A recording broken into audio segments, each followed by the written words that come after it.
Good morning, everyone. Good morning. Hope you're all having a nice, whatever it is, wherever you are. Thank you for the 2, Vlitmer. I am, in fact, a fat little chud. Also, for anyone wondering, so, without spoiling too much, there is a mission that you can play that actually uses running late as its theme, and because it's a mission theme, it is handled like the rest of the game's dynamic music, so all of its different layers are segmented in the game files. So, is there like an official version of the instrumental of Running Late? No, but I just made it myself because it was really fucking easy. If people want me to, I could upload an unlisted version and post it, or like, give you all the link if you want it. It wouldn't take me that long. But I just went ahead and kind of put the pieces together in Audacity and, used it for this. Post the link for it? Yeah, I can, No, actually, dude, shit, I can do this right now. What should I make as the thumbnail for this, though? Oh, wait, this is an MP3 file. I probably would have to put it to, Hold on, yeah. We'll do that in a minute. On Surgery Eximus, I actually think that they're kind of cool. I haven't fought them enough to really say for sure how I feel about them, but... Dude, oh my god, I just realized. So as I was preparing for the stream, I was going to start streaming like half an hour ago, but I had a bunch of stuff that I had to get caught up on, and I got sidetracked doing that. Dude, I forgot I fucking closed the game and forgot to reopen it. Oops. I should probably launch Warframe for the Warframe stream. That'd be a good idea, maybe. Ignore the overlapping music. Gonna be Noko all day? Well, I can't be Noko all day, but thoughts on the concept of medicine? Alright, this is evil anti-vax cool kid hour. It's all evil and satanic. Cure your children by giving them lavender oil or something. Anyhow. So, we'll go ahead and cut this. Today's live reaction was contributed by Cool Valkyr over on the Discord. I am, in fact, playing Noko, but I don't know how long that'll last for. I just needed it for the thumbnail. Have you done this far? I finished it. I will say, I have mixed feelings on the Fables and Frontiers thing. I do not want to spoil the events of it. I'm not going to spoil the events of it, because it's still new enough. Like, I was a day behind. I know some people still have to finish it, but I want to say that at the very least, I do have mixed feelings on it. And I'll probably discuss it more in, like, a week or two when people actually have time to finish it. Because I don't want to spoil anything for anyone. And I would prefer that nobody in the chat that's finished it spoils it for anyone else. But I have mixed feelings on the approach they took to it. That's kind of all I'll say. I give my kids vent? Well, it sounds like you're raising them right. So, we're going to do some stuff. We're going to talk about some stuff. I kind of have a, I have some stuff I want to talk about, kind of just as we're doing things. I should start with something a little low, low intensity, maybe. We could do a Chudling run of this, actually. I don't know what the fuck is going on with my loadout, but it's fine. So, I mentioned on my last stream, I'm kind of in a bit of a limbo from a content perspective, which is a really bad thing, to be honest, because we're like halfway through the month and I've released one thing, so that's not good. But I was considering doing a video talking about Ryoku and Vina, and how I feel like they don't really work compared to other proto-frames. And so that was supposed to start yesterday, but I got sidetracked playing Realm of the Mad God for a while, so that didn't happen. But I've been working on it today, and I've kind of realized that the video is, like everything else I make, rapidly becoming a lot bigger than I expected it to be, because I have a lot more to say about Ryoku and Vina than I thought I had to say. And not even just that, but I have a lot more about the other protos and why I think they're good characters that I want to talk about. So I thought about maybe, like, sort of going over some of my basic points, and kind of feeling out the arguments that I want to put forward in that video to see if there's anything, like, obnoxious or stupid in there. Because I kind of realized I was writing, it's like, fuck, I have way more points that I want to touch on than just what I thought I did. Exalted Weapons. Yeah, the Exalted Weapons series is dead in the water. That shit's not coming back, at least not anytime soon. I hate to say it, because it was one of those things that I thought was fun to work on overall, but nobody cared. Nobody cared.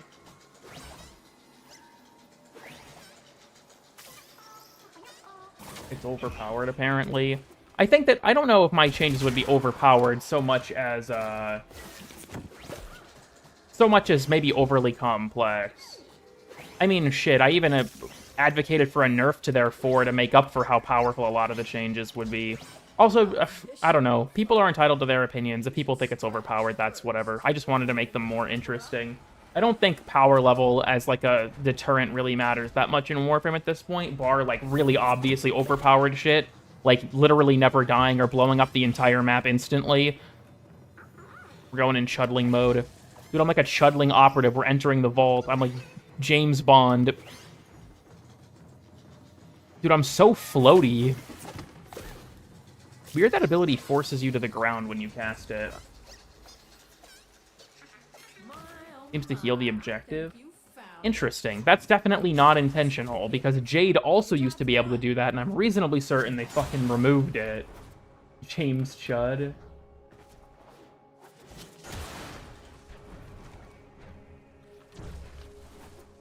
Is this Fall Guys? Yes. You know, I will say as well that it's kind of funny with you mentioning that. Like, I don't doubt that these same people... Like, I know I'm Goomba fallacying when I say this. I don't doubt these same people would get mad if you said Hildren needed nerfed. I'm gonna be so for real, Soulstalker. Like, that was the major community sentiment at the time that that discussion was going on. I don't doubt these are the same people that would get mad if you said Hildren was overpowered. And I don't know, I think my Sirius and Orion changes are not on her level, but maybe that's just me. Thank you for the 10, Torn Cheetah. Hey, cool kid, I was doing research for the said video and found out his hat isn't based on the British/East India Trade Company, but a smaller one from the... are called the West Andes Trade Comp from 4 years before. Interesting. I did not know that. This might be an elaborate D's Nuts joke, but I'll trust you on this one, Torn Cheetah. I'll trust you on this one. I also will say for Light Sanctuary, if it only heals like 100 HP per second, then it's fine. Like, if there's a cap on it... No, wait, for Mirror Defense, actually, that wouldn't make sense. It blocks all forms of objective healing, normally. West Andes Nuts? There it is! There it is! You know what, I'll give you that one. I'll never trust you again, though. I do want you to be aware of that. Elaborate setup and everything. I respect it, I respect it. I'll take that one, I'll take that one.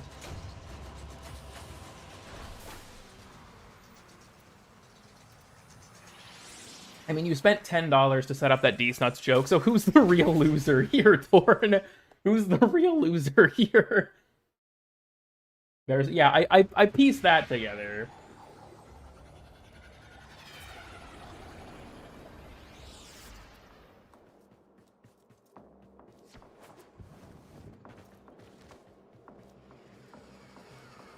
No matter where I am. You know, that's fair. That's fair. Whatever Reddit is spouting. I mean, that tends to be the case, honestly. Also do mass murder as well. Well, I feel like this... Oh, okay, something I want to mention in regards to that. There's this almost weird perception that when someone says that Hildren deserves to be nerfed, people will be like, well, what about Sight or Saren or anyone else? And it's like, yeah, they should be nerfed too. I think the main thing with that, though, is, like, at the end of the day, I feel like nerfing something purely because it's, like, just because it's strong is, in a game like this, is generally not enough. It's more of, is it disruptive to other players? And those, like, those techniques are disruptive, for sure. But I don't really know the extent. I'm certainly no expert on that matter, because I don't play in public lobbies, so I don't know how prevalent that kind of thing is. Zap to the extreme. Insane reference. Insane reference.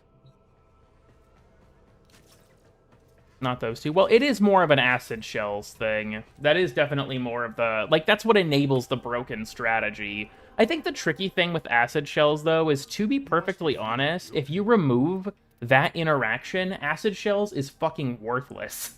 Like, Ordis wonders, why is he here? If acid shells gets nerfed to no longer interact with, like, those extra instance damage things, it will genuinely be worthless. Now, maybe they could buff acid shells to do things like finally take into account the steel path health increase, because for some reason it doesn't do that. Like, acid shells is a percentage of the enemy's health and shields, but the steel path modifier isn't considered by that, which I think is really fucking stupid. So maybe, you know, we could buff it that way, but I don't know. It's like I said, it's one of those things where I've always been in the if I don't like it, I'll don't use it kind of camp. But that's just because of the fact that I play by myself. I understand for people who pub a lot of their gameplay, that's not really an option, and it's a more complicated thing for them. On you anymore? Well, I don't think that's necessarily true, but it definitely depends on who they're playing. Like, you can definitely feel the benefit of having, like, a trinity in your lobby, but the majority of Warframes, I don't think contribute... Like, they're not designed with contributing to your team in mind, I guess. I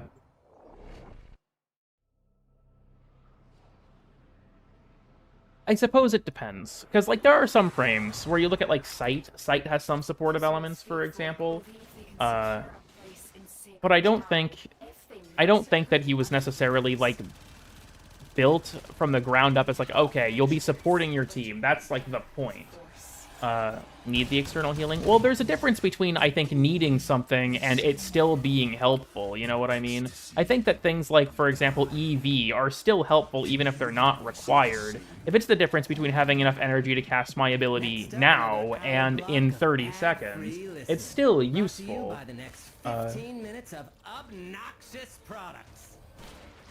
I know that, like, frames in general these days, though, are very much designed around self-sufficiency. So it's a kind of an interesting topic in and of itself, to be honest, in terms of, like, the team element of Warframe and kind of where it's gone. Because, like, you can still play Warframe with that sort of strong team cohesion in, like, very specific contexts. Like, Suckmutt talked about meta arbitrations in our, the Hot Takes episode we did. So, like, in some cases it can still work, but, like, it's not like the old days where you load into, like, a tier 4 Void Tower and everyone had, like, a specific job to do and that kind of deal, right? Really, the most team coordination you're going to get in that regards oftentimes is stacking loot frames, which isn't really, like, organic coordination so much as stacking the loot reroll bonus multiple times. I don't know. It's definitely one of those things where, like, could I make a video about it, trying to, like, explore the topic more in depth? I mean, like, sure, I could, but I've also just never been much of a public type of guy, so I feel like I'm not particularly well qualified to speak on it. Maybe ask Sab to make that video.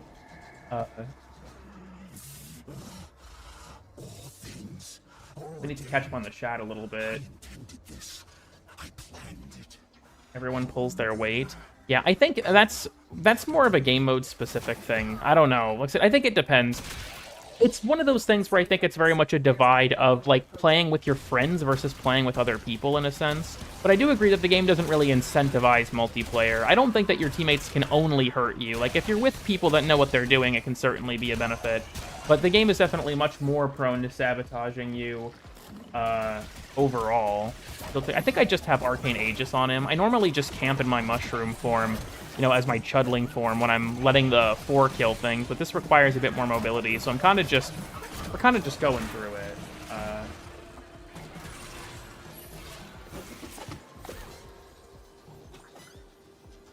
Ray Pistol, Shield, and Commando? I do have to ask, like, just his mushrooms? I mean, not necessarily. Like, they put enemies to sleep, but, unless you mean his passive. Because they put enemies to sleep, but obviously enemies with Overguard or what have you aren't gonna fall for that. So why do you need so many explosives in the Automaton mission? Like, I mean, they're not, like, unhelpful. I just don't entirely understand how like, what if you get rushed by a Berserker? What do? Do you just die? I also believe, I don't know if it works this way in normal missions, actually, because certain content that restricts your revives will actually reduce the duration of Noko's self-res every time you enter it, until I think it's like after 3 deaths, you basically die instantly as soon as you enter it. Because, like, modifiers that reduce your bleed out timer, like in Archimedia and super bosses, also do apply to Noko's self-revive if memory serves. So, like, in certain content, you'll still die, but I don't think that applies to everything. Honestly, I don't really die enough to notice. That sounds weird to say, but prep Frost for this. That makes this easiest.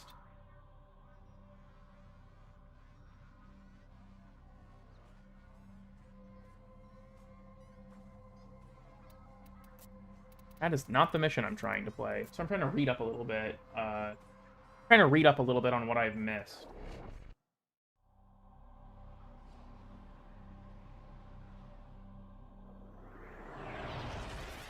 The game's boring. Pisses me off because you'll find it boring. Yeah, so this was an interesting thing, considering that you mentioned that, because I'm responding to a chat from a little bit ago about someone who, like, blitzed through the game and just abuses Site Sobek and finds the game boring. I think it's interesting because this is, like, that was a big talking point when Wukong was first up for discussion about getting nerfed, where people, this was in favor of him getting nerfed, to be clear. But there were a lot of people saying, like, yeah, my friend, you know, got into Warframe and they got Wukong and found the game boring and quit because, you know, Wukong made the game too easy. And it's like, respectfully, that's your fucking fault. If you are playing a Warframe that you think is boring, pick someone else. I think that there is, like, one narrow exception to this that I am willing to concede. That being, if someone is playing a frame like Wukong, and they feel like it's their only entry point into a certain level of content, because they don't have anyone else who's built up enough to do it, or they don't understand the game well enough to do it. Like, say they're playing Wukong, not just because they, like, don't want to engage with the game, but because Wukong is the only frame in their roster that is accessible enough in terms of how easy he is to build or what have you, that he's the only frame they can take into, like, Archimedia or Archon hunts or something, and so they feel railroaded into playing Wukong because they don't understand the wider game enough to branch out beyond him, if that makes sense. So I'm willing to concede that in that circumstance, I get why people would feel like they're stuck in that position, right? Of like, well, this sucks, I feel like I have to play Wukong in this higher level content because no one else I have at, you know, from surface level at least, seems like they can do it, but Wukong's boring. I can understand that conceit. But the wider narrative of, like, Wukong makes the entire game boring because he automates gameplay to some extent, right? Okay, don't fucking pick him. And even if you are in that circumstance where you feel like you have to pick Wukong because no one else is as good, look up guide videos for the frames you do have. Go after other frames that are good in certain roles. Like, there are options here. I have done an Archon hunt with basically every frame in the game at this point. I have done Archimedia with every single frame in the game at this point. Except for Sirius and Orion. I don't think I've actually gotten them for an Archimedia yet. But, like, it's possible. I don't think that any frame is so bad they can't do the game's endgame content, right? I don't think that's the case at all. So if you're finding yourself in a position where Wukong feels like your only option, I think it's more of like a needing to learn how to work with the other frames and other systems of the game.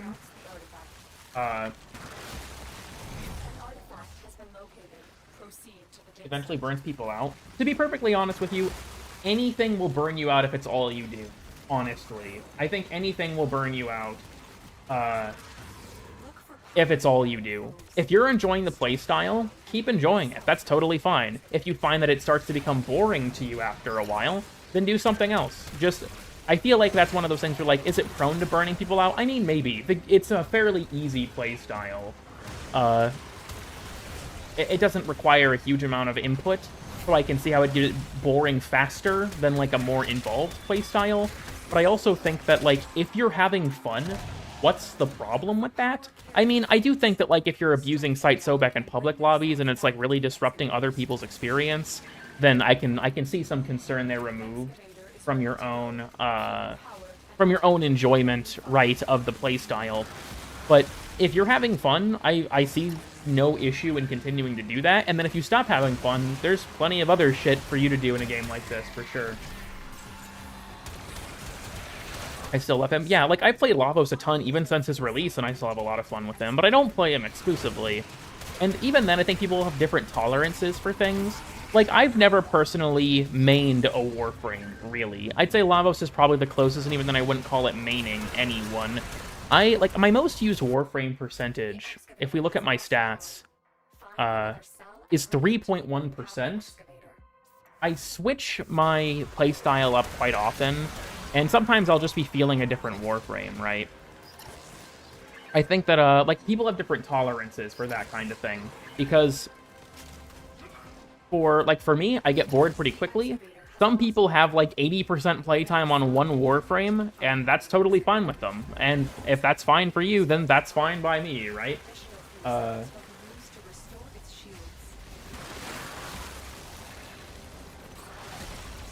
And not Sight. I think that's a kind of a different... It's an apples to oranges comparison a little bit, considering that Wukong allowed you to fully AFK. But I do think that, I don't know, I don't doubt Sight might be up for discussion at some point in the future. I just don't know if he's a big enough problem yet, is the thing. And again, like, a big part of what makes Sight overpowered is one weapon. One mod on one weapon, even. So I think it's kind of a different discussion. Because it's like... you look at Wukong, the way the... Oh shit, that excavator might die. You know what? Fuck it, we ball. So, you look at the way Wukong was designed. It gave him the ability to AFK. That was, like, built into his design. Sight, on some level, it's kind of built into his design. You know, he can shoot through fucking walls and generate ammo. I'm not going to deny that he's super strong. But when it comes to automating gameplay, like, that element of it, that is primarily enabled by one weapon. And I think that, like, as someone who loves the Sobek setup, because I've used it for a long time for, like, focus farming and other stuff like that, I can't deny that, like, if it was to get nerfed, I do think it would be justified. I don't think it would be fair to nerf every single frame who interacts with it, but then, like, not mess with Sobek. Like, I don't think Sight overall needs a nerf, or at the very least we should nerf the Sobek and then evaluate. The tricky thing, like I mentioned earlier, is if you nerf Sobek or, like, Acid Shells to the point of it being worthless, that kind of sucks. I think that it deserves some kind of counterbalance. That's kind of my general opinion on nerfs, honestly, is I think that if something is to get nerfed, there should be some kind of counterbalance. Like, sort of what I talked about with Wukong. Wukong had a trade-off in his nerf, right? When Wukong got nerfed, yeah, his clone had its damage reduced, and it consumes ammo now, so that sucks. But when you look at the other things they did with him, primarily in regards to Iron Staff being made significantly better, I think that, that's, like, a good way to handle that kind of thing, is dial back the part that's too strong, but then sort of elevating parts of the kit that aren't as good, just to kind of give them a sort of a renewed focus.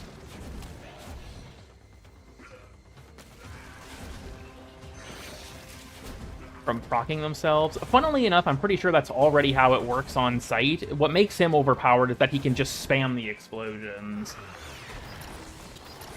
This is to his bug. I would call a nerf, like, an intentional change. A bug isn't a nerf.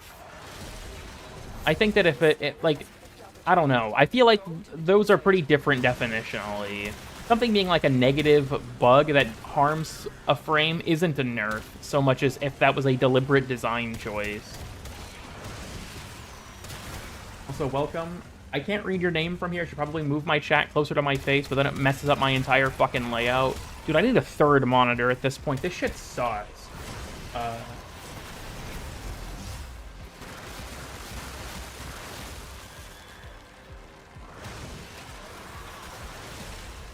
The other abilities on my frame. You know, maybe this is going to be a controversial opinion. I don't think Regulators deserves a nerf, honestly. It's a really strong ability, but I don't really think it's so strong it's, like, straight up overpowered. It has super high energy drain, and it, with the shrinking reticle, I feel like automating your gameplay with it is kind of difficult. Like, there are definitely ways to. Like, I know Bright Bonnet works through channeled abilities. At least I don't think they ever got rid of that. So, like, there are methods, right? But I think that, like, honestly, this is going to be an insane take. I think that they should just buff some of Mesa's abilities. Primarily her 2 and her 1. Her 3 is totally fine. I don't have any problems with Shatter Shield. I think it's actually a pretty good and well-balanced ability. But it's weird because, like, her 2's damage bonus is additive with damage mods, if memory serves, which, like, okay, it's like 25%, who fucking cares? And giving Mesa Ballistic Battery when her Exalted is a rapid-fire weapon was such a weird choice. On top of, you know, the fact that it has a fucking cap on its damage. Weird shit, dude. This is false advertising. Look, I'm playing Frost because otherwise this mission is cancer. I actually... So, funnily enough, Mesa's 1 was going to be in the Bizarre Balance video, but I cut it out because I felt like it was not as strong of a point, to be honest. Because you can play around Mesa's 1, I just think it's not particularly intuitive with her 4. But it's not like the ability, like, actively harms the rest of her kit. It just doesn't really fit in. It's, you know, if that makes sense. Because what I was going to suggest was tweaking the ability, so instead of it being a period, like one shot of just bonus damage, it would be a short period of a few seconds where all of your shots have 100% more status chance, like a flat 100% more status chance, scaling with strength. And it would also keep its damage increase for, like, those who like it the way it works now. But I think that it would be cool if it was, like, for, like, maybe 4 seconds, you have that flat 100% boost to status chance, and then, of course, you also can bring in the augment on top of that for, like, a crit component to it. I think that kind of thing could be cool, especially because Regulator's status chance isn't amazing. Its fire rate kind of carries it in that regard, so I think there could be some interesting interplay there if you wanted to have this, like, giant status chance bonus for a really short period of time. But doing exactly this drops, I mean, that would be kind of funny, I'm not gonna lie.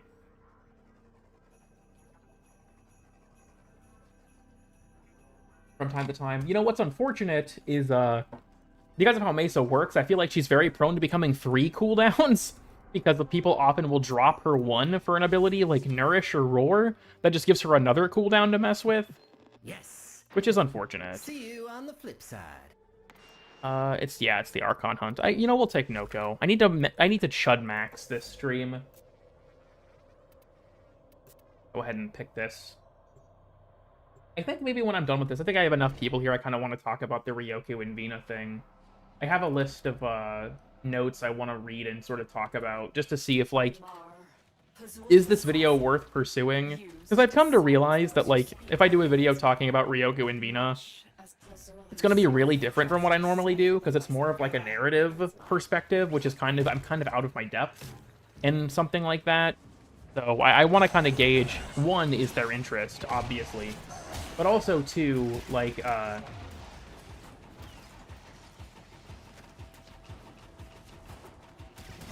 are my arguments stupid? Let me put it that way. Is disruptive. I think that it depends on the individual. This is gonna sound super fucking weird. Something being disruptive is not a hard line, because some people do not care if you carry them, but some people do. Generally, if a strategy is disruptive to other players, it's for one of 2 reasons. Either it messes with their own gameplay loop significantly, or it prevents them with engaging. I guess these are kind of the same point. It prevents them with engaging with the game at all. So, like, if you look at, like, old Limbo, back when Stasis froze projectiles, he was disruptive because you literally couldn't fucking shoot things. He's still honestly disruptive because it's difficult to know when you're actually under the effects of his rift. But when you look at, like, a lot of more modern disruptive strategies, it's because you just can't play the game, because people are killing things so efficiently. That's part of where, like, Sight or Hildren or Saren or Araxia, those kind of things, come in, is that oftentimes they can be so efficient that your teammates don't get to do anything, which is not particularly fun to them. But like I said, that's a very subjective thing, because some people are fine with getting carried. Like, some people are fine with that. They don't particularly care. But some people find it really annoying. And I think that it's kind of an interesting tension, because I saw this, honestly, like, I'm sorry, I'm not really reading the chat right now. I'm kind of going on a rant with this. I find this to be such a frustrating thing to... Like, I think I got rage baited when I read this. This was back when the Hildren video was still public. There were people in the comments talking about it, and a point that had way more support than I anticipated was someone saying, if you're in a public lobby, you should expect your experience to get disrupted, and it's not my fault that you're, you know, the victim of me playing efficiently. And a bunch of people were like, yeah, play solo, you know, if you don't want your experience to be messed with, or if you go into public lobbies, expect people are going to be trying to play efficiently. And it's like, okay, on some level, this is fair. In a public lobby, people are going to try to play efficiently, because Warframe is a game where you grind things. Naturally, you're going to be trying to play efficiently fairly often. But I think the argument that people should just play by themselves, if they don't, like, if they want to actually play the game, is really selfish. Especially from the perspective of, like, some content, it is just objectively better to play with other people, namely relics. Relics are just better to play with other people. You get more options for your rewards. It is just an objective upgrade to play with other people in that context. But also, like, what if you're doing, like, an Archon hunt, and maybe you're not high enough level to do it by yourself yet?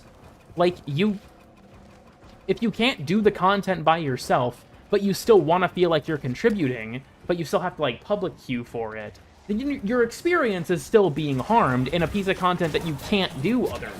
Like, it's still...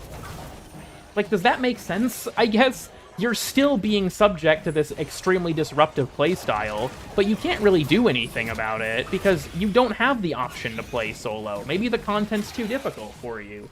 And if the argument from there is all content you can't do solo shouldn't be done in a group, I think that completely misses the point of playing with a group in the majority of content anyways.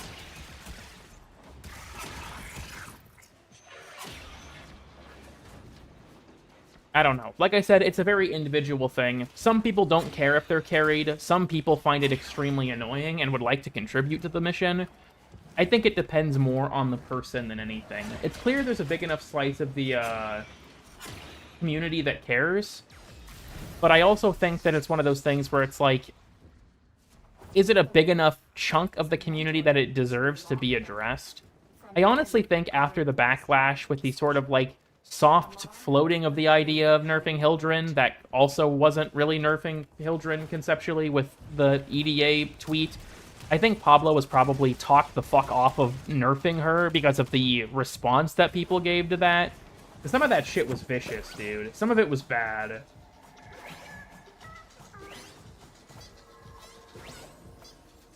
It's carrying, and that's fine. Wait, I think it... Okay, what the actual fuck is going on with my waypoint? Because the door in here goes to nothing. Okay. But...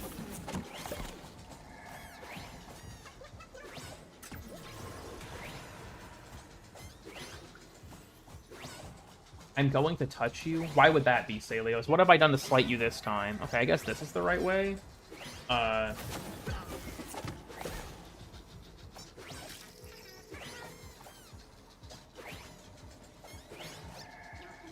gotta focus on picking up the chud orbs for my speed boost. Advanced chudling movement tech.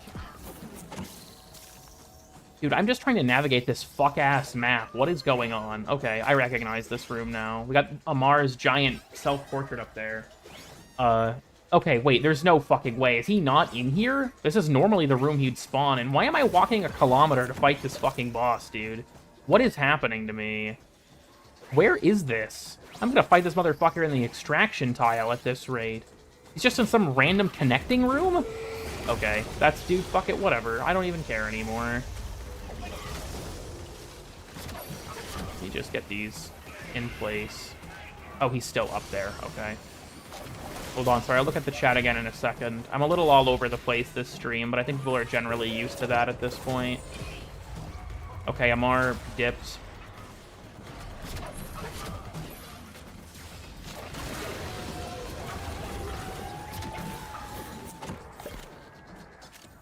Like the Chud augment. Honestly, it's just...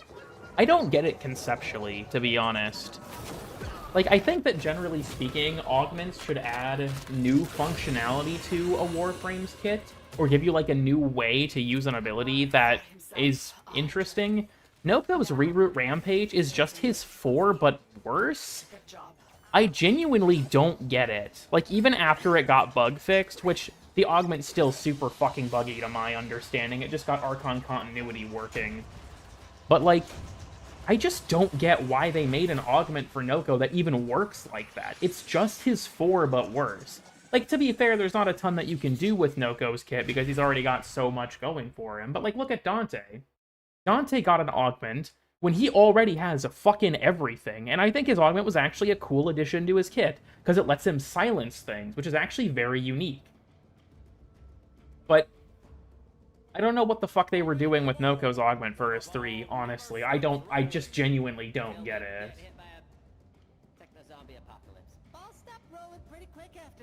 I have to catch up a little bit.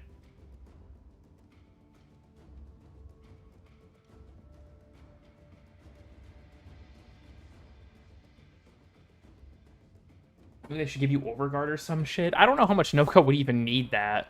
I mean, it could be kind of funny if, like, every single, like, orb you pick up in year 3 converts to Overguard when you exit. Then again, though, the community doesn't like Overguard augments, like, generally speaking. Because when Temple's Rhythm Guard came out, I saw a bunch of people like, oh, another Overguard augment. Why do they keep adding these? And, like, to be clear, that was the 4th one, so, like, what the fuck are you talking about? The last Overguard augments we had gotten prior to that was, I think it was in Jade Shadows when Icy Avalanche and Healing Flame got changed to be able to grant Overguard. But, like, we had 3 augments that did it beforehand. It had been a while. It had been a while. And then people are acting like half the augments in the game do that. Like, you can have problems with Overguard as a mechanic for players or what have you. Like, that's fine. You're entitled to your opinion. But I think it's just kind of weird to be like, man, they just don't stop adding Overguard augments. Like, no, they don't.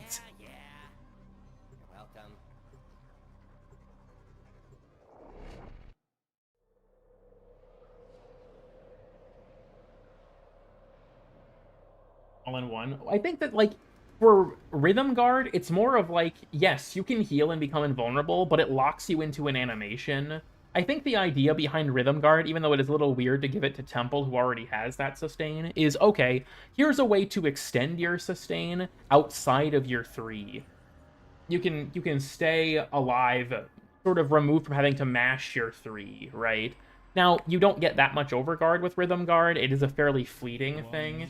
But I think the idea was, like, you can time your Overgate to the rhythm, right? To keep at least the invincibility up. As opposed to just sitting in the animation for your 3 all the time. Okay. Well, this one's not getting taken. I think Mesa's a good pick, but she can't target the boss. Huh. Prepare well, for we shall not return until the experiments are secure. Okay, I have Angstrom. That'll work for the boss, actually. I think I'm going to take Mesa, because she'll be fast. Hold on, let me think about this. Commanding Culverins is here. That would also be bad for Kullervo, actually.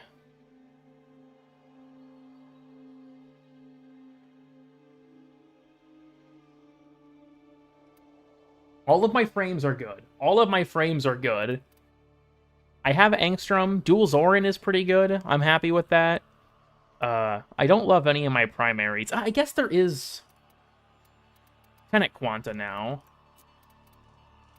Angstrom is a good option, for sure. I'm more than fine taking that. I think I'll go Dual Zorin. My concern with Mesa is because... Dude, I have so many Dex Dakras. I gotta delete that shit. I can get blown up or zapped by the Luminous super easily.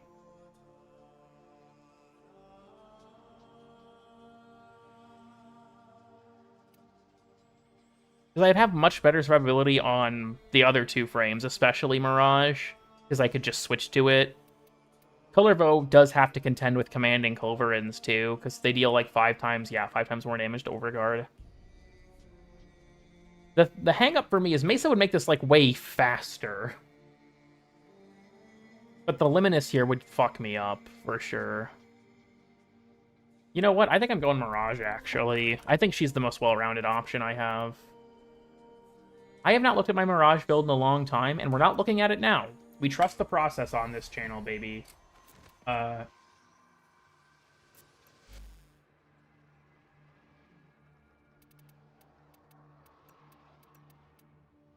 always take my Panzer Vulpify. Let's do something interesting. Let's take a different companion for once. We'll do some off-meta nonsense. I'll take Worm. Why not?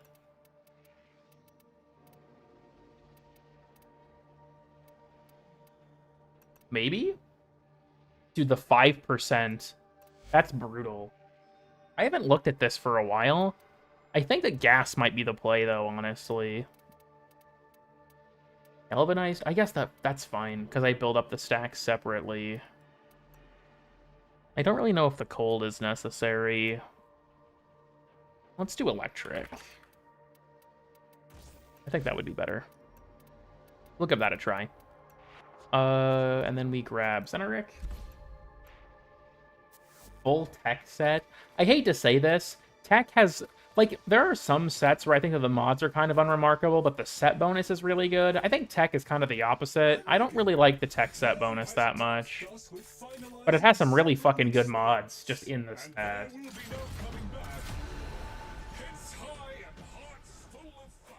Chud Kid, indeed. Arc Rainier grunts. People don't like my streams because they're bad. To be clear. To be clear. Like, Warframe would you trust the most as your barber? This is a good question, actually. I think Ash. I feel like Ash would have the precision that he would be a good barber, for sure. Oh, I have no galvanized okay, I have no galvanized stacks on this, so it's actually gonna low-key be dog shit. Oh yeah, we have undersupplied, too. Or ammo depth. Dude, wait, I have both! Hello? Pablo? Why didn't the Archimedia changes come out in this update? What do you mean I can get both? That's such fucking ass, dude. Maybe I should have picked Colorville. Maybe it is a melee kind of Archimedia. What the fuck? I didn't even notice that. Oh no, and yeah, and Dull Blades is here. It's a melee kind of Archimedia, but only kind of. Transference Distortion too. Fucking. At least there's no mirror defense, dude. At least there's no mirror defense.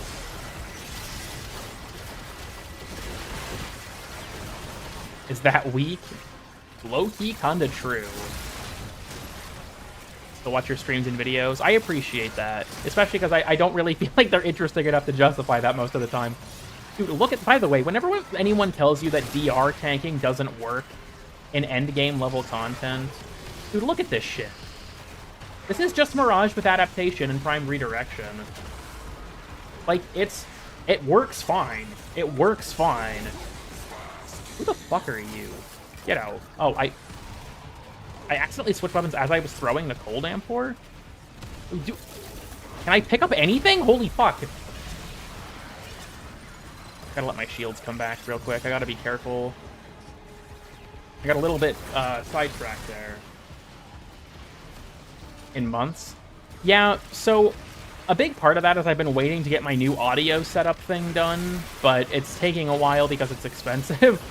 I need to just get off my ass and do it, I won't lie. But the problem is, like, with the current way I record videos, recording an entire commentary like that would just be really fucking annoying. So I've been wanting to get my new audio setup done first. My Immortal Trinity. Well, Trinity can instantly refill her health and shields. He does have a lot of good DR potential, I will tell you that much. I do agree with that. I forgot I had Circumvent on Mirage. I think I just threw that on for flavor, because she has a fast roll.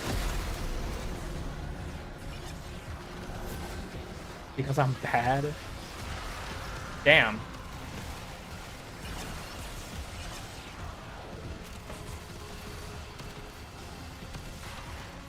These guys are heat vulnerable. Fuck gave me that? Go away. I'm really struggling to read the chat today. As someone who hates Arcwing. You know, fair enough. I actually feel like there's kind of That video had a lot of things that I thought about going more in-depth on, but that I didn't because I felt like it was beyond the scope of the video and it needed to stay short. Because I'm going to be honest with you, all that video was supposed to come out like 3 weeks ago, and I just kind of had no fun making it. So it just didn't get done for way longer than it was supposed to. God damn it. Why is my fucking email notifier going off? I forgot to mute it before the stream again. We're making a change to how we count public views on YouTube. Okay, I'll fucking read this later. Disable all notifications. The Cool Kid Graveyard. So I actually have... Analyzing the Anarchs has all of its audio done, like the script and stuff is recorded. The problem is there is an extremely annoying Captura bug that is kind of preventing it. Ooh, I got hit by that while I was recasting my my 3. I was vulnerable there. But there is an extremely annoying Captura bug with the Anarchs that is messing it up big time. So many emails. You know, fair enough, fair enough. You have more chances at shards. That's not correct. Archimedia gives you 5 drops in total for 2 pulses, whereas you'd only get 2 chances from a Netrocell otherwise. Also, to be honest, I just think that Archimedia has more potential to be interesting, even if this mode kind of sucks sometimes. The Teshin Idle bug, yes, that's correct. And shaky mental health. I'm glad that, you know, I can be of some service. Sajin's live streams are always an interesting time. I never, for some reason, every time Sajin is live, I'm just not on YouTube. Like, he has this weird, uncanny ability to always stream when I'm not paying attention. But I did catch his last stream and poke my head in to fuck with him a bit.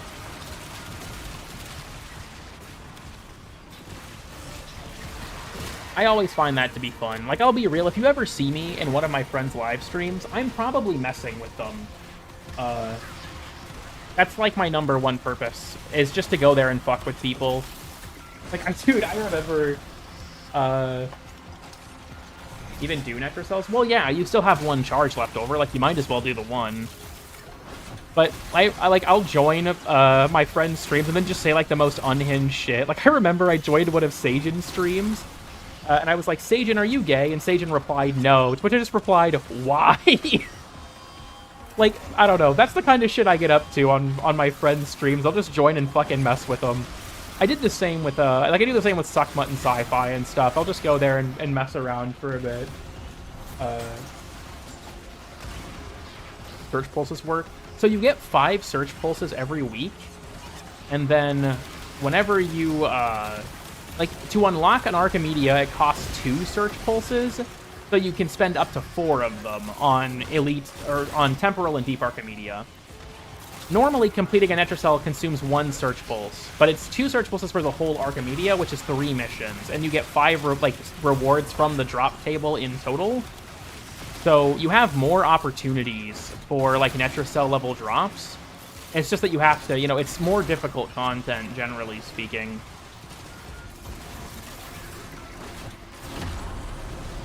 Act cost the final search pulls.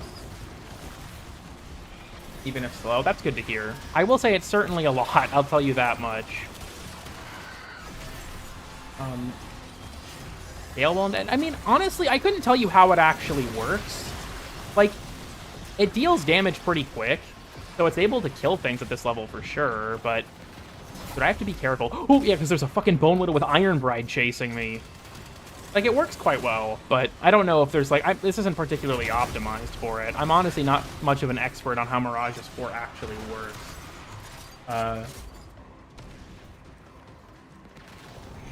Sci-Fi is a freak. Dude, Sci-Fi... I mean this in the nicest way possible. Sci-Fi is a normie, bro. Sci-Fi is, like, the regular guy of the Warframe or was it regular dude? Like, that image is Sci-Fi, dude. That image is Sci-Fi. He's, like, the most normal Warframe content creator I've ever met. Everyone else I know in the content creation space is a fucking lunatic. Except for Sci-Fi. He's, like, the normal one. Is it over? Maybe. For Prism Mirage. Actually, that makes sense. I didn't even think about that.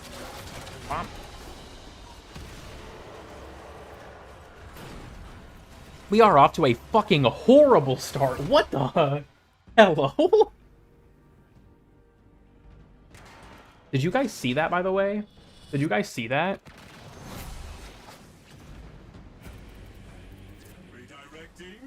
Okay, it's exterminate.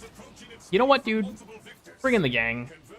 Grattle them, gang. I'm not even really using my damage buff. I'm so, like, reliant on, my DR. Oh, the Limitus are gonna fucking kill him, though, dude. Vampiric Limitus is so annoying if you're using any kind of Spectre, because your Spectres won't know to stay away from it, so they'll just sit there and die. It's so fucking annoying. Expect to carry, yeah. Like, the sort of etiquette of public missions in general is also very weird. Honestly, like, I think that the culture of public missions could be an interesting video in and of itself, but again, like, I've played solo almost exclusively for so long that I'm definitely not the person to make that video. To play. I'm gonna be honest, Conclave is a weird can of worms for me, because some people really like it, and I don't want to take that from them. But I feel like a game with Warframe's like level of movement and whatnot is just not super conducive to PvP. Like, I've played Conclave a handful of times, and I'm gonna be so for real, I just don't like it. I just don't think it's fun, because the game's movement system has like this weird damper put on it. Because if it was to its fullest extent, it'd be way too good. But when it's like under that sort of dampened state, it's still super annoying to fight people who are constantly bullet jumping and rolling everywhere, but it feels so sluggish compared to the normal movement of the game, too. I don't know. Like, Conclave is like a very niche thing, and I think that at this point, it's kind of just been... DE leaves it alone, and just lets people who enjoy it have it. But I'll be honest, like, that's not a great approach either. Because Conclave has slowly been breaking. Like, Warframe is a game with so many weird interconnected systems that things just break when they're seemingly unrelated. And I read a very interesting post from someone who is, like, really into Conclave, talking about how much it's broken over time, and how new additions keep slipping through the cracks and becoming overpowered and taking, like, months to get fixed. And it's one of those things where, even though I don't really care for Conclave, I kind of wish that DE would have, like, a developer or two that was their job, was just making sure that Conclave was, like, playable, because it's so buggy. Because it's kind of just had all of these technical problems stack up over time, and it kind of just sucks to see. I have not been using my 1 this entire time. I don't know what the fuck I was doing there.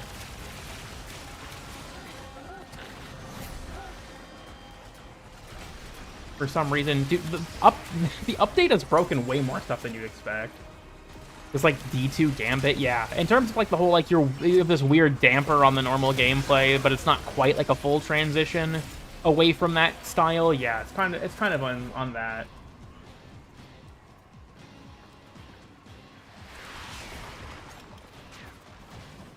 Because I know that, the Zaw thing I know is currently a thing as well. It was mentioned in the known issues. I'd have to check the known issues list, to be honest. I haven't looked at what's on there since the update released. Dude, this is taking me way longer than I thought. I think I'm just, like, because I'm trying to engage with my chat, like, my mental bandwidth is just fucking not there, dude. My brain is not working. I did not sleep very well, and there's just not much left. Ooh, that Void Rig just hit me with a Necroweb. I do not like that. Where is the Void Rig? Oh, that's a Slinky. I was like, what the hell is going on to my mini-map? Get rid of this guy.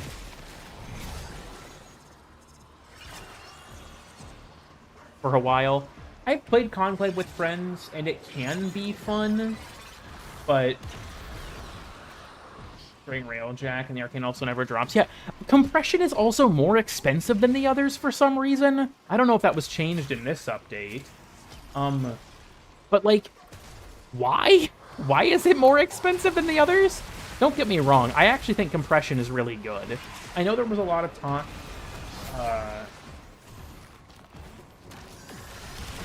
like, there was a lot of talk of... Sorry, my fucking brain is actually shutting down. with compression, when people were first, like, seeing it in the dev streams and stuff, like, oh, that's gonna be, like, dog shit. Like, no one wants compression. Like, the reduced radius is not worth it. And then we find out, minor mistake from DE, I say maybe with air quotes, I have no idea, but this was probably not intentional. Weapons with multiplicative condition overload also use compression multiplicatively. So it's like, oh, okay, on some weapons it is actually really good. Can I get some ammo for my Angstrom, please? Dude, I have no galvanized stacks built up. Kill this motherfucker. Dude, the Volcax is carrying me. Ammo? Maybe? Stop.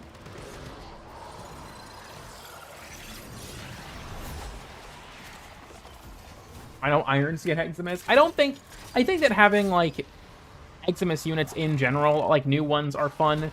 But there's, like, a line. I think an iron skin Eximus would just be obnoxious. Especially because they already have Overguard. Like, I don't know why they'd need that.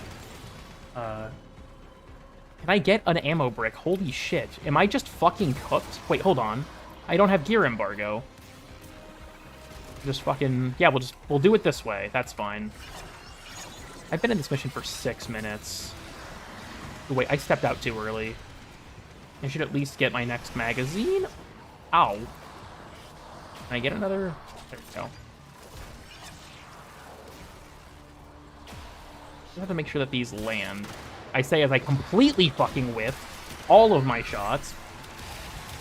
There we go. Now we're fine again. Ooh. Ow.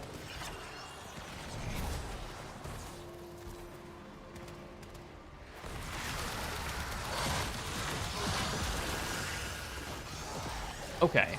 Let me get rid of this guy.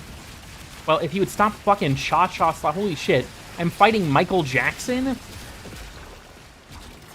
This room is actually the room of infinite torture and pain, dude. It's infinite fucking Eximus constructs. What is happening to me right now?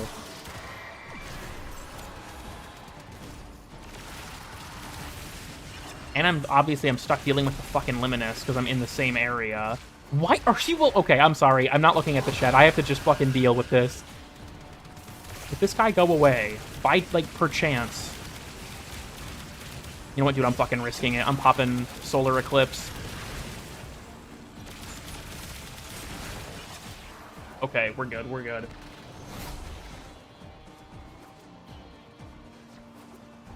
Okay. I don't like that guy. He's got to go, too. For the record, he's got to go.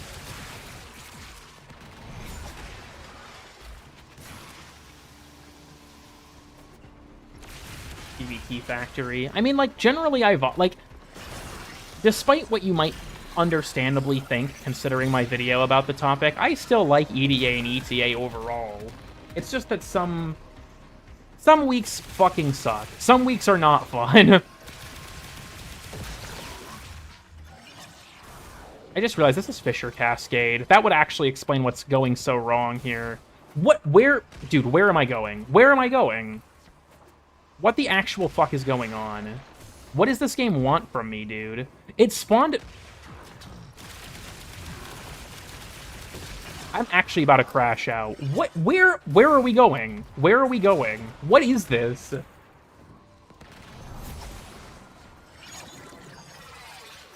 If this just keeps making me backtrack, dude. I was gonna say, I swear to Christ. Get me out of here.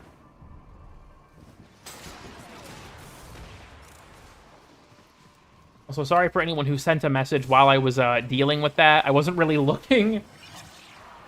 Exterminates be like, yeah, more or less. Okay. The game's not showing me the correct path because the fucking Liminus are appearing on my minimap.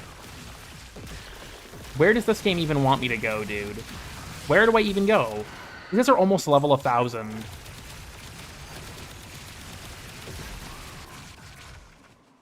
Okay, this way? Villain arc is beginning? Dude, at this rate, maybe. Game wants you to log off. Normally, that is what happens.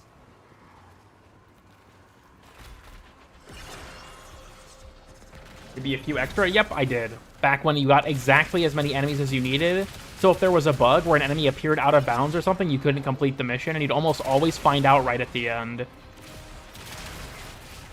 Dark era, dude. Dark era.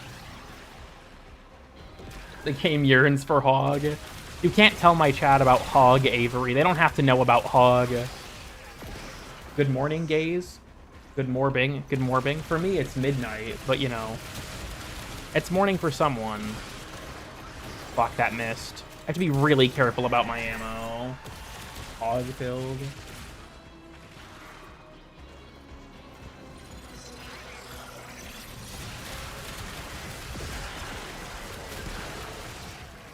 Good morning, gaze. Like the kit gun component? No fucking way. Dude, I need to complete my Soma Chord Tone collection at some point. I just noticed one on the minimap, and it's like, huh, I'm pretty sure I have this one, but... Can use the Surge Eximus ability? I would assume they can, but I haven't actually seen it. You can get, without spoiling too much, it's possible to get your own Surge Eximus, like, Spectres. So I would assume that, like, it's probably possible. That, like, considering that the programming for an ally one using it is, like, working. Dude, this shit is taking so fucking long. Please let me out. Please let me out of this mission, bro. I don't want to be here no more. Phase 3 initiating? That was gross.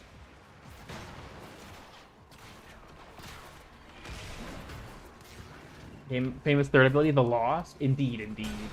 Create another Angstrom? I don't know if there's a decent joke in that one.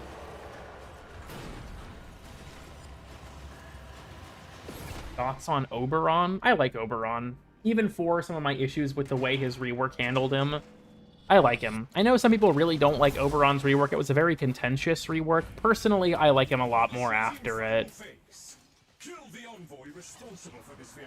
In your first... I don't think that's true. I think you can still get them, but I believe whether or not they appear is random. I'd have to double check that, but I think it's random if they show up afterwards. Which is really dumb.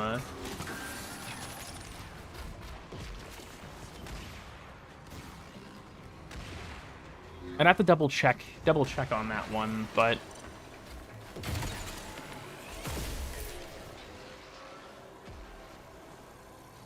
the sacrifice Soma Chord Tones. There are some in the quest.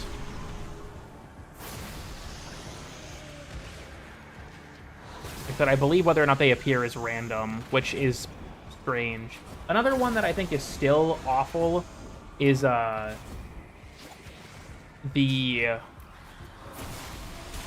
Orvalis tones. I believe it is still the case that the tone will only sometimes spawn, and it can appear anywhere on the map. Like, there are some tones that are preset, like the ones from the new war, but many of them, like many of the regular songs, are obtained that way. It's pretty bad. Just get rid of that. I don't want to drain my own energy for no reason. Ooh.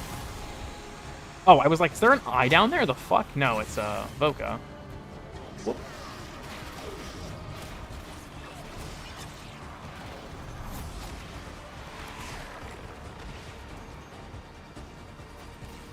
Not any built for health, don't benefit. I don't really agree with that for one major reason. Oberon provides you with a shit ton of armor. I think the main thing, though, is, like, yeah, if you have a low, like, overall amount of health, you definitely, like, he benefits frames built for health more than frames not built for health. I guess that's what I'm saying. But I think his armor bonus still gives him value if you are ever engaging with your health. It's just that if you're playing a frame like Mag or Hildren, where you're super reliant on your shield pool, or like Harrow, then it's definitely not going to be very impactful for you, like, at that point. But...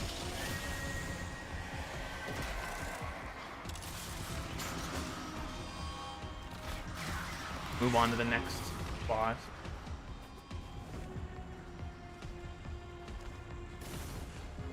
You know what's weird? So, I was browsing through Amir's lines from Amir Shockwave in the, like, the sound library. There are a bunch of lines in there labeled, like, Amir such and such Noko hint. And he has a bunch of lines talking about the deep mines. And I have to ask, like, hint towards what? Is the point that, like, he'll start to tell you about that stuff after you finish the new war? And, like, it's supposed to just be a hint that you can go there?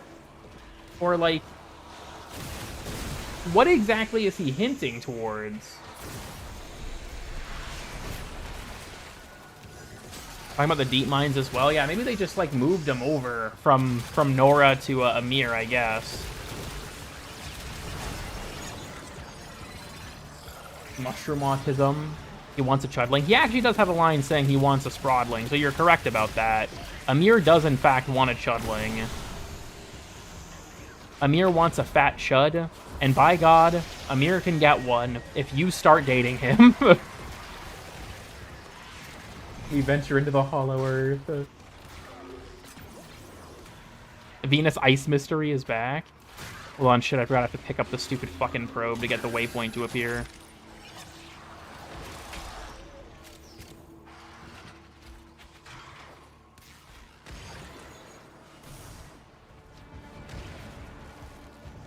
Is still a thing. Dude, I'm being, like, that thing's like a cryptid. I'm being hunted by the Atomocycle, bro. Crazy shit. Crazy shit. D&D text adventure. Again, I'm not gonna say too much. I don't want to spoil too much about it.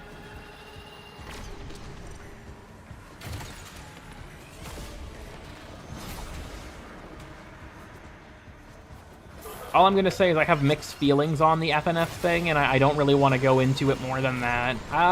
You know, we can touch base on that again in a few weeks when people have had time to complete it, but I know a lot of people still haven't, and I don't want to spoil it for them.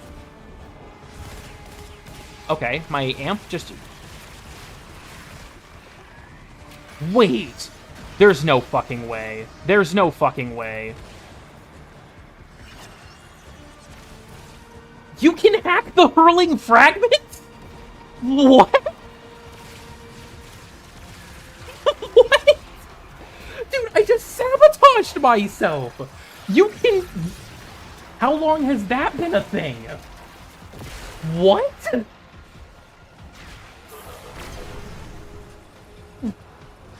I'm actually kind of mad. I'm actually kind of mad. I couldn't kill it, and I was like, what the fuck? Why can't I kill him? And then I saw that he was blue, and I'm like, wait a fucking minute. There's no way. No fucking shot, dude. You can fucking ally the hurling fragment. Well, now I wonder. No, so these still don't work.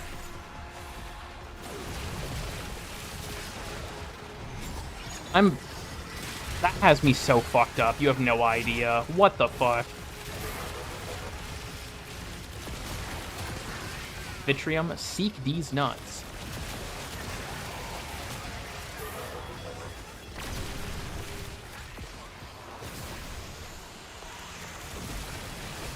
This should be enough. It's just a matter of not accidentally converting the hurling fragments into my teammates. Didn't perform better. It is what it is. I made that series first and foremost because I thought it should exist. But it is what it is. I also say I disagree with them being well made for the tank video, at least. The tank video fucking sucks. It had to come out when it came out, but I wish I could have had more time with it.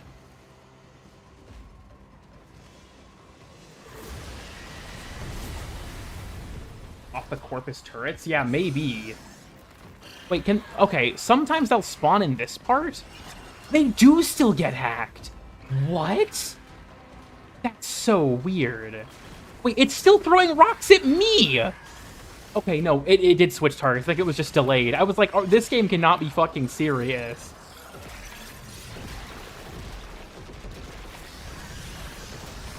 Go, my fucking orb. Kill them all. Okay, we do have fortified foes. I saw a Guardian, and I was like, huh?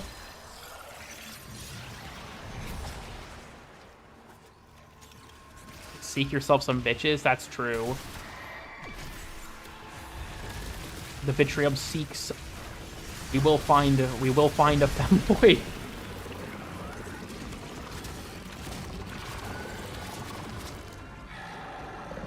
Massive for the trolling community? Oh, hell no. Low-key, fuck it. I'm using Solar Eclipse. This is probably, like, immense hubris, but I'm using Solar Eclipse. Ooh, that was close. I've done this boss so many times. I think I'll be fine. I think I'll be fine. The Eximus units might fucking kill me, but I think I'll be fine. This is the Zelator, who I've noticed tends to be, like, really aggressive. But that's okay.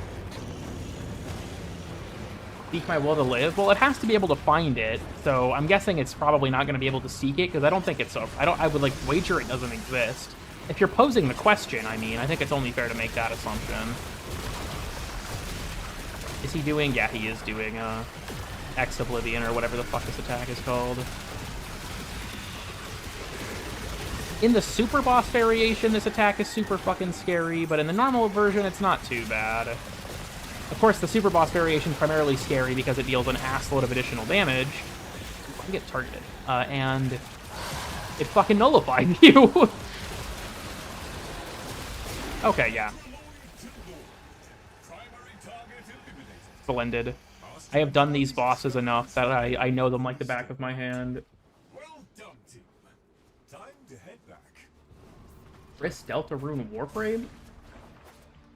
Oh. A Telforged Red. Okay, all the bullshit was worth it. That's in the Anarchs video? I mean, yeah, they can. The script's done and it's recorded. I will be... Okay, analyzing the Anarchs is in a weird limbo, because on the one hand, dude, I got one of everything. Like, yes, there's some annoying bugs that are stopping it from being made, but I'm gonna be honest, I'm also just really not sure if I should make it at this point, because I really don't think anyone cares. Like, I know people who watch my streams are like, well, cool, kid, I care. Like, yeah, you might care, but does the wider YouTube audience care? It's the same thing with the Ryoku and Mina video. I don't know if, like, the wider community cares enough for me to make it. Like, analyzing the Anarchs already has quite a bit of work made. The script is recorded, Sajin's lines were all recorded, the intro is done. Like, there's still, like, 40 minutes of video left. I still have a bunch to do, but, I'll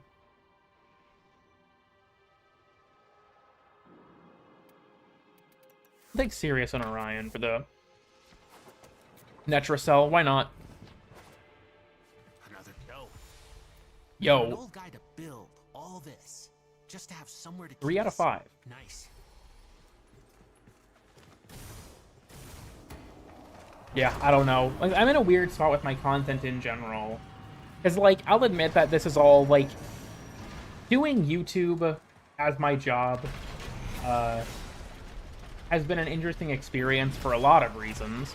But one of the big ones is I am just successful enough to get by, but not, like, much more successful than that. So I find myself in a fairly stressful position a lot of the time of, like, I don't know what to make because I don't know what will perform. And if I post a video that doesn't perform, I can't afford, like, groceries. You know what I mean? Like, my channel has hit essentially a dead end, to be perfectly honest with you all. I've been doing content full-time since November of last year, I think. And the amount that I've made from YouTube has stayed basically the same the entire time. And my sub growth is very slow.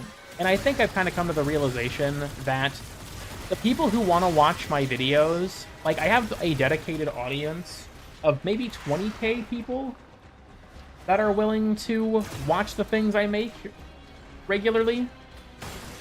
But the wider community doesn't particularly care for most of what I upload. And so there are times where I'm in that headspace, especially like now because I was on vacation and basically missed an upload, of like, okay, should I make this? Because if it doesn't do well, that's like really, really bad.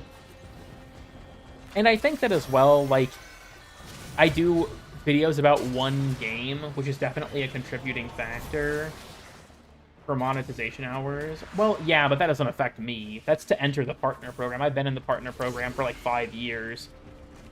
But I know as well, especially as a Warframe creator, branching out is like impossible. Especially if like this is your full-time thing, right? I'd have to basically make a new channel and split my efforts between the two. And like, I'm struggling to keep this channel working.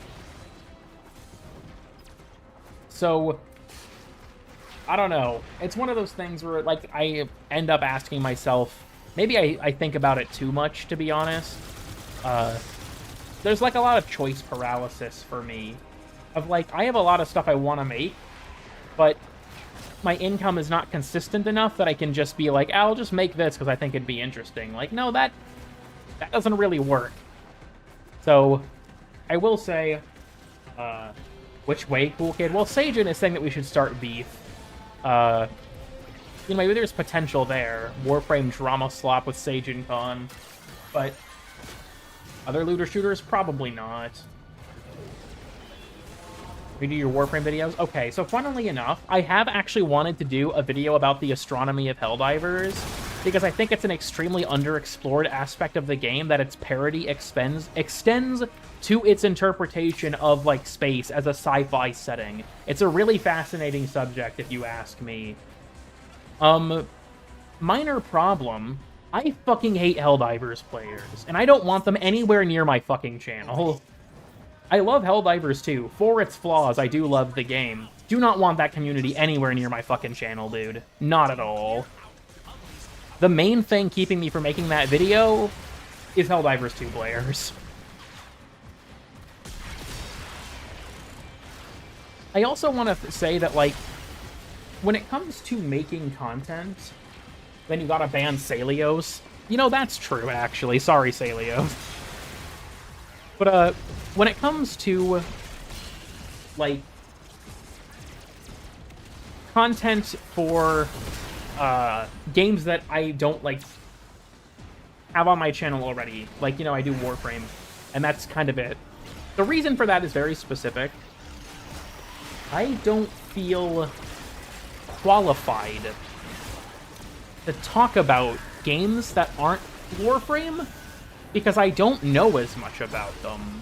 Like, don't get me wrong, I still do my best to understand the games that I play on a deeper level than most players. That's a huge part of the fun for me. But I don't think I'm good enough at most of the games I play to justify making videos about them, because I don't think I should be seen as an authority on it, if that makes sense.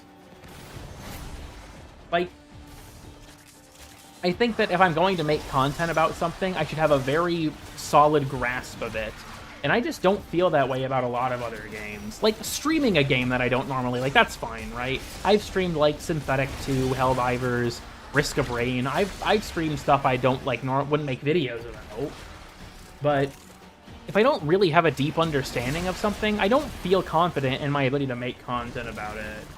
And for the, like, that someone mentioned it's not a valid worry, it's more of an integrity thing for me, right? I think that if I'm going to make a certain kind of content, it should be good. I don't care if other content creators are making, like, dog shit videos. I don't want to make dog shit videos.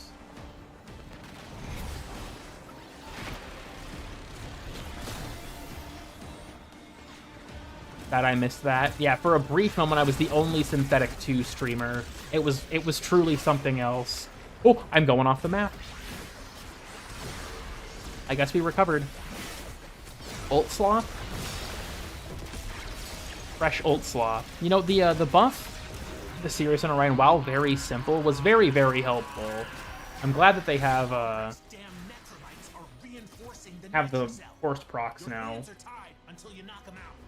Is profitable, therefore encouraged. Look, I'm trying to have some modicum of integrity, okay? I want to make things that are, like, that have actual value. Dude, shit, I still don't know if Hot Takes is even a series I should keep doing. I still feel like it's too sloppy for what I normally make. But, The simple truth is that they perform well enough that that justifies their existence, regardless of what I think about them. Just lie? True shit. Mocking the Chroma passive? Real shit. Don't tell average Chroma. I don't think they're here right now. Maybe they are. After the average Warframe Redditor. Look, I do want to make it clear, the point of hot takes isn't to dunk on people. Like, I've had some people tell me when I first started the series to change the name because the name was, like, too inherently hostile. And it's like, no, the point of the, like, if you actually watched the series, you know this. The point of the series is not to be hostile. It's to actually engage with the things people are saying, right? Like, the point of the series is not to be hostile towards the opinions we're talking about. Okay, some of them are ridiculous enough that I can't help myself sometimes. But let's make them entirely. You guys would AI generate it. I'm sorry, I don't trust you. You would AI generate it, and then the AI would hallucinate.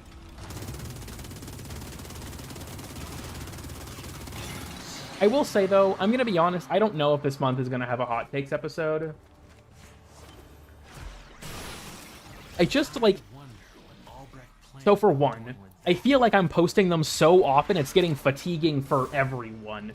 Like, every other video is a Hot Takes, and I just don't like that. But also, I'm going to be so for real, they are not fun to make. Like, the recording them is fun. Talking with the other, like, co-host and stuff, that's fun. Everything else fucking sucks. Editing the audio sucks. Getting all the gameplay sucks. Having to work with a video that large just sucks.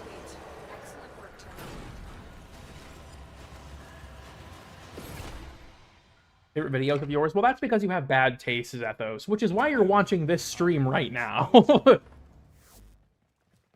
Just make it a podcast? It already basically is.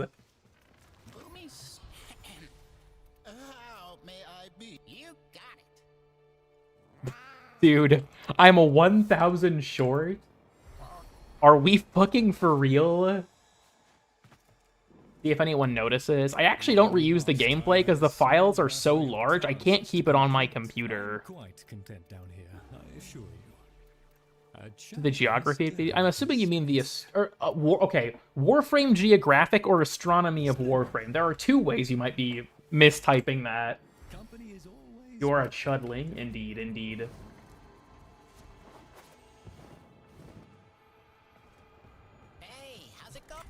I didn't actually turn in the fucking Voca. Oh my god. There is nothing up there, dude. There is nothing up there today. As she was. A fresh opportunity to continue my Albrecht's work. Perfect. Perfect. Upon your pleasure. How do I have a fucking Discord notification? Oh, my brother Heston DM'd me a screenshot. $1,000 for a 24 gig or a 32 gig RAM kit on the TikTok shop. That's crazy. Editing that much footage. Like, here's the weird thing. It can depend. Some videos can go by pretty quick, but normally, like, it's just, it takes a while to do a lot of that kind of thing because there's just so much you have to get, even if it's not complicated. The astronomy videos are kind of on ice for the time being. I made a community tab post if you'd like to read that for some context as to why. But the simple version is they took an insane amount of work and they perform extremely poorly. What Archon shards taste like? I like to think they're like a Jolly Rancher. That's the vibe I get. Right, I have to go to Holvania next. What's the season? Autumn? Okay, so oh yeah, I like... Whichever chat you had selected last will just dictate the music that you have, which is kind of nice.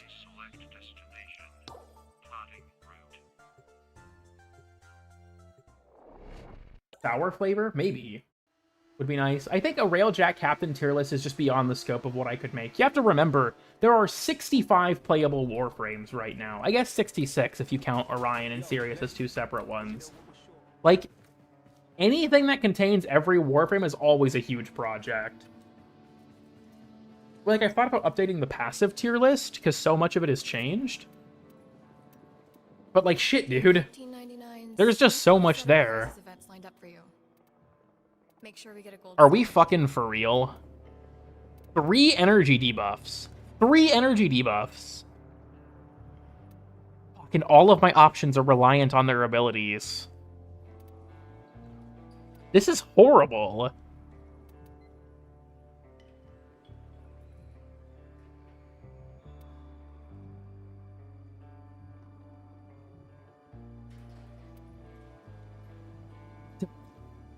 Vamp Rock is in here too. Oh.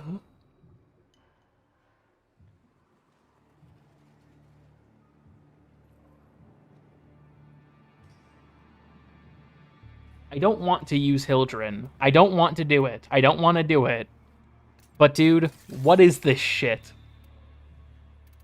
All of my other options are hamstrung.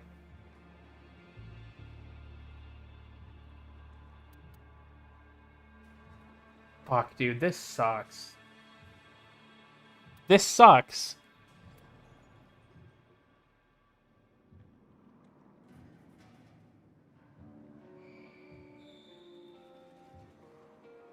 Keeping this in? Literally, that's not true. I'm sorry, that's just objectively wrong. They've already said that they're making a new system, that these are going to be in buckets, like categories, and you can't roll more than one of a specific category of modifier. In the future, this will not be possible. These would all be in the, like, ability debuff bucket.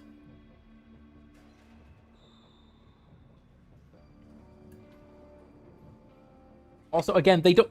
Has no one here read the, or, like, seen the dev short where Pablo talked about this? This is getting fixed. It's just in the next update. They're not nerfing Hildren or anything like that. They're massive. They're just changing how this works.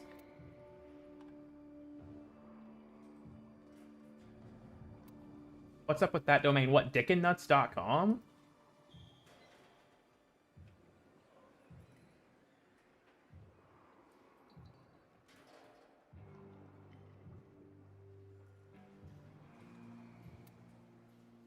Was it the Archimedes rework? Wasn't this update?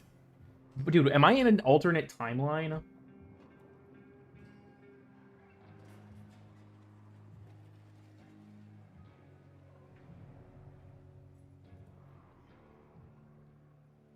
I feel like I'm having a fucking stroke.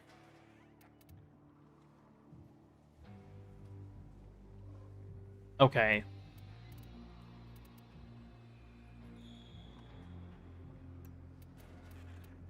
Let's take Corinth. All these kind of suck. We'll do Twin Roga, I guess. And then my melees are all pretty good. Take this guy, maybe.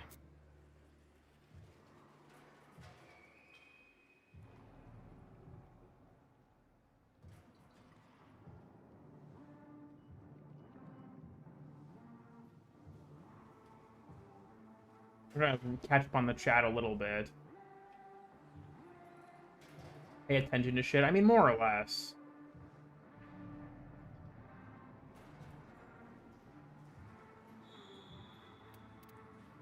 I feel like my best option is to take a different Warframe, but then my options from there are basically Dante or Hildren, or like maybe Valkyr, but even then that's kind of tenuous. But everyone else I have is so reliant on their abilities.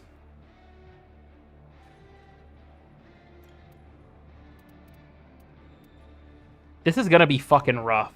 Just full stop, this is gonna be fucking rough.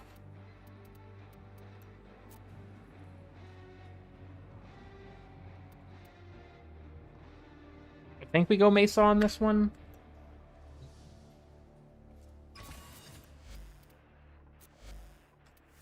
If I drop Powerless, I think I'm fine.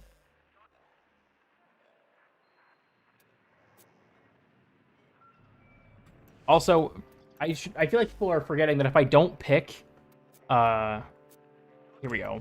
If I pick a different frame, I have to take Powerless, which is a really bad modifier, especially solo. Minerva, ready when you are. Stand by for temporal shenanigans. This modifier is a big problem. I can't really just ignore it. Oh, duh. I fucking hate you, Vamp Rock. I do. I really do. This modifier fucking sucks. I didn't bring it up in the randomness is difficulty video because I didn't really think that bad of it at the time, but nowadays, like, yeah. On-call crewmate. So here's the thing. The issue with it for me is that the amount of enemies that spawn scales with how many people are in your squad. If you are by yourself, it just takes longer because there are less enemies.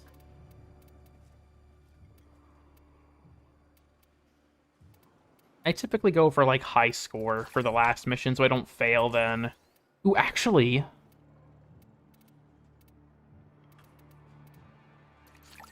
maybe? What do I have on?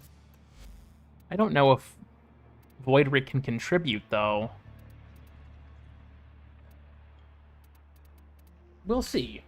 We'll see. Dude. The future. Okay.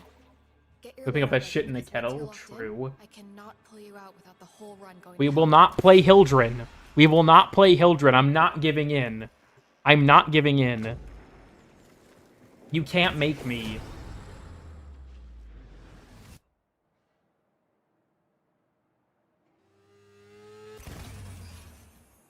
Competitive streak should be illegal? Dude, fucking... It's all fucked, dude. This entire thing going on here is all fucked. Here's the dealio. We get those hell scrubbers online, and I monitor their sensor clusters. Pylon is and also sign fucked. This modifier, I think, is insanely annoying. Cool. Okay, I'm just hoping that Nourish can carry me. But you lead the way.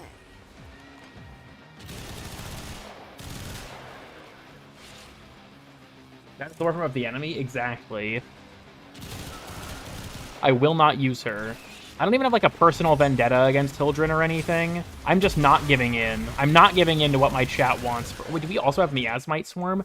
Oh, that with Pylon is so cancer. Dude, I'm gonna pop these towers on cooldown at this point. It's so easy to lose them to Miasmites. It's so easy to lose them. 'Cause they're super fast. You can see them on my fucking mini-map, dude. Against the meta slaves. Calling Hildren ugly might get you killed in some circles. I just think you should be aware of that. Oh, right, energy exhaustion. Shit, I gotta be more careful. Like, yeah, my energy regen is quite high, but I have to be wary of who I'm, like, standing next to. Which, come to think of it, in Legosite Harvest is gonna be a big fucking problem, actually.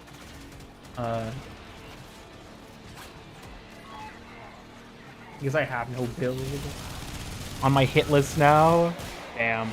Okay, who wants to place their bets? Did the Babao spawn at the extract? What do we think? Yes or no? I'm going with probably yes. Because this system sucks. Fuck it, I'm just staying by the towers, dude. I'm almost positive that's what happened. The fuck? What is that thing made of? I blew up a fucking bridge before I killed the Spore. Oh my god. Or it was more... I guess it was not really a bridge. I blew up the walkway. This guy isn't targetable by abilities. Also, weird thing. If a Skuldra dude, like, spawns on a turret, he's immune to status effects, even if he gets off of it. I don't know why it works like that. I'm guessing it's for technical reasons. I just think it's super weird. Ooh, that's a Volt Eximus. Wherever he is.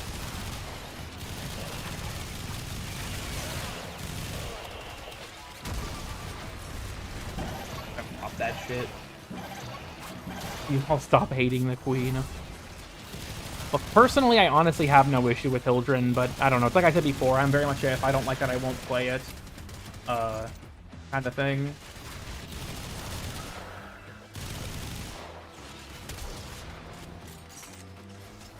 They cover up her divine body. Okay, now people... Okay, now people are taking this in a different direction. There's no winning here. We're about to have a Joe-Cat situation in my chat, dude. Oh, no. Dude, I still can't believe that Joe-Cat got canceled for liking women too gaily. Do you guys remember that? What the fuck, dude? I feel so bad for him.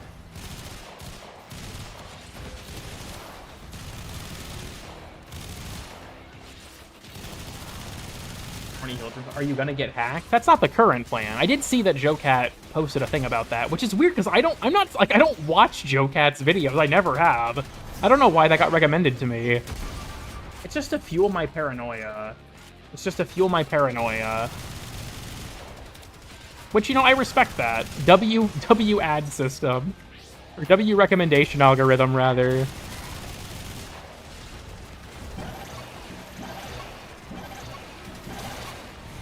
Play Harry Potter. Dude, the internet, and more specifically Twitter, horrible place. Horrible fucking place.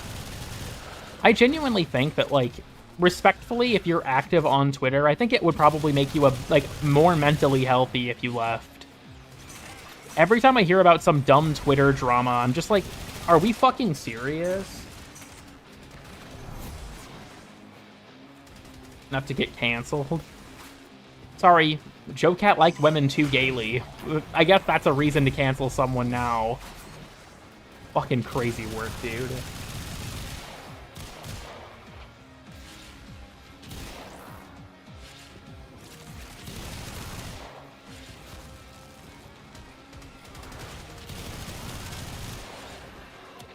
Isn't a person I watch on the internet would have to not engage with their media?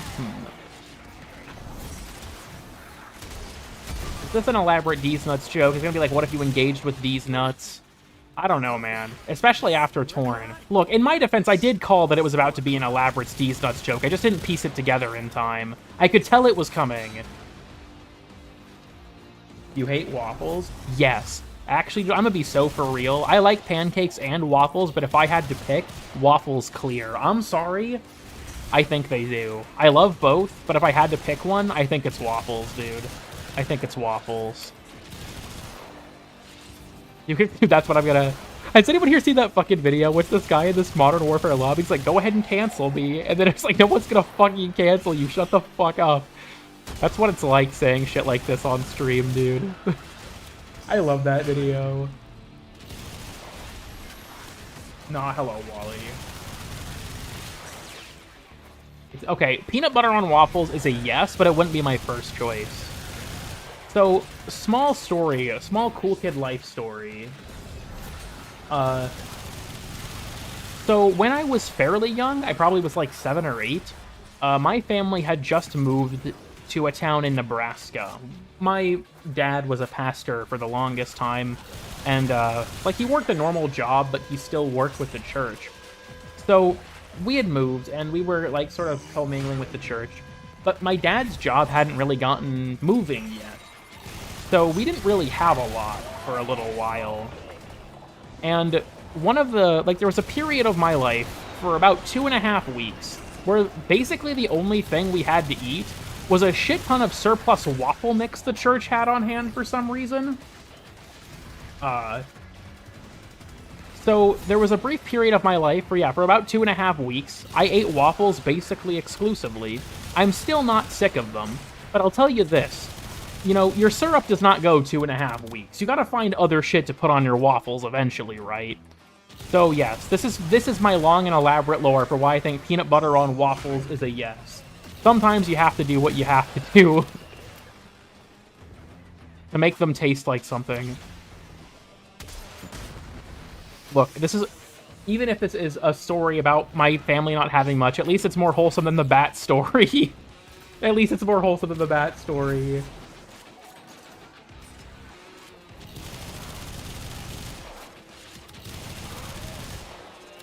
Waffle as the fun is elite. I respect that. I respect that.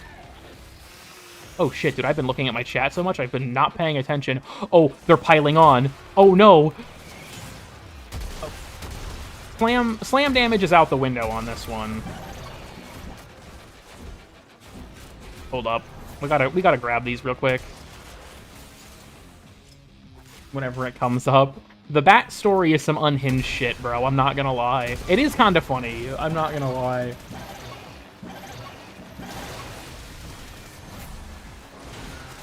Or else you lose. I think it depends. Once you finish the Peely picks, you don't have to anymore. If you're not buying all 3 of the legendary mods, and if you, in my opinion, don't really need to buy Escapist, it doesn't sell for anything. But I get what you mean. Dude, the stream of balls. Coming from the fucking turret. Holy hell. Wait, 54... Wait, is he actually... Did he teleport? Is he in here? No fucking way. He's in here. Smoke this guy. That wasn't the mission objective one, was it? It was a converted tower. Fuck my chud life, dude. Nothing could go wrong. I think it's just more that this weapon doesn't have great slam damage. At least not with my current setup. No Naira set? Blocked?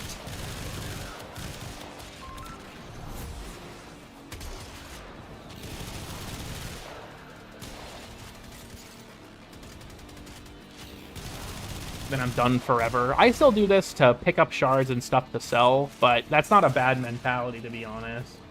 No Naira mods on Mesa? Exactly. I'm chopped. I think that's what the kids say. Dude, at this point, I say only, I'm 24, I've officially entered my mid-20s, which is harrowing to think about, to be honest. But it's like, my younger siblings have to kind of keep me in touch with some of that stuff these days.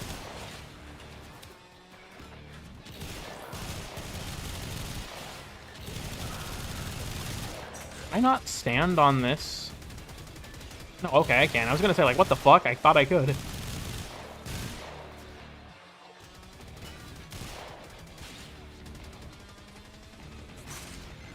That's a wrap.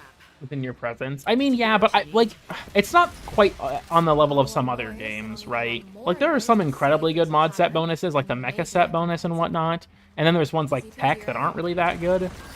But I don't think that the disparity is, like, insane. Like, it's not like... I don't know. It's not like there's any set that it feels like you have to run because it's that good. Omniforma Blueprint? We're up.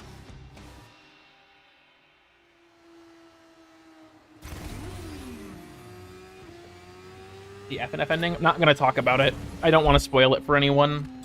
FNF spoilers are off limits for, like, the next week or two. The temporal ripples from this one event are Just pretending. Yes, dude, Mecha Set is fire. What do you mean? Flare is way hotter than... It's really good on Citrine, it's great on Varuna, it's great on Lavos, it's great on Kome. There are lots of frames it's really good on. Mecha Set, I shouldn't have cast that yet. Mecha Set is heat. Why is the gear wheel still fucked up, dude? Just fuck it, dude. Deploy everyone. And give them all Nourish. Boom. Perfect. I should actually cast Shatter Shield, I think.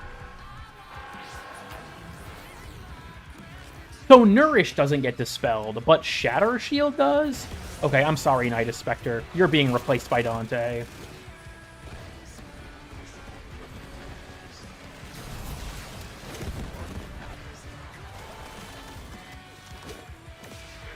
Ouch. Friday night? Oh, the D&D thing? Yeah, no, not Friday Night Funkin'. Wrong thing, wrong thing. Dude, this is gonna be fucking rough. Does it decast, or does it dispel Shatter Shield because it's not recastable? Is that what's going on here? Oh, right, I have frequent fire benefits, don't I? Dude, I can slam fire my Corinth, holy shit. Oh no, it's not frequent fire benefits, it's, more the merrier. No, Friday Night Funkin'.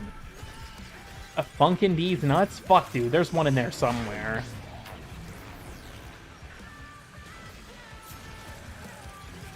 I love getting to stand by Flare and do nothing.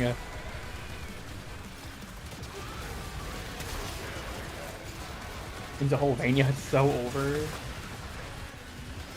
Just jump forward? Well, welcome to the modern era. Nothing interesting has happened, which is probably how it's been for the rest of the stream you've been watching. I'm just gonna, like, periodically dip in to help Flare, and then I'm gonna pop out for these things. Dude, holy shit, the balloons are tanky. Dude, my fucking reload speed is so high. The fire rate is fucking crazy.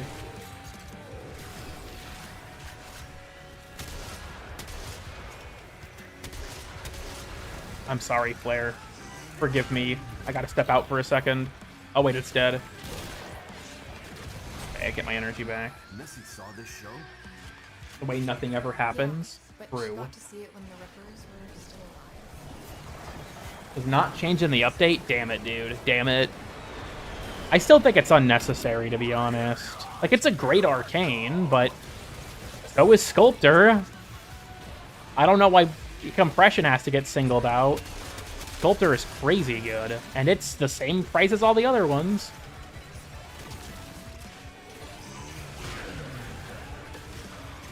Waiting for him to, yeah, come into view. Is he still targetable? There we go. Just, like, dipping in to stop Flare from starting to take damage. Bring this over here. Grinding it to max. Yeah, damn.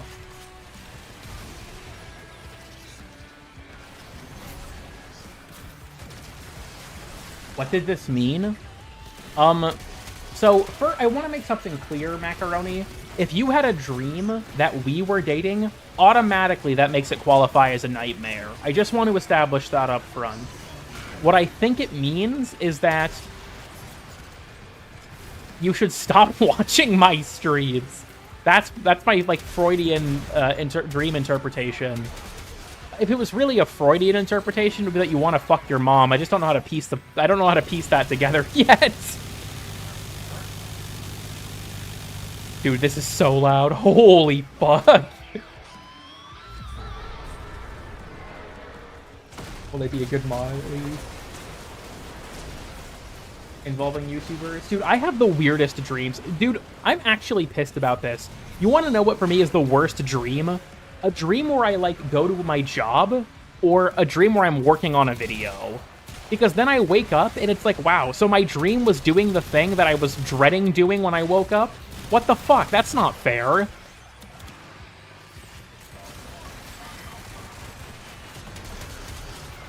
Okay, those are still active.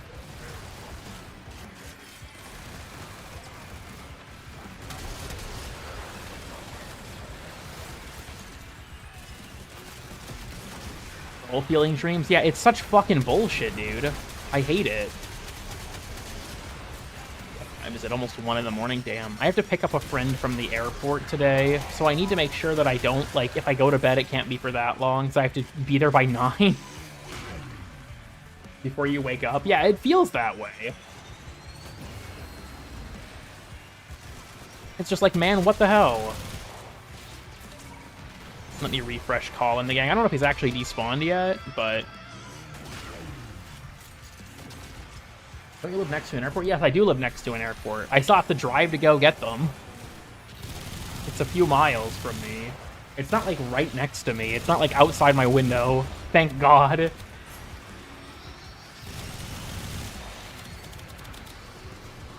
woke me up. Dude, fucking crazy.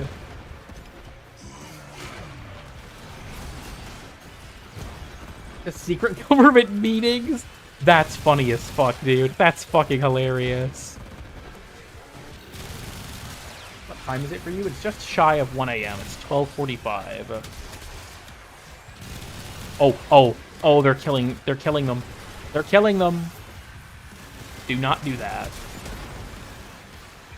This might be one of those runs where Flare randomly gets one-shotted. Dude, I have had that happen to me on stream so many times. People could probably make a compilation video of it. Of just Flare randomly insta-dying for no discernible reason.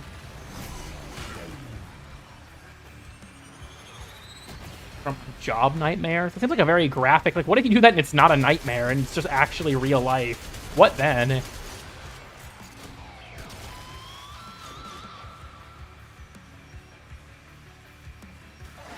Same time zone as Cool Kid Gang. That's like there's like the concept of the Cool Kid blast radius. How far you have to live from me to be safe from the threat of encountering me. Dude, what the fuck? I don't like this at all. Stop. Get away. Get away. Don't do that. Don't do that. What is happening? Dude, is it the balloons? I think it's the balloon.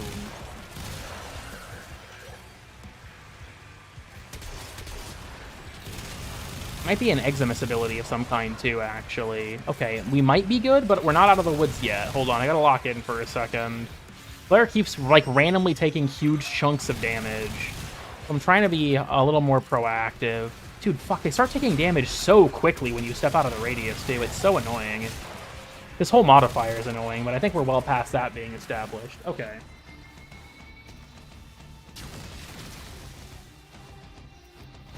Outforged Orange?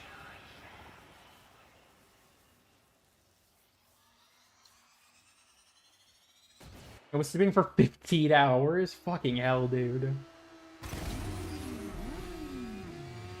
Dude, okay. So... This is embarrassing to admit, but it's the truth.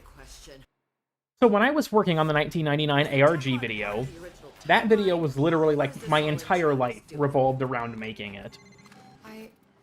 And I remember when the video was almost done, I was so tired of working on it that I went to bed and had this dream that I found out there was a part of the ARG I had missed about Arthur and Amir shilling cryptocurrency on the Warframe forums. And I remember that my reaction in the dream was confusion that this existed, but more so I was furious that I had to do more work on the video.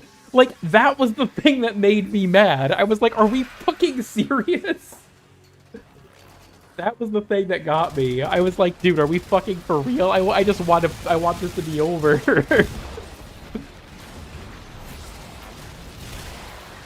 I gotta be really careful about enemies being close to me down here. That boring normal shit. I mean, I still have plenty of streams that are fairly normal and boring, but sometimes you have the, you know, you have the occasional hood classic, the occasional banger.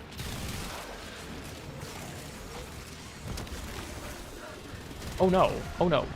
It's fine. I have to be very wary of Toxin Eximus units because they will just fucking fry me instantly. If I can build up high score, because I believe it builds up on regular kills as well as, like, it's just bonus progress for headshots. So if I can build that up, I'll be good. I just realized, okay, it's growth hormones. Probably the least cancer of the modifiers.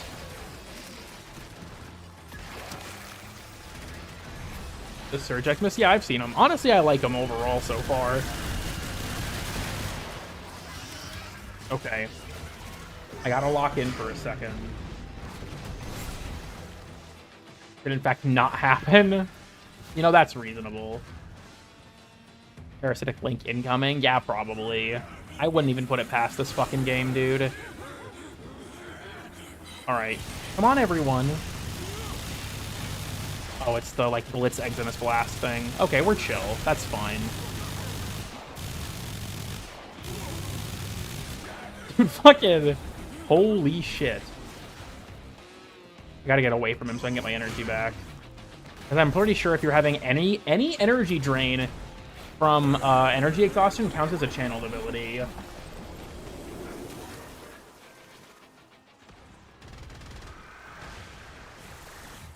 You worked for the Hunra? Peak warning? Dude, I remember I had a dream before Duviri came out that Duviri released early, and it was 4 Arcwing missions on Saturn. And in the dream, I was streaming it, and I was just utterly bewildered the entire time.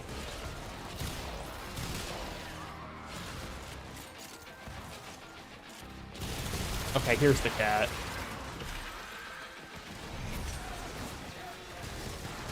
Bot enemies only? Oh, hell no. Duviri, if it was good. Crazy work. I low-key think they added the Arcocanid just so they could have another enemy to put the Hound of Mercy animations on.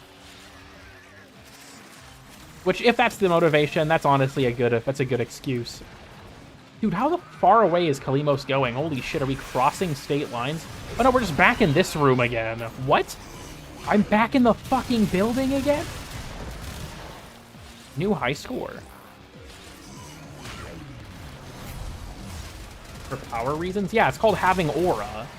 It's to represent that she moves extremely fast between, like, firing poses. Dude, I honestly, I'm not even kidding when I say this. I don't use Mesa's Waltz because it hurts her aura. I'm not even fucking joking, dude. It also has the weird side effect that it makes her vulnerable to hard landings when she's not normally, which is really fucking weird. Like, in her 4, I mean. But, dude, it hurts her aura. I'm not using it because it hurts her aura. That really hurt.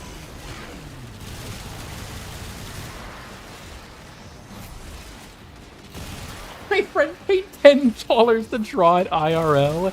That's fucking peak, dude. That's fucking peak.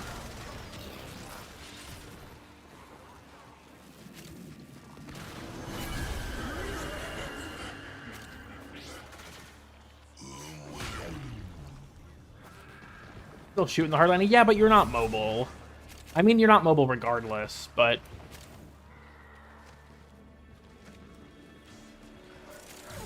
I did not mean to do that. The Kate summon legally means that the Kate is a vehicle, which I do find to be an interesting piece of Warframe lore. I'll save the on-call for the last one, I guess. Probably the best time to use him is right at the end. This has been an evil-ass ETA, but I think I've been playing my hand pretty well, all things considered. Not to, you know, toot my own horn as they say, but I think I've been playing my hand fairly well. Okay, could this motherfucker, like... Dude, I'm losing energy. I'm too close. Hold up, hold up. Get me out of here, get me out of here. Legacite is about to enter his escape sequence. Okay. Isn't Gulfador? Dude, I'll have to look. That's fucking hilarious. You say about getting a cat for the bar. You know The I'm gameplay with allergic. facts. You ride them, no? Yeah, but, like, vehicles are generally not alive. I think most people would use the term, like, mount for, like, that kind of thing.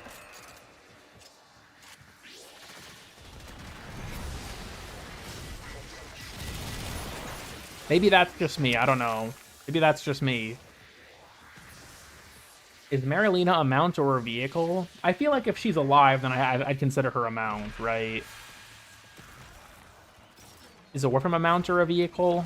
Well, technically speaking, you don't ride them. You more, like, control them. They're kind of like a mech. But, like, not really. It's almost... Okay, the closest analogy, I think, is, like, Iron Man's armor, maybe. That's as close as we're gonna get. Because I would... You know what, Marilena... Cool Marilena tail job? We know what you would do, okay? You don't have to clarify. I think we know. I think we know where you stand on this issue. I think we know.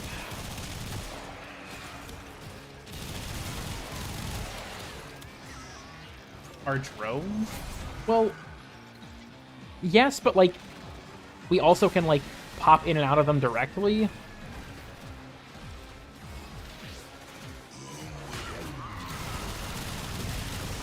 I'm getting targeted by a Surge Eximus again. The anti-Mesa Eximus head ass. Woo. Insane movement? I'm losing all my energy. Bring back Call in the crew. Dude, thank God I didn't get gear embargo. I would have failed the defense for sure without it. The Sentinel Mounter? That's more of a drone, dude, if anything. Condensed Thermium Marilena tail jaws? I don't think I like it here anymore. I don't. Alright, come on, gang. We have to jump the Legacite. Okay, well, I don't know what that was. Dude, that was Twin Roga. I don't know what I was expecting. I completely missed, which doesn't help, but... Oh, there's someone below me draining my energy. I was like, what the fuck do you mean I'm empty? I'm being targeted. Woo. He's on the bridge. No, don't say the N-word, Legacite. Don't say it. He's on the bridge. He's on the bridge. We have to kill him so he doesn't say it.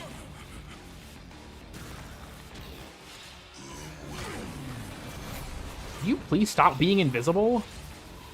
Oh my god. Fuck off, dude.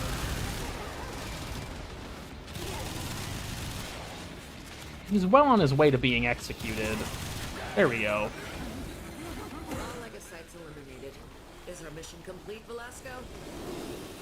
Make him say it. We have to absorb him too quickly. If PewDiePie was absorbed, that moment wouldn't have happened. I'm just saying. If he got absorbed right after being... Well, actually, he didn't even die in that clip. Never mind. Absorbing him still would have stopped it, but it's not relevant to his death.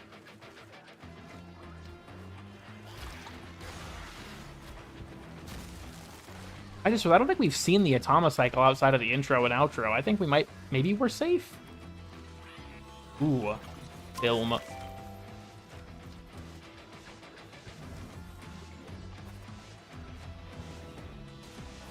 The Confederacy? Oh, hell no.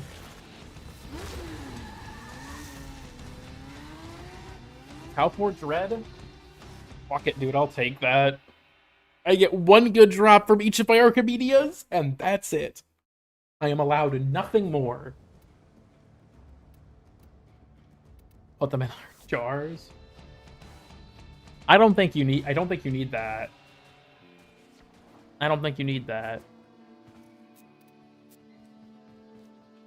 Oh, that's Marie. I was like, who the fuck frame is that? They got the Foley animation set? Fucking wild shit. Hi, Kaya. Fellow time traveler. In the Apex tank fight? I would assume they would appear there, but I haven't actually looked. I think I bought everything already? Yeah, I'm good. Huh. I gotta give you that base for Maru. Okay. In the old piece? That's true. A/interest, yeah. That's another one of those things that I think... Actually, hold on. I should probably punch that into my notes. You know what they say? When one door closes, a weird tunnel to a mushroom trip opens up underneath a futuristic city. He's Nobody talking says about that? the thing. He's talking about the thing.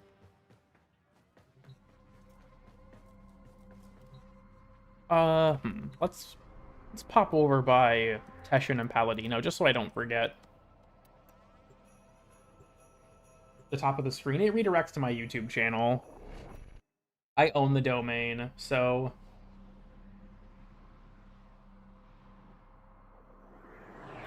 At the same... What are y'all talking about? Don't tell me. Dude, I haven't gotten D&D checked yet. I never went on D&D. Surprised. Normally someone will hit me with it, but I managed to get away with it. What am I doing? Stocking up on bullshit I'm not gonna use.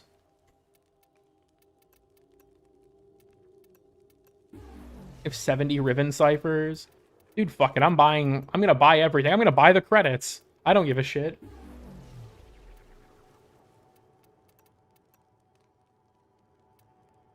Tried to bullet jump? Grim. Part of me wonders, like, what if I just fucking bought like 1,000 sad rel emo tiles, but you can TP her. Yeah, but there's no fast travel wheel. It has to be in the pause menu, and I'm pretty sure it locks you into her room. Oh, did they fix it? Oh, no, they didn't. Yeah, I'm stuck in here now. I don't know why this happens. It's fine, though. In sad rel would be a reflection of how I feel.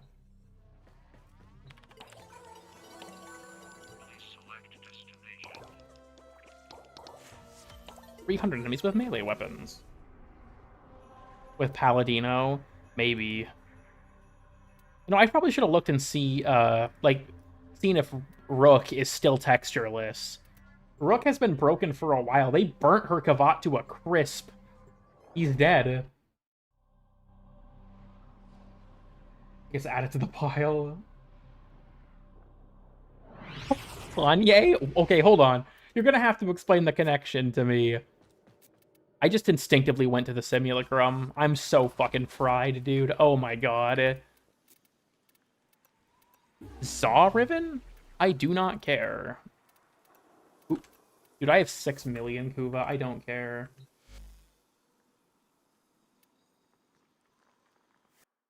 Donda album? Dude, is that like the name of an album? Dude, I don't listen to Kanye. The name of Kanye's mom? Oh, okay.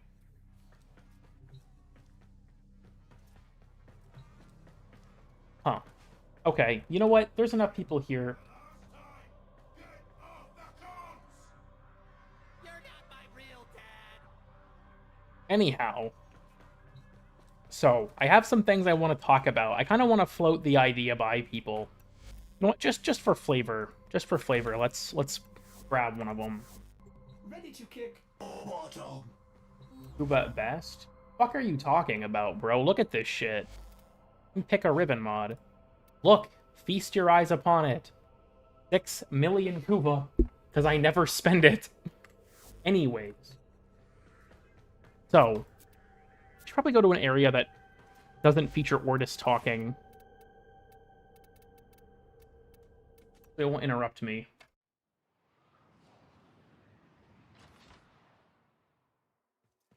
So, first thing I want to gauge, actually, let's start a poll.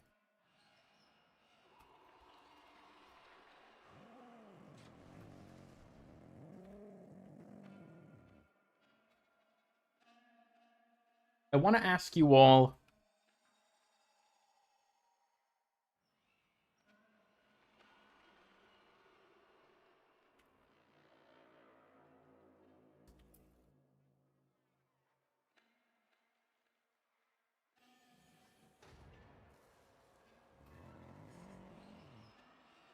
you know what? No, actually, you guys only get 2 options. No one gets to have any nuance because you all will choose the nuance option. Here's the poll. How do you all feel about Ryoku and Vina as characters? Not as cosmetics, as characters. How do you all feel about Ryoku and Vina as characters? Discipline brought you to me. A wise choice.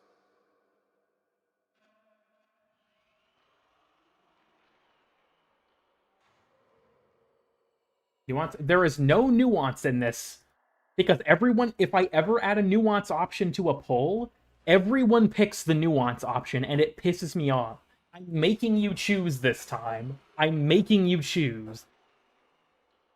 You pick an option, or you don't vote.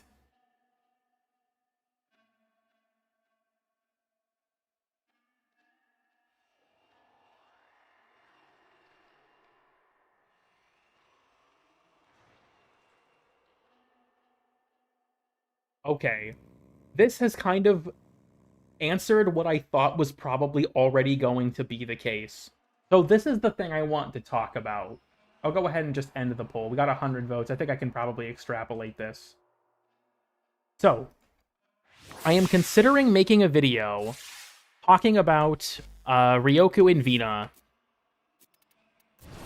and how they fit into, like, comparing them to the other proto-frames, essentially. Because the argument that I kind of want to move forward with is I think that they have a lot of neat components with the other proto-frames that are kind of just absent with the others. So here, I'll put on Ash again. I just want to get rid of the stupid fucking Inner Might Orb. Oh, hold on, my worm is still equipped. Okay, anyways. So, let me pull up my list of things that I want to float the ideas by everyone, and we're going to have a nice, productive discussion. So, let me grab this. I probably could have just moved the whole tab group. Whatever, it's fine. So, I have a bunch of bullet points that I want to run by everyone and see if these arguments make sense, or if they're fucking stupid. So when it comes to proto-frames overall, I want to make something clear. I like them. I don't really like playing as them, but I think that as characters, they actually work really well. And that there's... Ryoku and Vina lack a lot in comparison to the other proto-frames. There's 2 components to that. One is themselves as characters, like how they're written as characters, and then the other half of that is their connection to the world and the wider narrative. So, kind of starting with the first one, Ryoku and Vina aren't characters. Like, not in the same way the others are. They are more caricatures of the Warframes they're based on. It's kind of like their entire personality is the frame that they're based on. Like, okay, look at Arthur. Arthur is Excalibur, and there are reasons in his personality for why he's Excalibur, but that's not his personality. He, like, his role as Excalibur comes from him like being a leader, having some sense of nobility about him. I mean, you know, Quincy calls him His Majesty to prod him for that kind of thing, right? Or like Letty, she's a medic, so she became Trinity, but it's not her whole personality. There's more to it than that, with her rats and that kind of deal. Being a medic is still part of her character, but it feels more like the Warframe that they became is based on their personality, not that their personality is based on the Warframe, if that makes sense. But Ryoku and Vina aren't like that literally at all. They are both basically just Ash and Garuda in like the most stereotypical, I guess, interpretation, which I find really odd. And a lot of their lines are just really samey compared to other proto-frames. Like, if I play a few of these for you, because I do have these pulled up, they kind of just blur together. Like, with Ryoku, it's a lot of, like, proverbs, I guess. Whereas with Vina, it's just a lot of, I like killing people. Let me find a decent one here. I want to find one where I don't have to explain the context. Okay, hold on. Actually, I do know. This is my favorite line from Ryoku. Never ask Ryoku if he's a boobs man or an ass man, chat, because this will be his response. I prefer feet. I don't know what Ryoku meant by that, bro, but it does bother me a little bit. Okay, the real context is that's what happens when you get on a vehicle. Just the horn. Anyways. So... Sorry, I'm throwing a wrench into the actual genuine point I was making, because that line is so fucking funny. I changed my answer now. But, so a bunch of them are extremely simple. Like, okay, let me just play a few of these from when you mark an enemy. That one is our foe. I see our kill. Strike. Finish it. Silence them. One strike. Do you see what I mean? Like, Ryoku's lines are extremely one-dimensional, and they're very, like, stereotypical, almost. Whereas if you look at the other lines from, like, the Hex or Marie... I actually think I have Marie pulled up. Hold on. I'm way too high up on her page. Can I find the same section? Because a lot of her lines are very much about her religion, but that's kind of to be expected. By Sol and by Lua, I condemn you. Okay, well, the wiki's breaking. By Sol and by Lua, I condemn you. Okay, it's just not playing the line correctly. They must fall. It's just... Okay, Marie's page is broken. Never mind. We're not listening to her quotes, I guess. By Sol and Lua, I come... It's just censoring the N word she says in her lines. True. But, so, on the topic of Ryoku and Vina as characters, when it comes to the Hex and the Round Table and the Devil's Triad, they all don't just have, like, personalities beyond the frame they are, but they have histories that make them feel more like people. You learn about their pasts, you learn about why they ended up in their current situation, their relationships to each other, their thoughts on what they're going through. You know, like, you look at the Devil's Triad, there's talks with Marie about her struggle with, like, being disabled, which kind of plays into why she's Wisp, or Leon and his, like, struggles with self-harm, or Aui's relationship with Arthur, or the fact that Amir feels like an outsider because he's not part of the clique that made up the Hex. He's an outsider to them because he kind of got roped into it, if that makes sense. I don't know how much people here know the lore from the Kims about all of that stuff, but there's a lot more meat on the bones there because you learn so much more about their history, like where they're from, their connections to each other, that kind of thing. But when it comes to Ryoku and Vina, their entire set of goals and interests is fighting each other. And I think that on some level that makes sense if they've kind of been doomed to battle throughout all of time. But, like, is there not some interesting idea there that's being left on the table? Like, Ryoku and Vina, for the first time in effectively an eternity, don't have to fight anymore. And this doesn't feel like it's really explored at all. They just go back to fighting, and it's like, okay, well, we can do that, but why is there no exploration of, like, is it because that's all they've ever known? Is it because they continue to hate each other that much? Like, there's something there that feels underexplored to me. And that kind of plays into, I think, like, the other major category I was talking about. Ryoku and Vina serve no real connection or purpose with the wider story. They really only exist to justify the post-quest content, if that makes sense. Like, okay, so think about this. This kind of branches into another point. I don't think that the inclusion of Ryoku and Vina feels necessary or justified.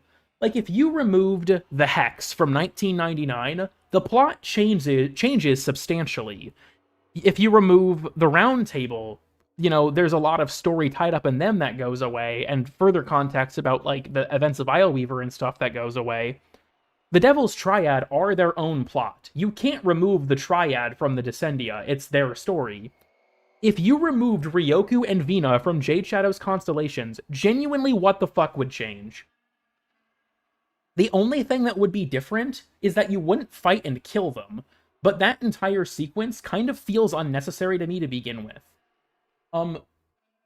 Like, I think that when you're looking at the other proto-frames in comparison, they are integral parts of their stories, but Vina and Ryoku aren't. It feels more like they were added to offload the personality that Sirius and Orion could have had to Ryoku and Vina instead. Because Sirius and Orion, much like their mother in her quest, aren't characters, they are plot devices. They don't really do anything or have any, well, character to them, other than the incredibly basic motivation of wanting to kill each other, right? So it feels like they kind of offloaded the personality element of that to Ryoku and Vina, and, like, that's their role in the quest. But if you removed them from the quest, I don't think it would change that much, to be perfectly honest.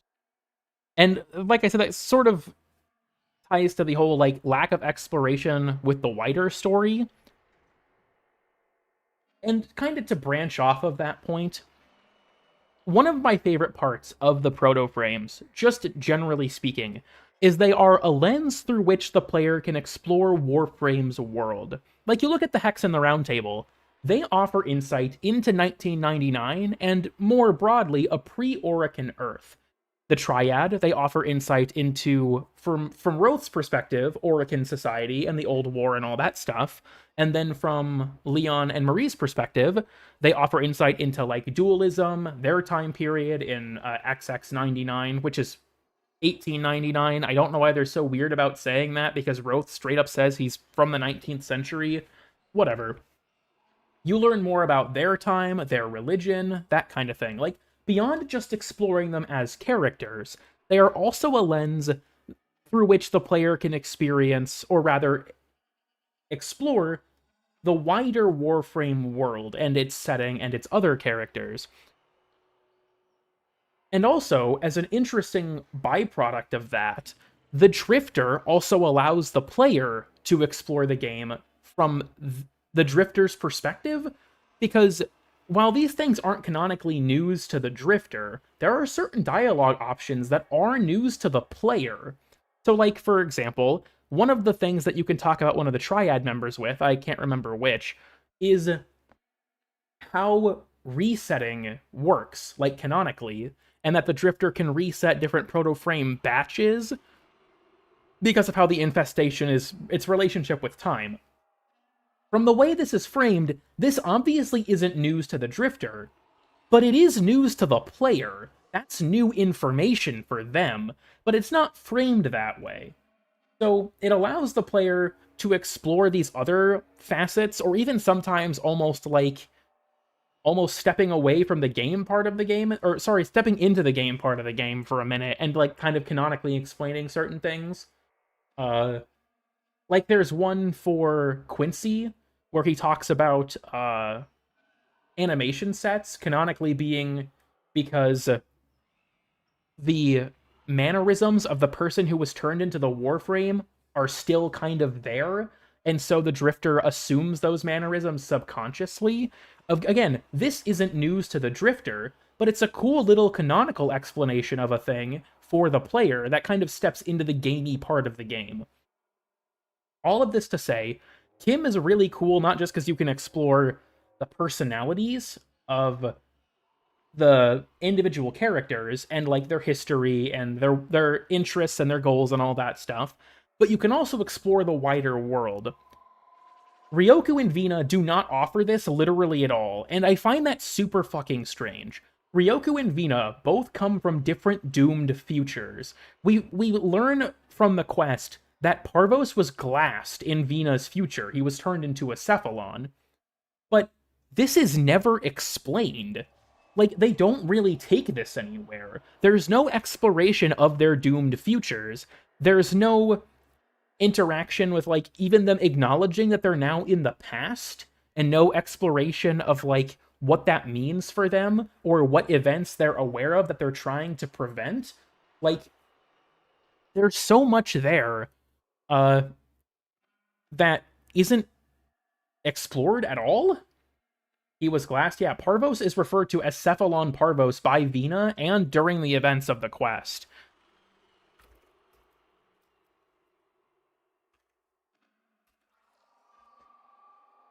But they just didn't explore that at all, which I think is super odd. Because it's like there's so much intrigue there that could be explored that's just left out to dry. As well as with, like Vina talks about in a lot of her Gemini lines, it's very strongly implied she's like a Corpus mercenary, essentially, or that she worked with the Corpus, because she talks about like how she's expensive to hire and stuff like that. She talks about making money or collecting debts with a lot of her kills. There's like this weird, like, whisper of a character there that's not really tapped into, and like a whisper of a surrounding context for why she is the way she is that's not ever explored. And kind of, beyond that, something that I think is like an interesting question to ask. So if you took the Excalibur out of Arthur, he's still Arthur. You know what I mean? There's still a personality to Arthur. Same with most of the other proto-frames. If you took the frame out of them, there's still a personality. If you took Garuda out of Vina, genuinely, what the fuck is left? What is left if you take Garuda out of Vina? Like, was she always just this insane, bloodthirsty individual? That doesn't really make a ton of sense. Same with Ryoku. If you take Ash out of Ryoku, what is left? Compared to the other ones, I think the answer is nothing.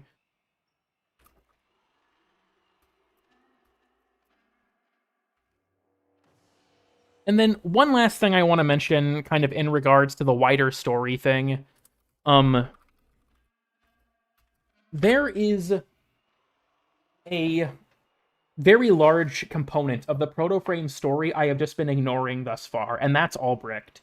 To our knowledge, every proto-frame, potentially except for Ryoku and Vina, were made by Albrecht. And there is this overarching narrative across all of them that they share of betrayal, of him manipulating them, of him abandoning them, and their emotions after the fact. Be it hatred, be it like blind faith, be it disillusionment. There are different facets of how this recurring thing for Albrecht is explored.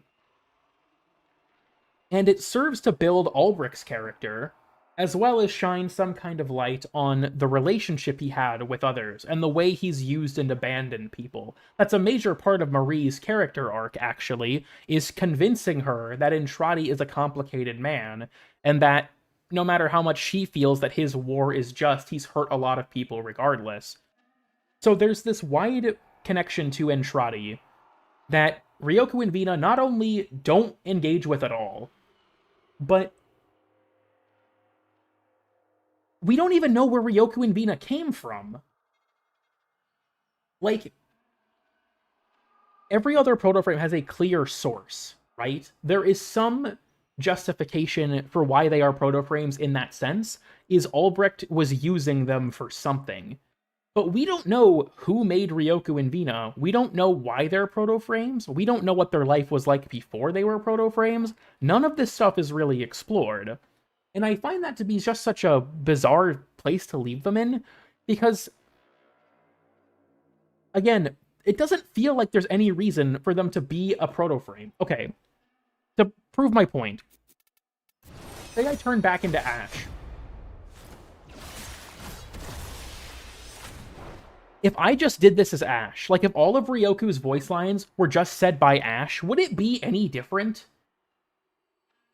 Not really. If he was just a talking Warframe instead of a Warframe person hybrid, it wouldn't functionally change anything. Whereas I think for the other proto-frames, aside from Vina, if they were just a talking Warframe, it wouldn't work. You know what I mean? It wouldn't make sense. It wouldn't fit. But for Ryoku and Vina, you could just do that at that point. So, I'll admit, I think that this entire rant that's been going on for like 20 minutes is probably fairly incoherent. I'm just kind of relaying what's in my notes to see if anything I'm saying is really fucking stupid. But that's kind of the PowerPoint version, almost, of like my issues with them as characters. Is, like I said, there's the character element of it. I don't really think that they're well written. And then there's also the narrative element of it, where I feel like they just don't serve any connection to the wider world. To be honest, on some level, I don't think this can be fully rectified, because the quest is already done, and their lines have already been recorded. Like, on some level, things like their Gemini lines, or their crew member lines, or all that stuff, probably can't be fixed. But as generic as this sounds, I think that if they had something akin to Kim conversations, they absolutely could be salvaged. A lot of my issues with them could be fixed if they went that route. Now, to be fair, saying they should get Kim conversations and giving them Kim conversations are very different things that have very large workloads that are being ignored, right? The amount of writing that goes into making that kind of thing is ginormous, I imagine. So, ginormous is a good white person word now that I say it. Regardless, that would be a huge amount of effort. But I think from that, like, when it comes to the elements of, like, their lack of connection to the wider world or narrative, the mysteries about their origins, fleshing out their actual personalities, exploring how they feel about their current situation, all of that stuff would be most easily built upon or established with something akin to Kim conversations. Now, how would this affect, like, their dialogue and their missions or whatever? I don't know. It probably wouldn't. Maybe we don't even do, like, a getting friendly with them kind of thing at that point. But I think that there is such an opportunity there.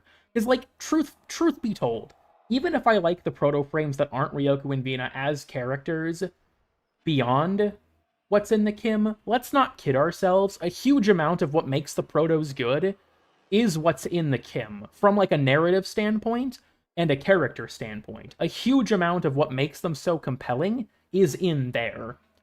And I think that there is that would be the best route to take for these frames, because it helps to kind of salvage what they have after everything. I also just kind of realized and wrote in my notes, there's also this interesting body horror element of the protos that's not really explored with Ryoku and Vina at all. Like, it's talked about by, like, I know Letty, Marie, Leon. Some of them talk about, like, the transformation process and how physically painful it is, and how they're, like, what pieces of them are and aren't left. And it's like, okay, this is cool. Not everyone has to talk about it, but I think it would be cool to have more of an exploration for, like, if Albrecht did it to them, what was it like having that procedure occur at whatever point in time it did? If Albrecht didn't do it, who did and what was that like? Like I said, there's so much that could be talked about. I'm kind of struggling to even write this video, because I feel like I have way too many things I want to say and no idea how to structure them. But And Guts Frame. Yeah, I think it could be interesting to have her, especially because of her connection to Parvos. Like, if Parvos created Vina, what was that like, right? Okay, I know Ash has a Laverian and Garuda has her own lore. That's not the lore for Ryoku and Vina. That's a different thing, right? Like, there's lore for Excalibur in his Codex entry. That's not Arthur's lore. There's lore in Mag's Codex entry. That's not Mag's lore. I don't count that. I don't think that counts.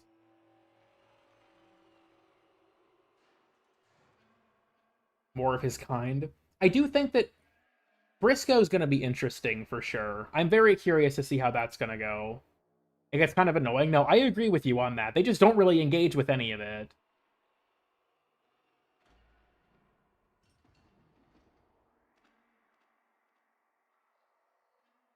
From those two. Well, Ryoku, okay. I get what you mean. I do have to say, though, Ryoku has his stomach. Some would know me as I do find this kind of freaky. I do find this a little freaky. They do not whisper that name in these times. He's also got, like, this tube attached to it. That's his insulin pump, maybe? Dude, I don't fucking know.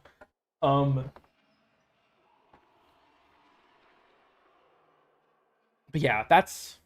Is there a belly button? I mean, yeah, I guess so. It's just a little obscured. Okay, again, that's kind of the Spark Notes version. Some people did say some things that I did punch in my notes. Like, someone mentioned the Hex Treasures play into their character as well, which is a good point that I definitely need to make sure I keep in. But I feel like, again, this was supposed to be a short video, but like everything, the more I thought about it, the more I had, like, way more to say about the topic than I realized. And I kind of wanted to run the idea by the stream chat and see if, A, the opinion that I hold on this was a wider agreed-upon opinion as well. And B, if my arguments, or my reasoning, rather, as to why I think this is just... I want to make sure it's not all over the place, I guess. I think you can boil down the argument, though, in some sense to this. Ryoku and Vina don't feel like characters, they feel like cosmetics, if that makes sense. Like, I think that's kind of the way to sum it up, right? They feel more like cosmetics than characters, whereas the other proto-frames feel more like characters than cosmetics, at least if you ask me. I don't know. I kind of have my doubts that this would be the end of Ryoku and Vina entirely. But who knows, right? Who knows? The Round Table have gotten barely any exploration since their release. They haven't even given us any new conversations with them. Without spoiling too much, there's a little bit of them in FNF, but...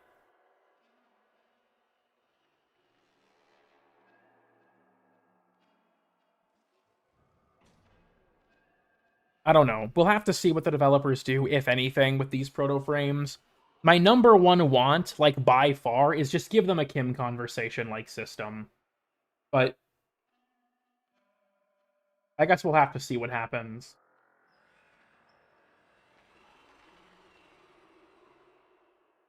Garuda questions. Honestly, I'm happy with Garuda's lore overall. I think it was pretty cool. It's Frontiers and Fables is FNF, the little Kim convo that you get at rank 5 now.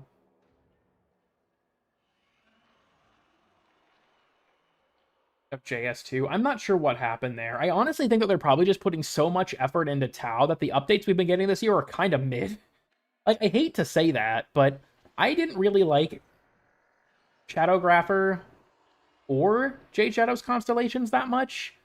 Shadowgrapher just contained basically nothing, and Jade Shadow's Constellations just felt rushed.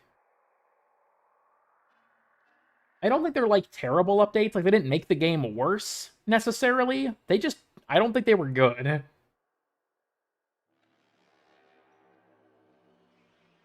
I don't know. Maybe Iceblade of Naren will turn it around. I don't really count Frontiers and Fables as an actual update, to be honest. It's not like a title update, so...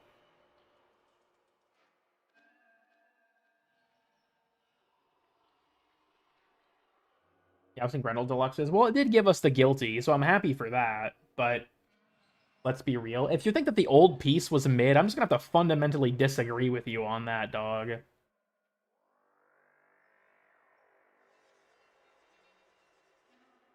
Well, I guess that concludes my Ryoku and Vina rant that featured no Vina. I kind of forgot to switch to her.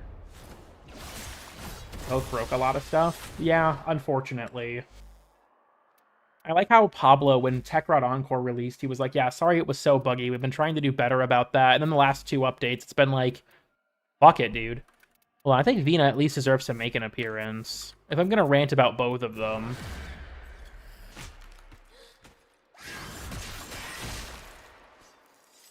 Void Demon and the Blood Witch. A perfect match. Weird thing I noticed. So, Vina has unique claws, and she'll automatically equip them during her Gemini emote, even if you're transferring back to Garuda, but once you're actually playing as Vina, she'll just use your normal claws. It's kind of weird. Okay, well now she's not doing it. It was doing it in the Orbiter. Maybe it's an Orbiter-specific bug.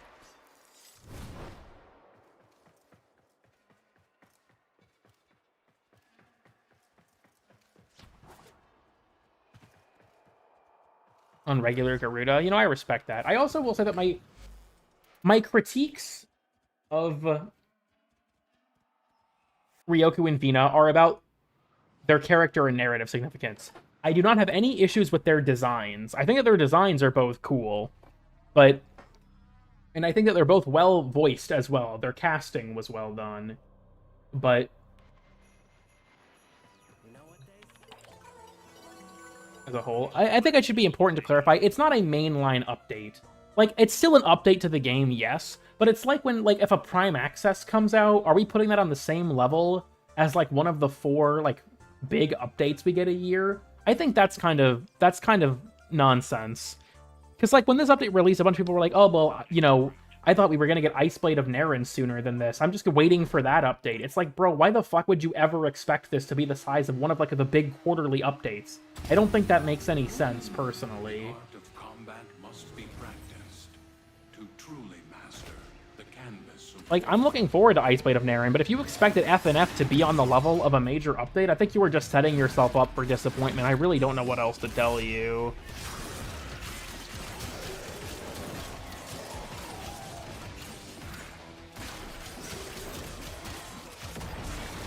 We're not using Excalibur for once. I'm reformed. Our seated. I am looking forward to Citrus. I really thought it was going to be Colorvo, honestly, but I'm not complaining. I like them both. Confused lots of people. Well, I think it was fair to give this update some hype. Like, we got a new Nightwave season. Obviously, the Hex made their return. Like, we got a new Eximus unit. This is a bigger interim update than, like, just a Prime Access or something. Also, like, if you're a developer releasing something, do you not want to advertise it? Like, is that the solution? Or is it, like, I don't know. Like, if you're a developer and you're releasing new content, I feel like it makes sense for you to advertise it. I don't think that they, like, over-deliver or, like, over-promised on the expectation for the update. Unlike, Lotus Eaters, where people didn't realize that the new quest was going to be 5 minutes, because it was only ever mentioned on dev shorts. So people got the quest and were like, what? Gloomslop? Yeah, I'm sorry. This is Gloomslop.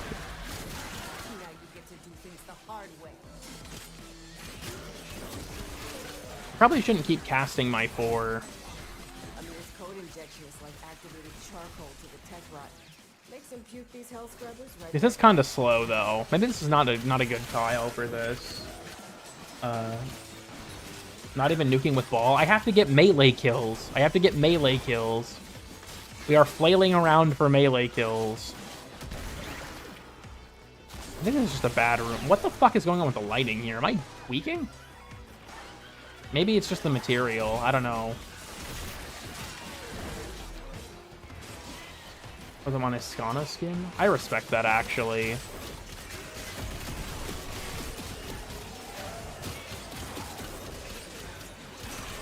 fuck billion damage. I mean, I could, but like I'm making challenge progress here, okay?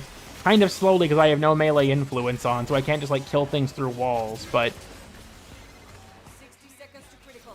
Activate a scrubber. I do not use Blood Ball. I do not press 4. I do not cast Blood Altar. I hold E, and if the enemy doesn't die, then I die. It's that simple. I also just almost always use like melee influence on Excalibur for this challenge because it's faster. I feel like I might as well do something else for once.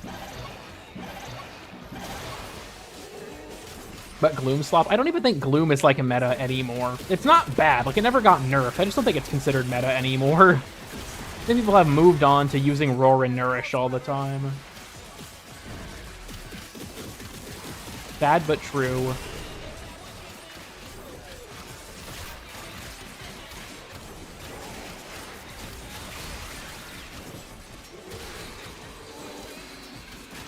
For 5 minutes straight. You know, more or less. I still hate these challenges, I'm gonna be honest with you. Don't get me wrong. I'm hitting a window. Bird moment. I guess I am Garuda, that would make sense. But, when it comes to the calendar challenges, I understand. Like, I'm fully willing to admit that this is just a difference of what I value compared to some other people. But I hate these challenges because I think they are incredibly boring. I've had many people argue like, well, cool kid, they're actually good because they're easy to loop into other farms. Okay, you can loop them into other farms, but what about when you're done with those other farms? Now you're just stuck doing the boring shit again. I don't know, I'm just not a fan of them. I wish that they were more interesting. Like, give us less overall challenges, but make the objectives more engaging or complicated. Like, capture so many Legocytes in one mission or something like that. I'd be down for something like that instead. Might as well go for the additional 30 seconds to actually leave with this.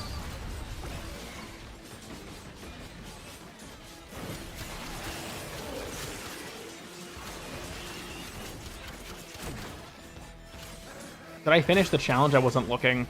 Hold on, fuck. Yeah, I did.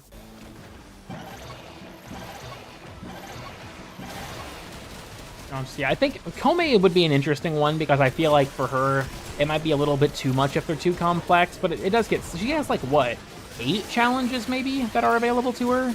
Because it's the 4 primary elements: kill enemies close to you, kill enemies far away, kill enemies while sliding, kill enemies while airborne. No, I guess kill enemies while wall-latched. So I guess it's, what, 9? There's not that many. My ass is out here on the line too. You hit this mission's minimum threshold, but you didn't come down here. I like how Letty's like, I've got my ass on the line too. Letty, you are holding a rat in your transmission, like your voice call thing. No, the fuck you aren't. Unless you brought the rat with you, which, in my opinion, is grossly irresponsible.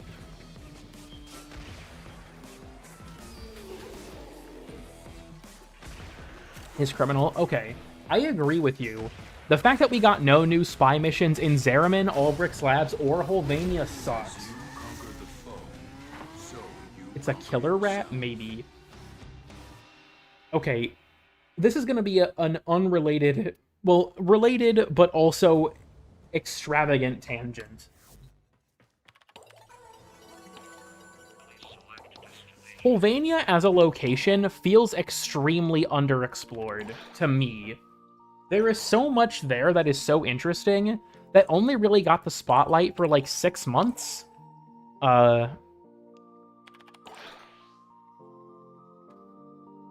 Bring up the ukulele. Kill 500 tech rat. Well, now we can use him. So to explain what I mean, there are different locations in the skybox that are never explored, but also there's this element of the civilians that's never explored. Like, we have the civilians in the mall, which is weird because there's tech rot in the mall, so they're probably not safe there, but what the fuck ever. But, like, look at this. There's this giant tower. Would this not be the site of, like, a really fucking cool mission? Wouldn't it be cool if we had, like, a mission to climb the tower or something like that? Or beyond that, right? If I go up a bit. In the distance... Oh, is it not? Hold on. It's on that side, and I can't really see it. In the distance, if I could get over this fucking building, there's a carnival up there. Dude, I can't fucking see this piece of shit. There's a carnival over there. There's also, like, the stadium that online plays at, but you can see, like, a Ferris wheel Gotta and stuff. nurse these scrubbers. Wouldn't it be sick if we had Too much a mission in smoke the buildup, amusement got park? pearl white on your hands. Hold on. Someone remind me to talk about... Actually, no, fuck it, we're doing it now. We're doing it now. I'm going to I'm going to a Captura scene so we can show this. Because there's multiple layers to this that bother me.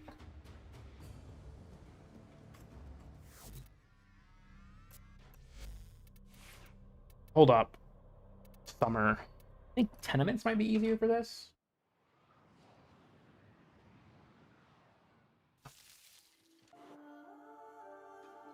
Okay. You can see it a lot better now. There's, like, this big structure there, all these roads.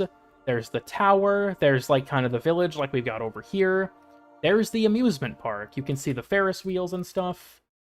Hold on, I'm just gonna toggle advanced time so that I don't this isn't silent. There's all these, like, doodads over there. We've also got, if I zoom out a bit again, if you look, there's a harbor here with a bunch of cruise ships. Like, would these not all be fucking awesome locations? Although, dude, look at this. Look at the docks. They just kind of stopped detailing at that point, dude. They just fucking gave up. There's, like, a lighthouse over there, though. That's neat. Some kind of Holvanian castle there, actually. I've never even realized that.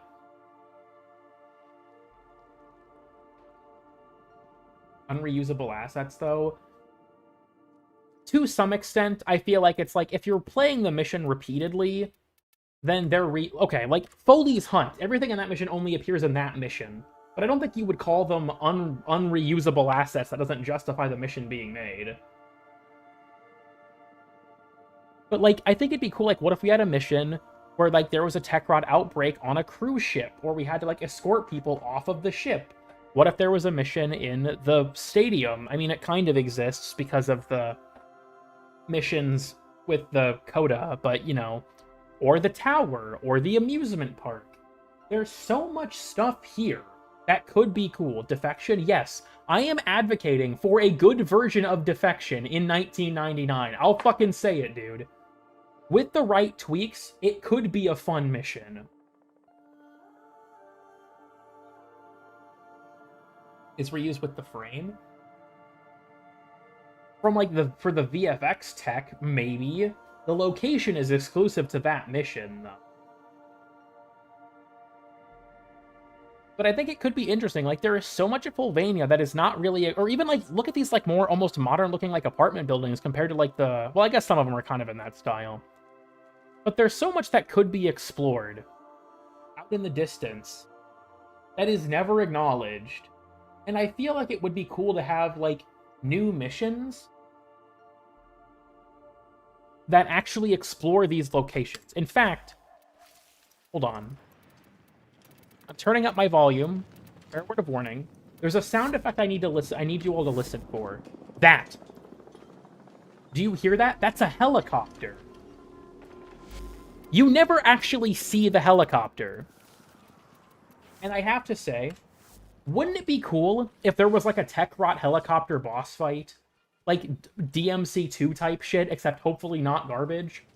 Like, I think it would be so cool if the helicopters were actually brought into the fold as another boss. Especially for variety with Archimedia, honestly. For Stormfall. Stormfall drop in on, like, a B-10 looking thing. You can actually see it when they get dropped in, but it's not a helicopter. But I think that a helicopter could be a really cool boss. Like, okay, think of it like this. What if... Let's go back to the tower. Let's spitball this real quick. Off the top of my head, we're going to put some bullshit together. So the tower. Here's the pitch. You have to climb the tower, like in Metal Gear Rising almost, and then once you're at the top of the tower, you have to fight the helicopter up there. I think that could be like a cool framing for an assassination mission, right? Like, you have to scale this tower, maybe as it's getting blown up or, like, falling apart because of the helicopter. Maybe there's some variety in the mission because it can, like, close off different routes or it breaks in different ways and you have to navigate it differently. And then once you reach the top, you get to fight the helicopter. And then there's, I don't know, some unique reward or something that you can obtain from it. Or maybe it's even just, like, an alternate way to obtain the existing materials. But I think there'd be no real incentive to run it if you did that. But like, there's something there, I think. Yeah, the Ascendia, pretty much. The Ascendia. Or like, again, like I said, there's stuff you could do with the cruise ships. There's stuff you could do with the apparatus here. You know, now that I look at this low-key is giving like Monaco, like the racetrack. I don't know much about racing, but Nitro loves F1. Is this not low-key giving like street racetrack? Maybe it's all in my mind. I feel like it. Well, I guess, hold on. Now that I think about it, you might fall and die. It's still low-key giving street racetrack, even if you fall off and die. I'm just saying. Ascension. You know, that could be cool if there's like a rising of Fervon gas or something. That you have to like keep moving to avoid. Remind you of the Unum? I mean, kind of, if you mean the tower. But 1999 racing mode? Dude, that could be fire. I'm just saying.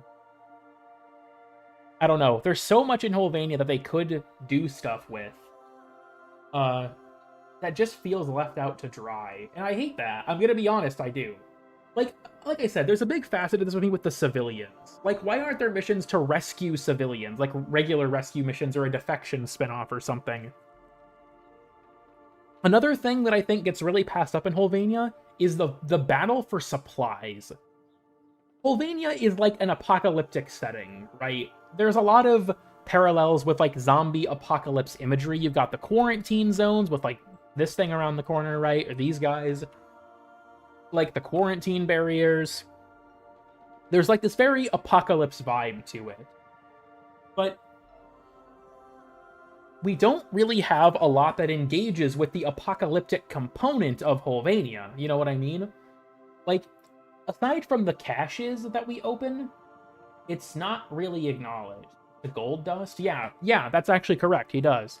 Like, okay, wouldn't it be cool if there was a mission where you had to, this is going to sound incredibly banal, but I swear this is interesting, like, raid a grocery store, and you had to, like, help extract the resources from there for the civilian population that the Hex are supporting, and you could have some kind of gameplay loop for that. Like, I think it'd be cool to have missions that are more grounded in the apocalyptic part of it. What do you mean? Pizzas are not the only resource. That's like saying, why would we need to get water? We pick up 6 packs of beer. Maybe if you were my dad, that's a good argument. But let's keep our heads on for this. Extraction shooter game mode? Okay, that could be fucking fire. Excavation in a grocery store? Also, the Hex treasures are not like regular supplies. They have personal significance to each character. Like the cheese cereal for Letty's rats, or the comics for Amir. That kind of thing, it's like a connection to a character. Partaking them? Yeah, like, there are dialogue things that mention, like, supply runs and stuff like that from the characters. But you never actually witness any of it. And I think it would be cool to, like, actually participate in that. Is Amir a gooner? Yes. Have you not heard the line where Letty says, "Stop playing with yourself" in the new Nightwave? To explore their updates. Well, here's the thing with Holvania. This might be considered an insane take. I wish that we got a whole year of stuff in this location. Kind of like with Duviri, though Duviri was only 6 months. What? No, that's a real line. That's a real line. Anyways, I think that, like, Duviri got more exploration than Holvania, but still not as much as it could have. There's still a lot of meat on the bones of Duviri that has yet to actually be expanded upon, right? But, like, I feel like I wish that we got, like, when this update came out, I low-key wish, like, the next year of content was just stuff in Holvania. I understand why it wasn't, and we got some great updates in that period of time, right? But I think it would have been so cool to, like, really push, like, okay, there's a lot of cool stuff in here. What purpose could it serve, right? What could it all mean? Like, what if we explored the harbor, or the tower, or the amusement park? There's all of these interesting locations that just kind of exist in the periphery that are never actually brought into the game, and I think that's really unfortunate. I really think that's unfortunate. I don't know. I would love to see them do a lot more with this location. Here's the thing for me. This is probably going to be considered a shit take, and I'm fully willing to accept that. I'm kind of tired of DE just chasing new places. And I get why they do it, because novelty is very effective, but like, I'm looking forward to Tau. I am. But there is so much left on the table that we already have that hasn't been explored. Even beyond Holvania. I know I rant about this literally every stream. Pluto and Neptune, Sedna, they don't have unique tile sets. They've never gotten unique tile sets. There are locations in the Origin system that are still not, like, present or expounded upon at all. Personally, they could delay Tau 5 fucking years for all I care if it meant that this stuff felt finished. Because there's so much that could be explored in Holvania, in the Origin system, in places that we already have, that haven't fully been run through their potential. But there's, I don't know, it feels like the developers are just kind of moving from one place to the next. And like I said, even despite being excited for Tau, I would gladly sit and watch them delay that shit indefinitely if it meant that this stuff got, like, more to it. I don't know. I feel finally releases after teasing it for years. Honestly, no. I think they're going to keep expanding Tau. Like, I think they're just going to keep adding new locations to it. Pablo said they have tons of ideas for locations in Tau, and they're launching with 2 of them. Honestly, I think that if they're going to expand on existing locations, it will be in small updates, or will take like half a decade. Because there's so much in Tau that they probably want to do. Like, we're introducing a whole new solar system to the equation. There's a lot that can be done with that. And that's exciting. That's exciting. I am looking forward to that, for sure. But again, it feels like it's too soon almost, for me. I know Tau has been teased for like a decade, but there's so much that we could still explore. Be it in Holvania, be it in the Origin system, tons of other places. And I think that, they just kind of get left out to dry. And then when we do get a location revisit, it's normally kind of small. It's not anything big. Like, look at Techrot Encore gave us 1 new mission in a new location in Holvania. Or even like Isleweaver gave us 1 new island in New Viri to explore. The deep mines, I guess, are kind of cool. Even if I think that they are a little odd, like logically. They kind of make this whole point about how they connect to locations in the Upper Valis, and it kind of doesn't make any sense. But I think that there is, like, we do get the occasional revisit. But, like, if you want my opinion, we should get major updates that add new tile sets to planets that don't have them. Or, like, the things I suggested with 1999. Like, if we were going to have a 1999 revisit update, we would get 1 of them at best, and it would probably not be nearly as out there as I'm suggesting.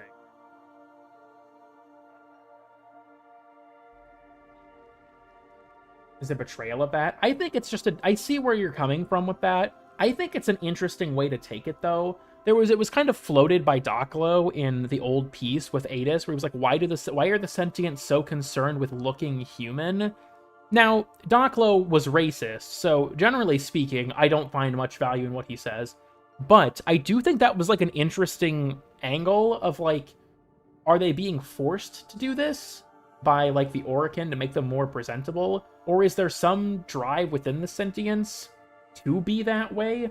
And then like with what we've seen with like the next major update, right, with Tau, is like an expansion for that element of like how much are the sentients a reflection of the flaws of their creators, that's kind of the angle that I interpreted that from, personally, was it's like, the sentients were supposed to be better than us, but they're not. And it's like they've fallen into the same trappings as those who created them, which I think is really interesting. I think that's an interesting way to take the story, but I get why people don't like it. With that cycle, yeah, I agree with you there. Also, thank you for the 5. Daniel Emmert, I think that says. Just got here in time for the truth to be spat. Tau is exciting indeed, but there's still room for the origin system to develop and receive more love. Yeah, that's kind of my thought process with it. I don't know. Like I said, I'm very excited for Tau, but I think that we are crossing the threshold into a new solar system too early. I think that there's still a lot of stuff that could be explored and expanded upon. It's just, dude, the water's not moving, is it? I've been looking at this for like the last 10 minutes and I just processed that. The water's not moving, is it? I mean, it's a skybox, nothing is really moving, but that is especially weird. Okay, I'm gonna be so real. That fucking castle looks like it was made in SketchUp, dude. What the fuck?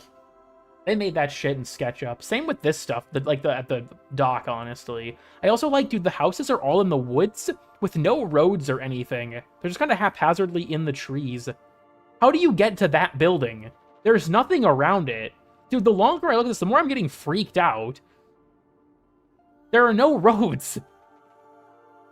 Is it all underground? Well, we got these roads, I guess. Dude, how do you get anywhere? What?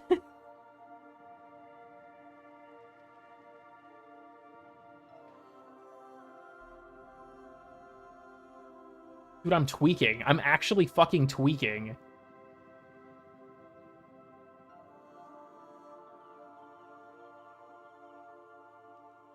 Is that a giant slide? What's that colorful thing there? Is that like a giant slide? I can't tell. We got the roller coaster bits.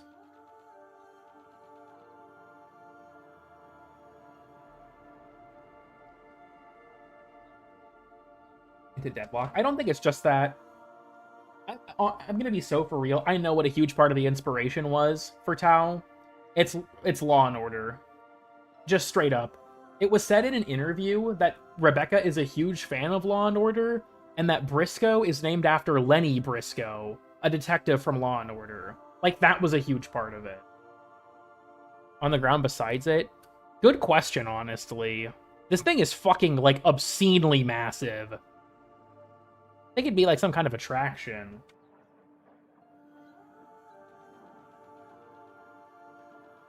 Also, when it comes to the whole unique location thing, it could be cool to have some of this stuff mixed in to just normal missions. Like, the zoo is a super cool Holvania location that can just appear.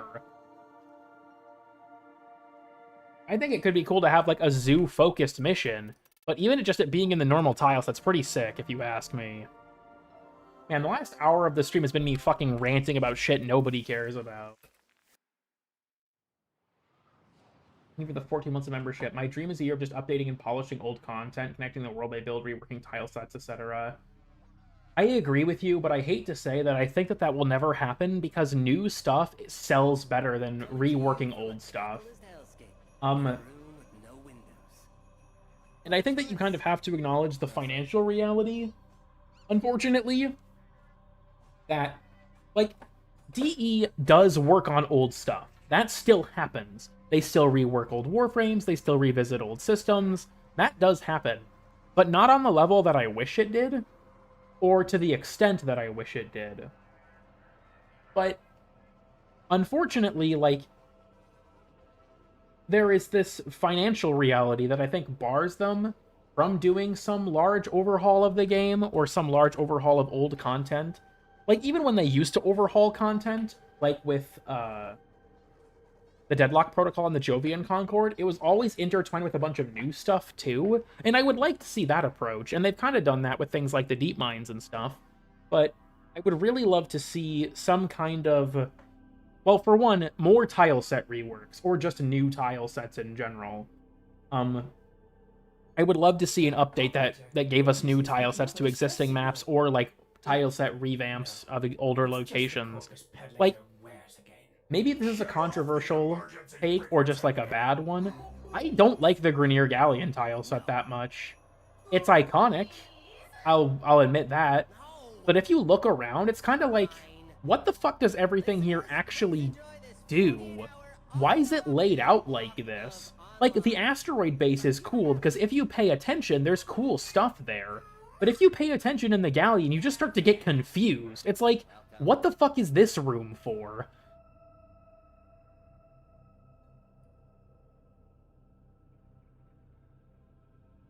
I don't know. I feel like there's so much that could be done, not just in terms of tile set like relights, but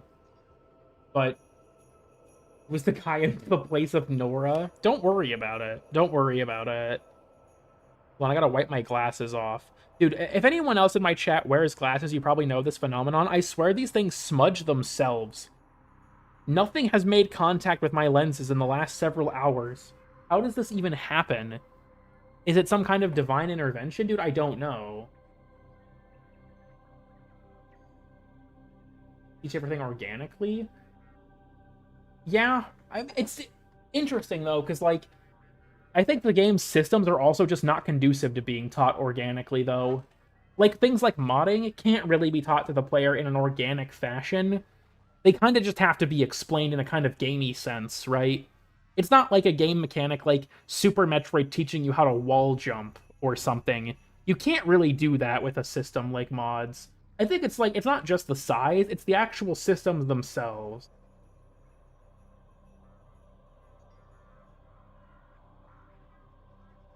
Citrine and Varuna, that's how it's been with like all of the minor updates, unfortunately, is 1, maybe 2 new missions. Unfortunately, I'm aware of that, but I still think that it would be... Okay. One thing I want to mention is the Sentient tile set. That shit came out in 2019 and basically never got used again. It's in Railjack, in the New War, and in a call mission. I don't know why they made that. Like, at that point, I don't know what was up with that. We'll probably be seeing more of it, to be clear. I don't doubt that's the end of the Mirex tile set. But, like, sometimes they put a bunch of development work into, like, some weird shit, to be honest. Make a good collab game with Warframe? Dude, I should probably be doing a mission while I'm talking about this stuff. Honestly, for me, what I think would be the best collab game for Warframe is a game that's dead. Destiny 2. To be honest with you, though, I think that Warframe's lack of collabs is actually a strength. There are some collabs in the game, and I'm fine with it doing collabs outside of the game. But Warframe doesn't feel like I have these moments of being like, is that X from Y? Like, I think it being fairly collab-free is actually a good thing for me. And they want to collab with other franchises. Like, if Destiny 2 got, like, a bunch of, like, class-specific skins of certain Warframes or something, like, I'd be fine with that. Same with, like, the collabs did with, like, Balatro and stuff. That's fine. But I wouldn't really want to see a lot of that stuff in this game. Boing, boing. Bounce these Johns. Call them hell scrubbers? Because if you don't blast the build up fast enough, you don't learn what hell is like. Agent appearing in the Hex. In 1999? Type of shit we're about to be on. Yes, we are buying that skin. New proto frame. Hey, you think I'm playing? Shoot that build up off now. Xbox color scheme. Yeah, but like, so I guess the Pinnacle packs or whatever they're called are a little different. But like Unreal Tournament was a game DE made. Same with like Dark Sector. Like a lot of their collabs in that sense are like games they made, right? They're crossovers from other DE types.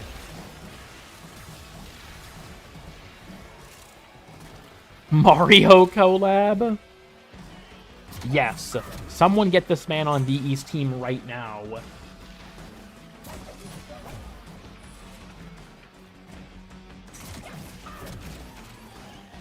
Oh, Rhino. Dude, I'm gonna be honest. I think a huge part of why I stopped enjoying Rainbow Six Siege was the collab slop. Don't get me wrong. Like, maybe this is harsh of me to say. Actually, it is harsh of me to say. I'm willing to admit that. I've had moments where I genuinely wonder if the developers behind Siege have ever actually played the game, because they make such insane out-of-touch changes. But, like, also the game just... Like, I don't want to fight Rick and Morty. Are we fucking serious? No, I don't want to play this shit. I enjoyed Siege for a long time. It was how I met a bunch of my friends, or, like, shit, dude, me and Nitro used to play Siege together way before we were dating. Like, I loved old Siege. Like, year 2, year 3 Siege, that shit was fun. But nowadays, like... No, dude, I don't want to fight fucking Master Chief. That's ridiculous. They added it. Yes, there are Rick and Morty skins in Siege. I'm fucking serious. Announcing DVD. Yeah, like, okay. When I say that I feel like I don't know if the devs play their own game, let me actually give an example. I don't know how many people here have played Siege, but if you've ever played Siege, you will know who Smoke is. Smoke was one of the original operators, and his ability is extremely simple. He throws a gas canister, and then he can manually detonate it, and it damages enemies in the radius of the gas canister. But not Smoke. Smoke does not take damage from the gas. The developers were going to remove this feature at one point. Keep in mind, he worked like this for like 8 years up to the moment they proposed this change. And in the patch notes, they argued this change was so that casual players would struggle against him less. Literally nobody asked for this. The community made such an uproar about it, they stepped off that ledge. Like, they walked back making that decision. But, like, literally nobody asked for this. And for some reason, they were pushing to nerf that element of his character. It was in his fucking operator video. Like, is immune to smokes. Look, I haven't played since Scopos was added. I won't fucking lie to you there. I haven't played the game in ages.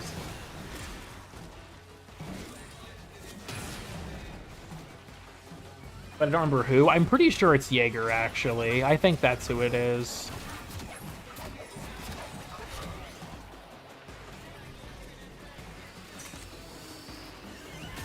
Open 40 relics at once? I doubt it, to be honest. It would kind of kill one of the last major reasons to play in a squad. The gas mask? Well, all of the SAS have gas masks, but yes. Welcome to the Find Out phase.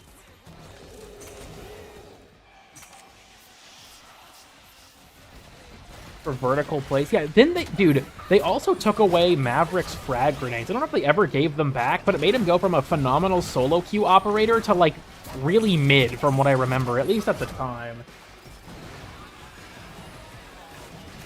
They should get a nerf. Honestly, there's not really, like, anyone... People don't call for nerfs in this game almost ever, to be honest, so it's not even, like, that big of a pool.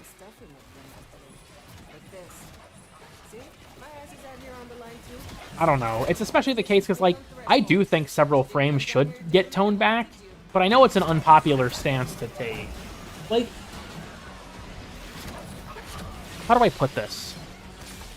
I am someone who has been playing this game for a very long time, and I don't play it like a lot of the player base. I would be fine with us getting nerfed to make the game's actual gameplay more engaging. I would be fine with us getting nerfed if it meant that we could have, like, pave the way for more difficult content in the future. The problem is that this game would need to be torn up by the roots for that to happen. Like, they would have to tear this game apart. And the Warframe a lot of people love from a power fantasy angle would die with those changes.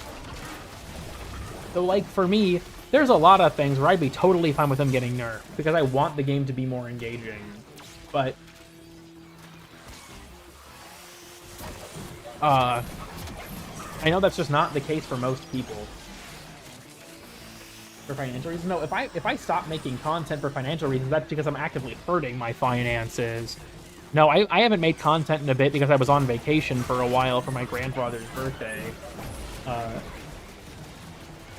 Not so much Warframe. I think that's probably part of it, honestly. It's kind of tough to say, yeah, with it being so early. But, like, okay. Nobody here is going to know what the fuck I'm talking about. There is a game that has actually been pushing for this that I think is doing it fairly, or in a fairly interesting way. It's a smaller problem for them.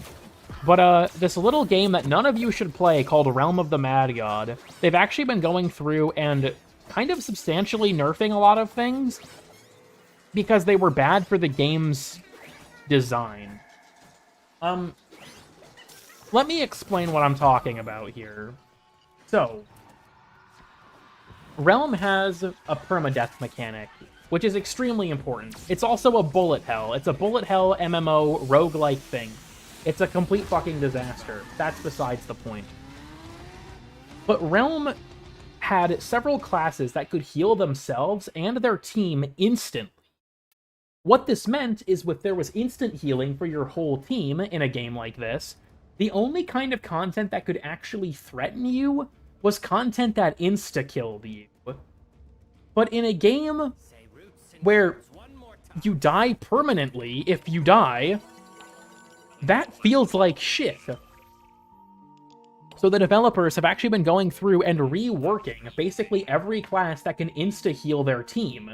And they've been saying, okay, we're taking away the team-wide insta-kill, or insta-heals, and we're making some trade-offs for making the class like more engaging or having new tools or something like that. They're not just strict nerfs, but they're making these changes with that very clear purpose of we want to open up endgame design or just boss design in general to not require insta-killing the player.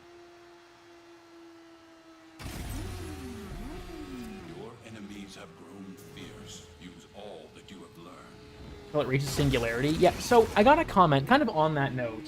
I got a comment about that really bothered me in one of the hot takes, where, because I made the argument in one of those, I think it was when someone left like the nerfs are the vegetables of live service games take, where I said, yeah, we do have to nerf things sometimes. Someone said, if power creep is inevitable, then we should focus on buffing things. And I just want to say, I think that argument doesn't make a lot of sense, because power creep may be inevitable, but it is still to be avoided. You know what I mean? Like, I feel like that kind of perspective is like, oh, well, if global warming is inevitable, we should just maximize carbon emissions because, no. I'm making it this is an intentionally hyperbolic example, but it's like, what? Like, you should still try to avoid it. We should still try and stave it off for as long as possible. I think that sometimes nerfs have to happen. Shoot that buildup off now. Like, I don't know. I don't see the argument there, personally. Dude, it's so bright in there. Holy shit.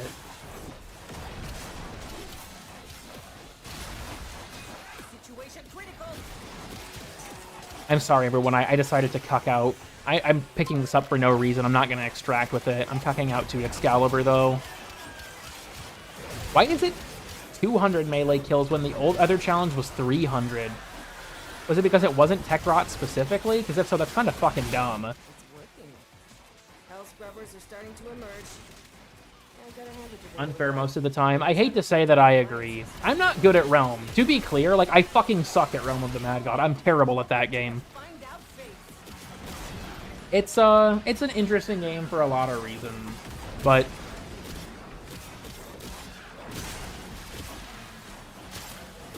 the status effects, yeah. I will say I think that, like, a lot of that was also a byproduct of the overhauls to their elements, though, like in the Year of the Witch Queen, and how they kind of brought everything up to Stasis's level, and then also kind of went back and touched some stuff up afterwards. I think a lot of this is a byproduct of things tapping into those newer systems, but I get what you mean.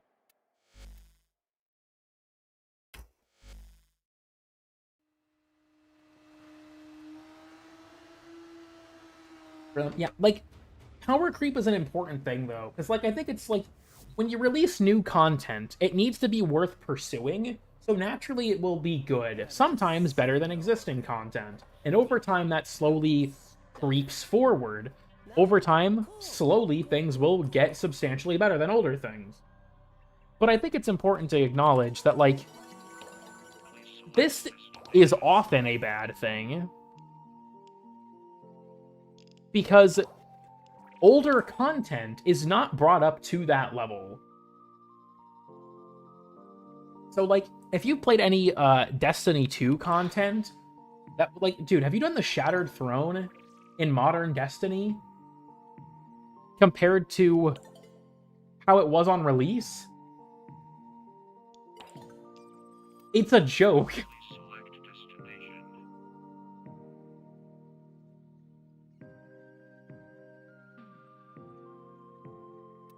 I don't know. I think power creep is one of those things where, like, it is inevitable, because if you release new stuff into a live service game, it has to be good enough to justify using it, right? And when you have a bunch of options, you're going to start overriding older options. That's kind of an inevitability. But I think that it's important to try and prevent things from, like, accelerating that, if that makes sense. Dude, I'm not doing this fucking challenge right now. I do not care. I probably shouldn't grind out all my night waves, too. Thank you for the 1 gift membership. Congrats to whoever received it. Ugh, fuck, dude. I should probably kill the stream before too long. We've been live for 3.5 hours. Yeah, 1 Jade Light. Blueprint's not here, so we don't have to, like, deploy every Jade Light ever made. Actually, what's in the Descendia this? If lost upon the plains outside Cetus, I don't particularly care. Sustenance from mineral-dense termite droppings, which the Ostrons call Ito Da. You may also never form a consonant again, but at least you will not be dead. The higher levels, yeah. I think that, like, it depends on if it's designed to be a stepping stone. I don't know. Like, the topic of power creep, why it happens, its effect on the game, all that stuff is extremely complex, to be perfectly honest with you. I think you could make a multi-hour-long video just about the topic of power creep in Warframe, let alone other games. Such a weird choice. I couldn't tell ya.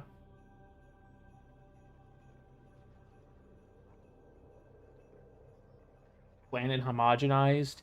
I haven't played FF14. I can't speak on that, but... What the hell is a sprodling? Wait, I want one. Drifter, bring me back a sprodling right now. Right now! I got you, Amir. I got you!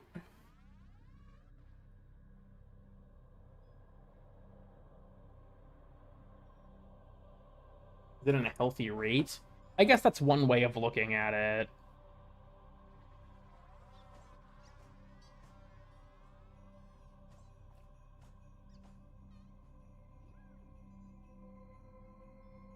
Endgame rewards. Okay, to be fair, I want to make something clear. Steel Path was never endgame. They said as much in Steel Path's patch notes. I'm pretty sure, like, verbatim, the patch notes say that Steel Path was not to be, quote, associated with the nebulous concept of endgame. I'd have to pull it up, but I'm pretty sure that's what it said. Steel Path was never designed around being the endgame. I think it was kind of always supposed to be feeling out what the next step up could be. That's just my opinion on that, but...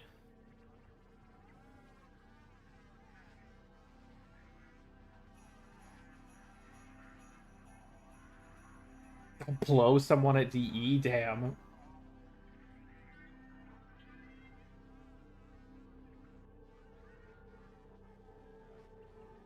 Out of set old content. That's true, but again, like, okay, like, look at Destiny, right? Destiny has raids and dungeons, and all of these things are, like, kind of on equal footing in terms of their value to the player, like dungeons.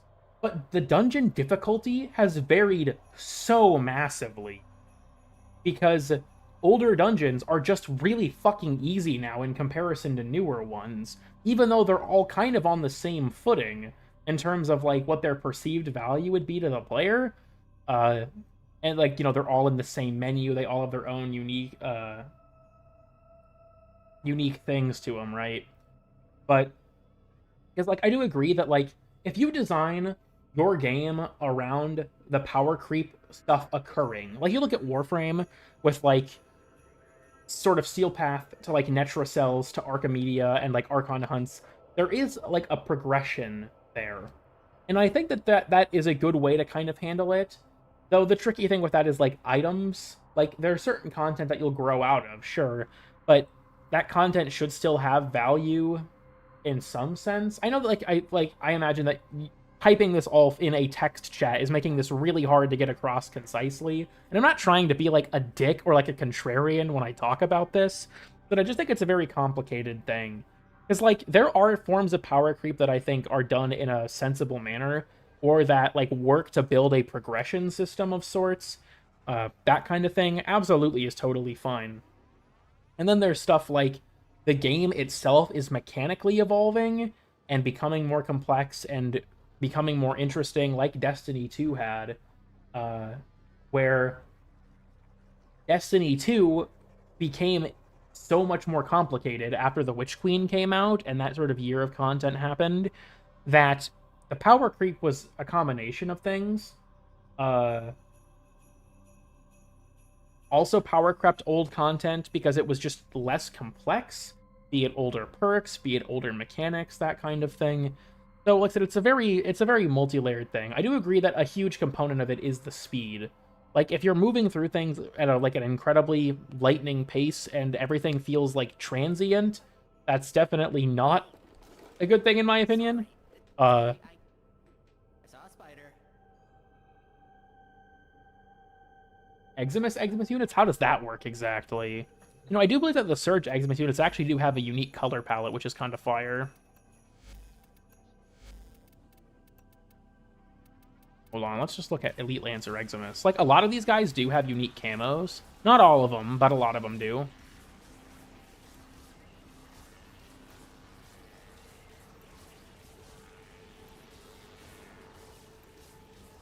Yeah, they have, like, this orange and purple thing going on.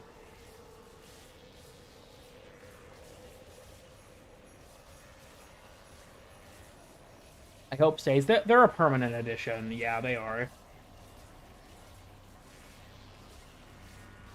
Never really recovered. To be perfectly honest, I disagree. I think that Jade Shadows made the game easier, yes, but I also think that it made the game's build variety much better. And honestly, I am totally fine with the power creep element of Jade Shadows making the game easier in exchange for the build variety no longer just being armor strip or slash viral.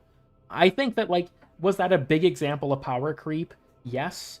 But I think it was done in a healthy way, because it massively opened the floor for things that weren't armor stripping. Like, armor stripping is still good. Enemies with armor take, you know, 1/10 of the damage that you deal to them. But it also really opened the floor to more strategies that were not really able to be explored beforehand. Yeah, Eleanor? Oh, no, they can't. No.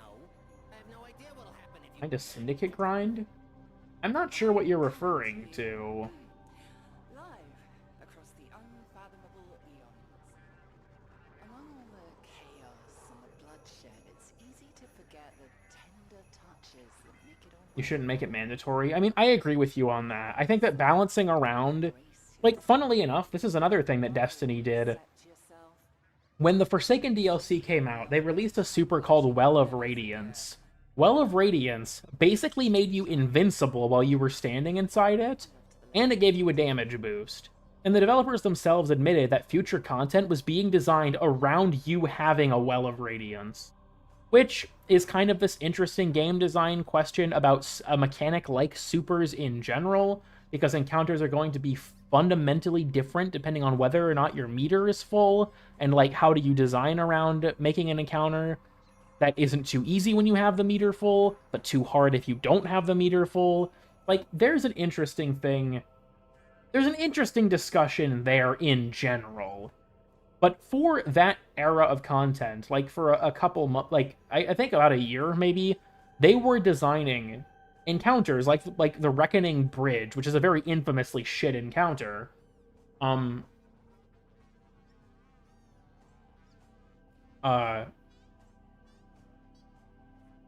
They were being designed around you having well, and if you didn't have one, they were way more annoying. The bomb after Vor's prize? I think Lotus just says that it just kind of disintegrates after Vor dies.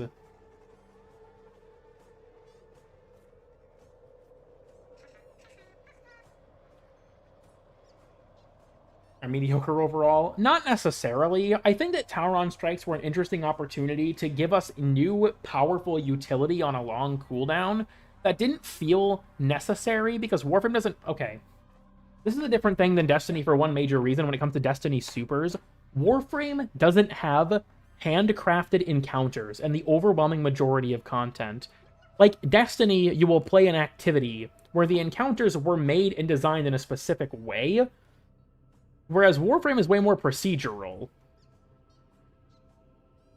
Warframe has randomly segmented tiles, enemy spawns, all that stuff is procedural.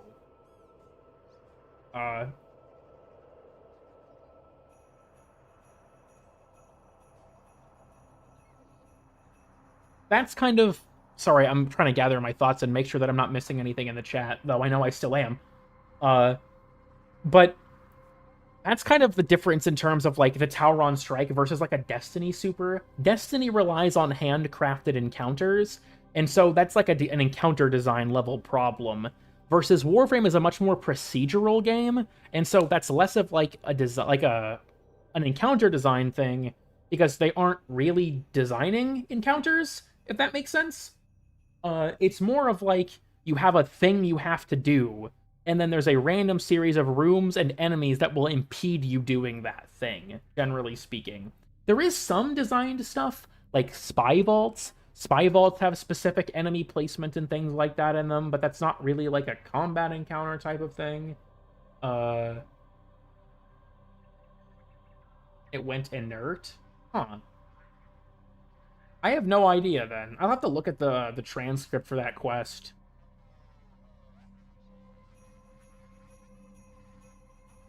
Cooperative element redundant. I think Pablo talked about this in his interview with Tactical Potato, but I'll admit I didn't watch the whole thing, so I don't... Because, like, I know that there was a discussion point there of Warframes all being, like, jack of all trades. There's a specific reason they're doing it, and I'm gonna be perfectly honest with you. When it comes to Warframes being more self-sustaining and stuff, it does hurt the cooperative element, I'm willing to admit that. But I also think that Warframe has evolved in a direction that is very friendly to solo players, and for totally biased reasons, I am fine with that. Word on the street, well, under the street, is that there's a futuristic city sitting on top of something real interesting. Caps off to whoever finds it first. Get it? Built around a comp. Yeah, that's... The game has moved away from that. More towards self-sufficiency and I guess the power fantasy element of it. But being in groups isn't as, like, necessary as it was before, and I understand that that was kind of the death of a huge element of the game for a lot of people. For me personally, I'm fine with having, like, being more self-sufficient, but again, that's because I tend to play by myself. There is also the element to that, though, of, like, I'm okay with a frame being good at a lot of things if it does it in an interesting way. I think that if there's, like, some interesting gameplay loop or exploration of a mechanic, I'm fine with the frame, like, being kind of insulated, if that makes sense. Your destruction levels? Yeah, I suppose it does depend, in Destiny as well, especially on the activity. Because I think that, like, in Destiny, power level can be described as, like, a lot of different things. Like, how good are you at clearing a shit ton of enemies? Because that's important for certain things. But then maybe you have to change it up to, like, surviving, you know, like, or having some kind of plan for dealing boss damage. I think that in Destiny, like, the power level is a much more complex thing. Because, again, there's a lot more of, like, this handcrafted encounter element to it. Destiny enemies are generally more threatening than Warframe enemies. Like, Destiny and Warframe, it's a more apples to oranges comparison than maybe some people realize. I don't mean to, like, act like I'm comparing them directly.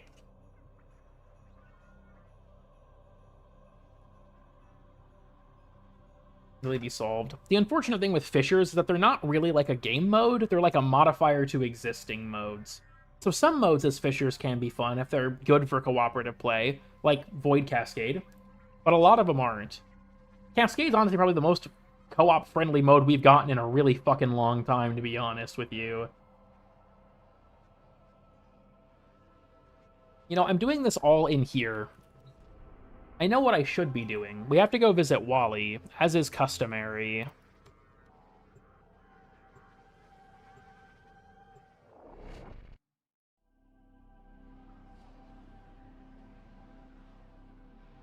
For a lot of people. That's true, but it's also like the reality of a lot of MMOs, I hate to say. Here, I can revisit that in a second. We have to have our certified lurker moment. If you've just been hanging out in the chat, you haven't been saying much, or even if you have, if I could get a hi Wally, just so you can let me know that you're here and that you're alive.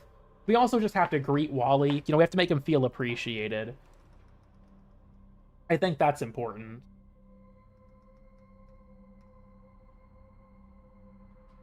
I can pick up the genuine conversation once this is through. Oh boy, I received an email.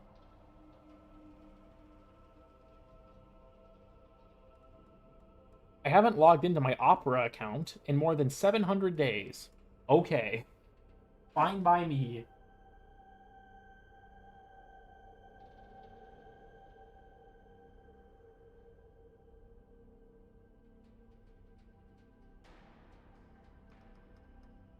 Packages. I will say that I think that, like... No email notification? No, I finally muted it for once. There's a particular thing with that, like, I think that certain frames requiring you to solve a friction in their kit to be self-sustaining is very interesting. Like Jade. Jade is really powerful, but she is insanely energy hungry. And I think that the element of, like, having to solve that problem to unlock her full potential is interesting. Then there are some frames where they basically have no downsides, no matter what you do. But, you know, that's neither here nor there.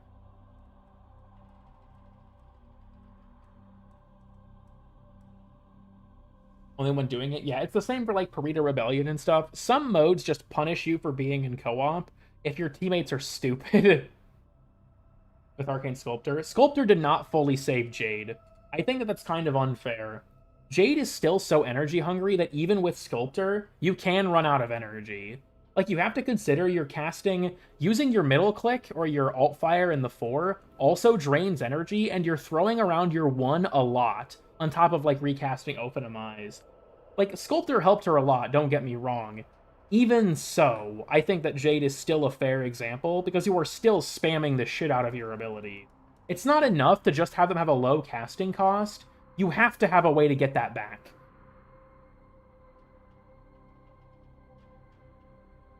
On the homework thing? Yeah. I think MMOs in general are just like that. Like, you look at Destiny or, I don't know, fucking, like, Final Fantasy and World of Warcraft and shit. There's so much in those games from them existing for so long that it's inevitable you're just gonna have to read up on them. Like, there's too much... I mentioned this earlier with kind of the thing we were talking about earlier. There is simply too much for it all to be explained organically. There's just too much. And on top of that, some games just don't have systems that can be explained organically. Like Warframe, there's so much stuff that can't really be explained organically because it's such a gamey kind of system. So I feel like with that, you kind of just have to bite the bullet and realize that you're going to have to, like, look at the wiki. There's just some things that are like that. It isn't great, honestly, but with games that have been going for this long, it's kind of inevitable it's going to end up like that. You can't carefully pace the introduction of mechanics or the explanations of mechanics like you could in, like, I don't know, fucking Dead Space 2. Dead Space 2 explains its mechanics as you obtain them. But it's like, it's a complete contained experience that's paced in a very intentional way, that doesn't have 13 years of stuff that has been added, that has all been inserted at different points in the game throughout its life and at different points in the player's journey, right?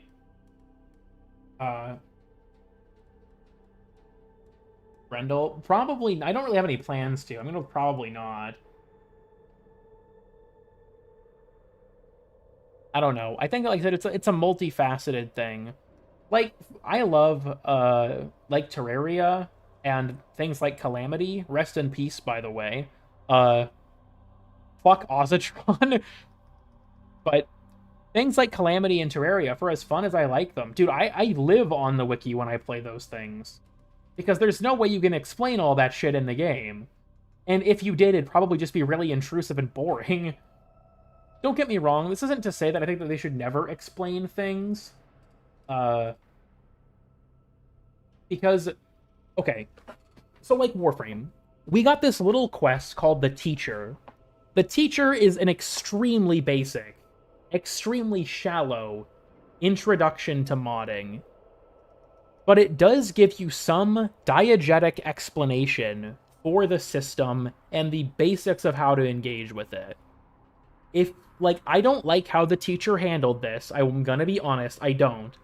But I do concede that you cannot explain everything in something like the teacher. You do not have enough time, and it would be way too immersion breaking. It would be way too handholdy. You would take the player out of the experience if Teshin was telling you literally fucking everything that you were supposed to know.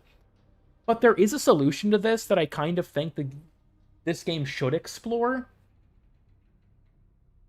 Metal Gear Rising had this thing where when you unlocked an ability, you could interact with it in a way to, like, see a video of how it worked. I think you could practice the ability if it had, like, a special input, and you could read all about how it functioned.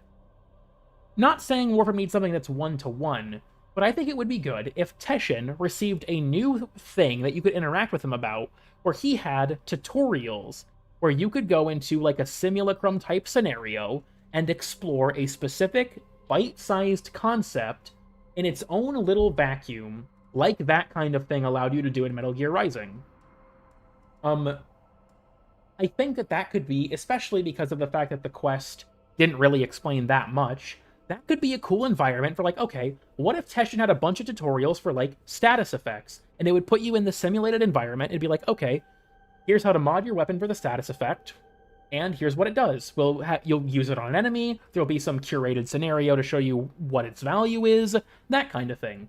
Or, like, what if we want to show you about, like, modding for different survivability stats, and talking about the advantages and disadvantages of those?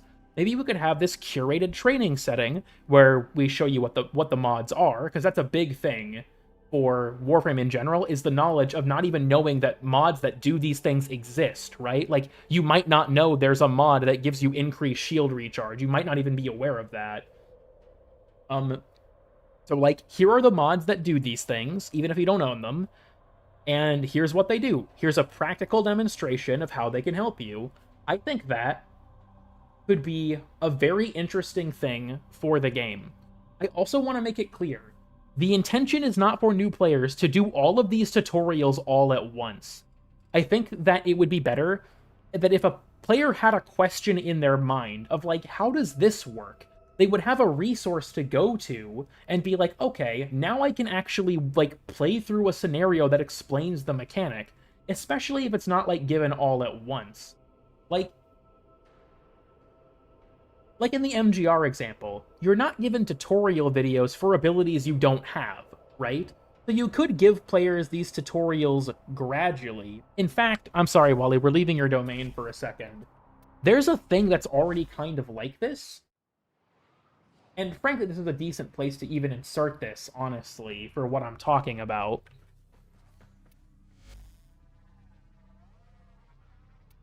This tab. There are tutorials here for mission types.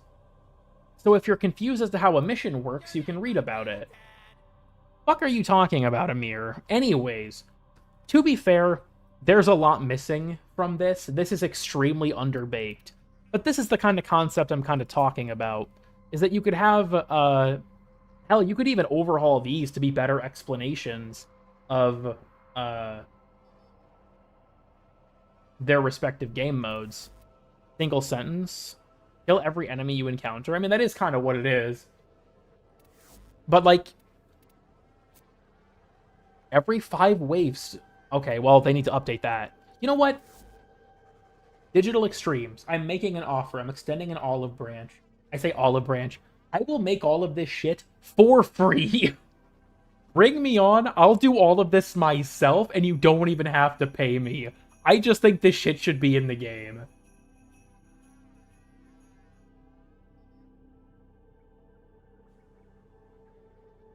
Don't even know it's there yet. Honestly, it could be good, and, like, maybe even during the teacher, there could be some segment, that, like, directs you to the codex and tells you this stuff exists, right? Yeah, I think that having, like, a simulated, curated environment of, like, okay, or, like, a simulated environment with a bunch of curated scenarios, for where it's like, okay, here's this mechanic that you might be confused on, here's how it works, and here's a practical demonstration of why you would want to engage with it, right? Then changing the codex, true.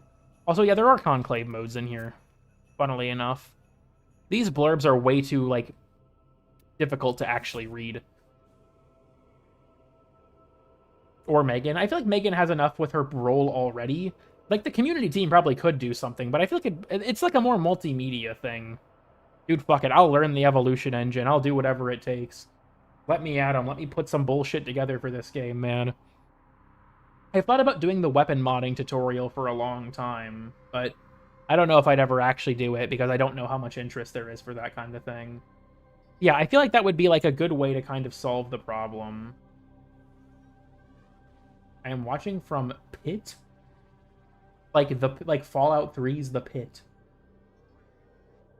How does one do sabotage? Cripple their operation by striking at vulnerable points. The minimap will lead you to the target. This isn't even accurate for all of them, but it's accurate for quite a few of them. You've always dreamt of? Yeah, I need to make my own Warframe. Dude, I'm gonna get like a build of open Warframe and just I'll mod it myself. I don't even know if that's feasible, actually. The airport code? Yeah, I know. And voice lines model? Well, yeah, but you can encounter this pre-New War, so...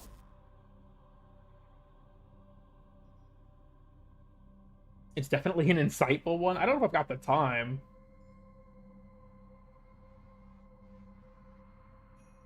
By 1.0 hacking model. Where is... I guess this would be... Dude, my fucking katana's getting in the way. Yeah, I guess it does.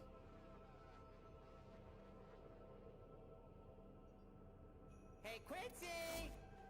After the New War? I mean, that's fair. Listen, keep me out of whatever mentals. I have the whole of time and space listening to us. Right here. Come on. Say it is possible. I mean, yeah, but Destiny's like not being developed anymore. 50 nebulous endgame crowns. Thank you, Eliu. Thank you. Some rock and space, somewhere we ain't never gonna see. But know this, your back ain't against the wall. That wall's holding you up, fam. SA days? Yeah, it could be, but I feel like with the game still being in active development, I don't really see that kind of thing happening, at least for a long time. But Shit.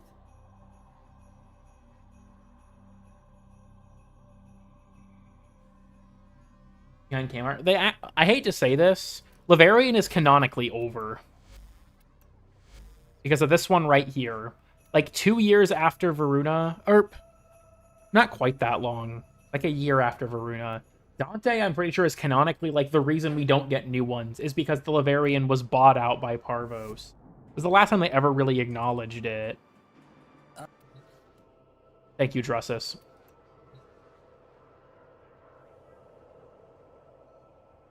In spite of everything, I think that's definitely part of it. It doesn't feel like you need a bunch of mods to tailor the game experience, unlike some other games. Look, I love Risk of Rain 2. Playing that game unmodded is like fucking torture.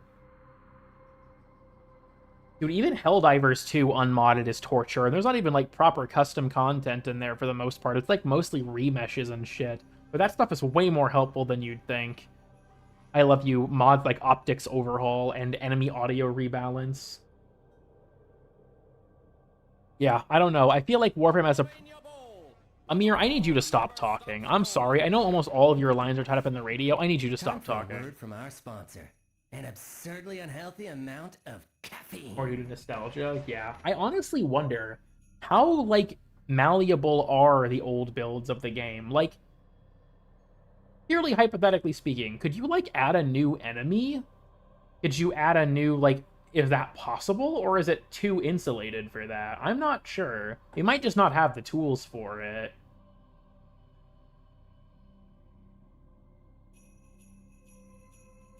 Whatever the fuck Vina is. Well, there's lore removed from Vina about Garuda, but dude, DE just loves to, like, think of the coolest thing ever and then stop doing it. Like, another strong example of that. Why did they stop doing void shells? They've said repeatedly there are no plans to continue them at this time. Why? They just had, like, they just made the coolest thing ever, and then at, like, 2 years in, just stopped fucking making them.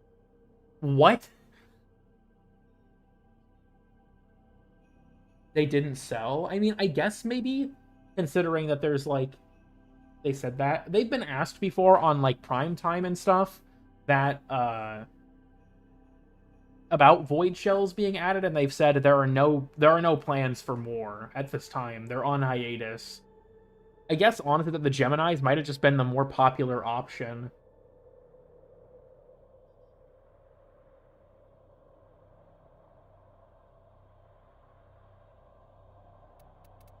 It is sad that these had to go because they're so interesting, but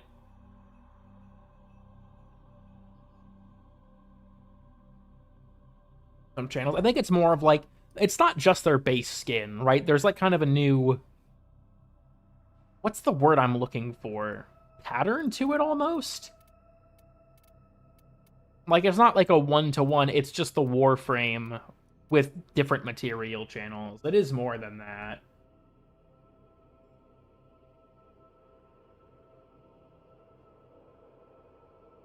Not the Primes model. I mean, on some level, sure.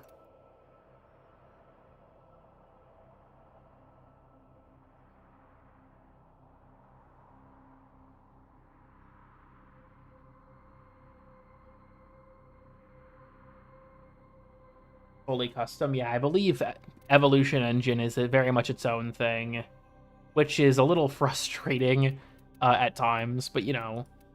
I like how they gave Baruch this really cool ephemera, but man, this skin makes it look like he jacks off constantly. What the fuck is going on with his left arm, dude? Bro is built to stroke his shit. Don't like Ryoku at all. So, funny thing, when Gemini skins came out, there was a bug that you could equip alternate helmets on them. This was honestly pretty sick, in my opinion. You had people making, like, you know, military Excalibur with all, like, the tack gear on Arthur or what have you. They removed this thing, and, like, their explanation was it's not an official mechanic, and they don't want to leave it in the game if there's risk for it just breaking. You know, generally, if a thing isn't intentional, you don't want to just leave it in the game if there's a risk that it will cause problems in the future or what have you. But then there's development work that goes into officially supporting it, and kind of the point of the proto frames is that you're playing as a separate character, and that kind of harms that or whatever.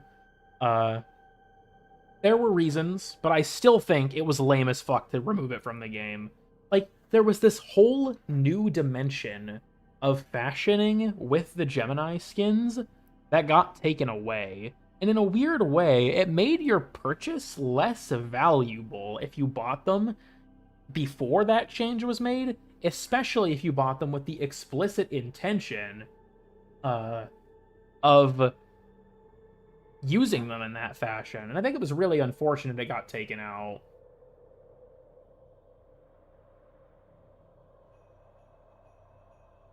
Get a normal helmet? Yeah, like I said, that used to be a thing, but not anymore. Dude, I have this extra garrison. I think fucking Wedza Drake took it from me.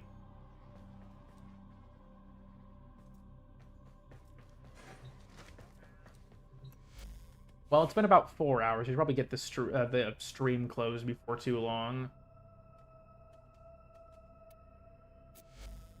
You know what? We haven't equipped the Rantsona a single time. We do at least have to put the rant, so we have to peep the merch.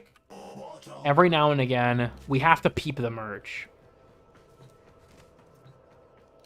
Put it out the window. Perfect.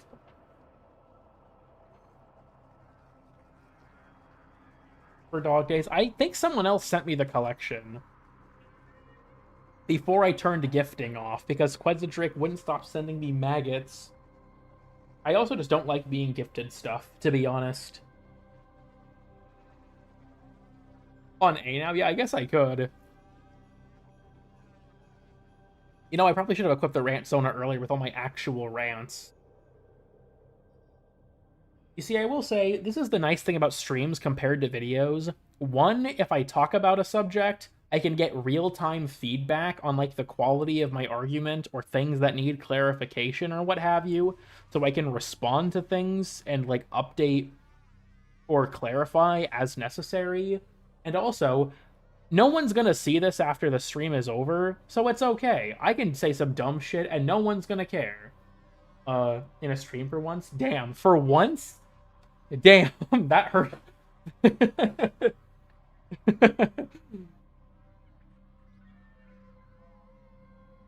I need Urelli on my face. You can't even spell her name right. That's not even a proper typo. Y is a whole key away from I. The new Spooky Void Shell tech? Oh, with the Ryoku ephemera where you can make yourself invisible? Dude, that shit's cool. An insta-kill issue? I mean, in general, yeah, I assumed as much. We get to Tau? That would be pretty cool. Covered in latex, dude. You can do some fucking crazy shit with it. Can we return to the condensed Thermia Marilena tail job? No, we can't. That is off limits. There are places we don't go, and one of them is condensed Thermia Marilena tail job. Regular Marilena tail job is skirting the line. We're not evolving any of that.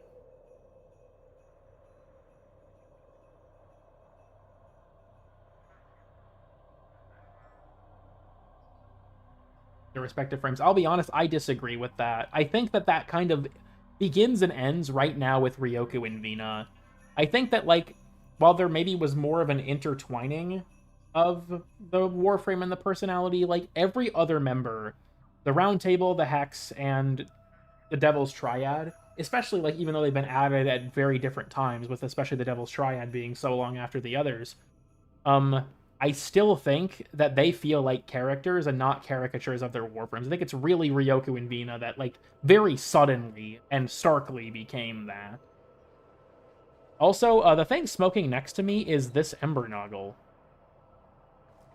Dude, do I still have the... I do! Dude, I gotta put this somewhere in honor of cool Marilena tail job. That's the Ortis, or Ambulus Noggle from... what the fuck was it called? The Ambulus event that I can't think of the name of. Ambulus Reborn. We also have the Arlo devotee statues. Dude, Urelli's fucking huge. We have to make her a little smaller. She's on Marilena. I don't know if she's going to be the recipient of a tail job anytime soon. I kind of hope not. Ember Bong? I see the vision. There's tech there, maybe. We have the one for the wolf. We have the Hydroid relayed one. We got this thing, which I use to clip my head through the ceiling to look at the skyboxes for the astronomy videos. Not that I can really, or not that I really made one in a while.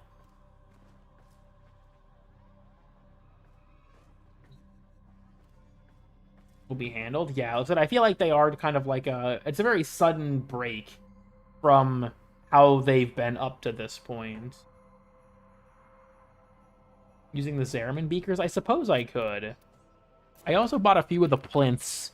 I have a lot of jars I could put things in. I I'm just saying. I could do it.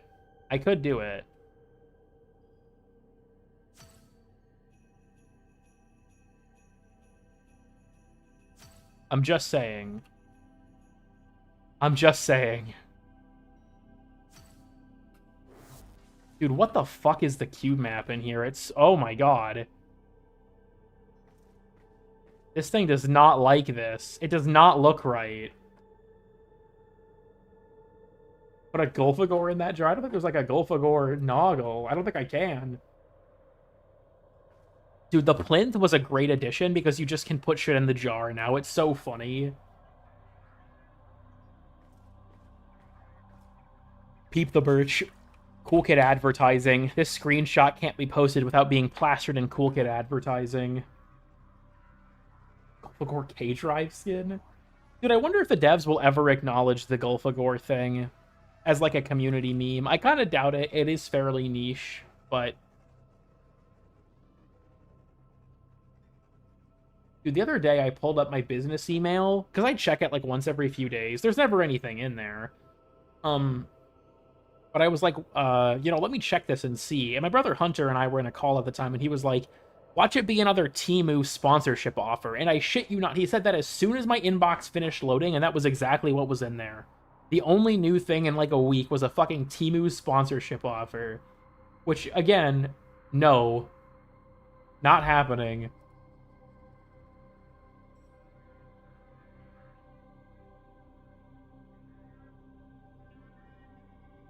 Put things inside, yeah. If only. 5 out of 5 Golfa score. People have told me to bring back the Golfa score for future hot take episodes, but like that's like Suckmutt's thing. I don't want to just like recycle it.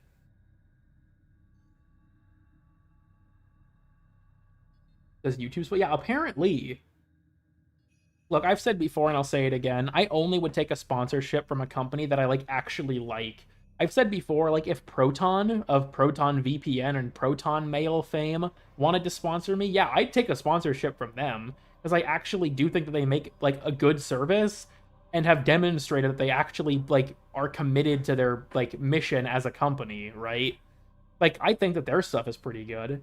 Or, like, if DE were to sponsor me, obviously I'd take something like that. Even when he's not the main guest. Yeah, just have... Suckmutt will be in the call, totally silent the whole time, and then he'll give his Golfa score and then not speak again until the next take is finished. Those predatory mobile games? Yeah. That's kind of how it is from what I've heard. For side content. I think that as long as she gets some kind of resolution, I'm fine with her being on the periphery, so long as it feels like there's development there. Unlike something like, Azul, where he's just kind of like fucking stuck in hell. I wouldn't complain with her being in the main story, to be clear. That'd be cool. But I think that, like, as long as it feels like there's some development or, like, resolution to her narrative,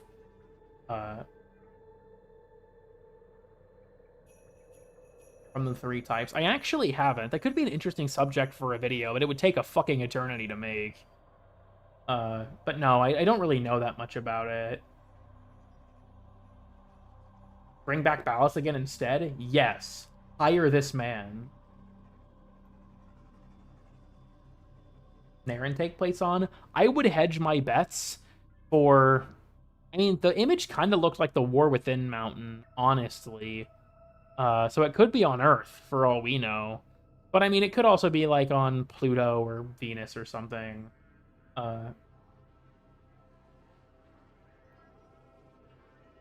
Chilling in Hell. Yeah, Rusalka got one update expanding on her. Then again, she is a lot more recent. It's that mountain range? What is that mountain range? You're gonna need to be a little bit more specific. That kind of person? Look, I've said before, if there was ever a moment where I could have Rebecca's attention on what I'm doing in-game, we're going to the Gulfagor room. I'm sorry, we're going to the Gulfagor room. I might get banned. I might get banned for it.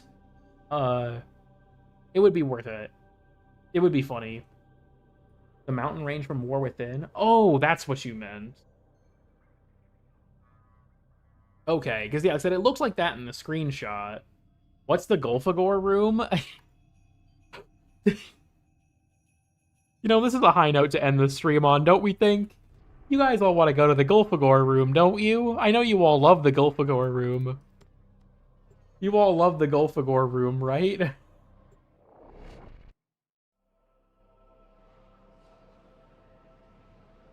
How do you get a U-glyph? This isn't a glyph. It's a clan emblem.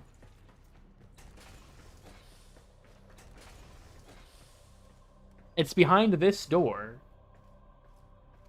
Is the lighting gonna be messed up? I think it is, dude. Fuck. The lighting is messed up. It's the Gulfagor Sissy Hypno room. What's going on here is an elaborate cuckoldry scene, but you can't really see what's going on because the lighting is broken. There's also the Tuval files, but that's neither here nor there. Don't look at that. Don't look at that. There's a lot I could explain about what's occurring here. I do want to point out that the cuck chair also has an eye. Like, the chair itself is watching. I think that's important to establish.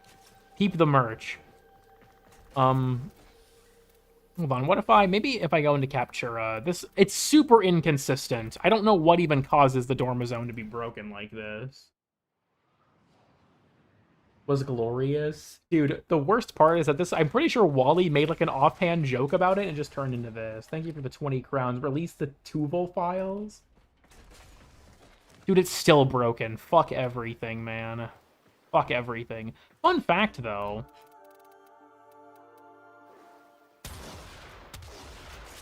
If you enable friendly fire capture, you can kill the statues. Well, maybe I need a certain ability for that, because they're not really feeling like dying.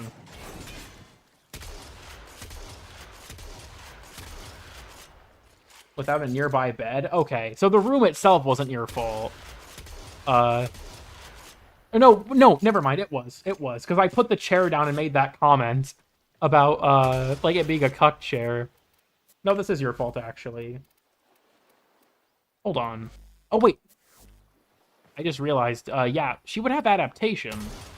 I might need, like, an insta-kill ability of some kind. I don't remember if that's required for this to work, or if you can just outright kill them. Oh! There we go. She's fucking dead. And now I can push her around. Check it. This is so fucking deranged, dude. Come on, Ivara. We've got places. She fucking flops down the stairs.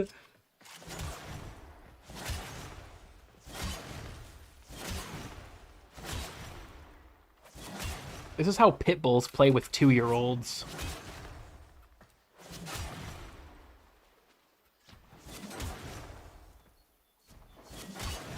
Can we get Ivara on the bed, perchance? I don't really have a lot of control over the directionality of this. I can kind of manipulate it, but it's a little finicky. Okay, she's in the bush now. Come on, come on. We got it. She's taking a nap. She's taking a nap. See? She's taking a... She's taking a nap. It's not more complicated than that. It's not more complicated than that. Can I, like, move her on, like, a normal... Oh, okay, I can. She was really tired and she passed out on the bed the wrong way. Dude, look at this, like, fucking... Sistine Chapel-ass pose that is being hit by Ivara right now, dude. This is the kind of thing you see in, like, a fucking Michelangelo piece. What the hell? Are we all bearing witness to this right now? Dude, let me turn the lighting up. Dude, what the fuck is this? That's fucking crazy.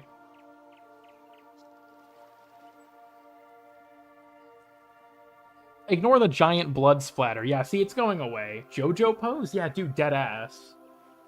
This is a fucking JoJo pose.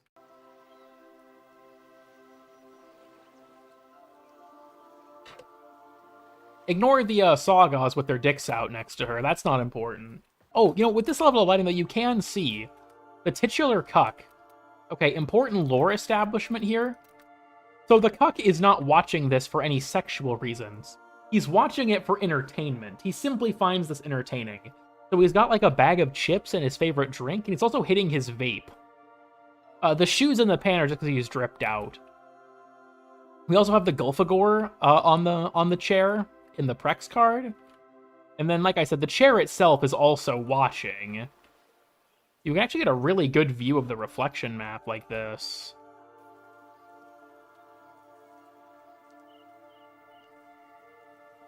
Yeah, we've got... Dude, this fucking Saga is fucking hilarious. I'm sorry. I think it's so conceptually funny that someone would show up to like a cucking session with a bag of chips and a fucking drink. I'm sorry. To me, that shit is fucking hilarious. Is it sexual for the chair itself? Yes. Of course, you're doing some bullshit. I am always doing some bullshit. Thank you very much. I made a name for myself in terms of my streams by doing some bullshit. So yeah, the vape pen is a little large, I'm not gonna lie. I wish I could make it smaller. This is also, this guy's directing, he's like shooting the scene, and then we have a bush with a Kubro in it. I could, oh yeah, we also have this, the Grendel jar. Dude, I forgot about this. I forgot about this. I don't know if this could be made better. I added the arcade machine a while back, like, just in case someone gets bored. But, you know, I haven't really expanded this in a while.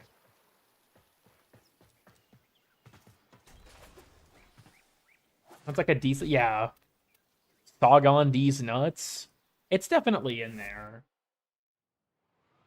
Trying to regret my choices, though. Why is Grendel in a jar? To contain him. To keep him safe. What do you think he's in the jar for? You think I'm gonna nut in the jar? That's preposterous. Don't think that. That's on you if you think that. Chud maxing? Hello, Rosie. I was actually originally gonna put an Articula in there, but they're too big. So we bumped it down to,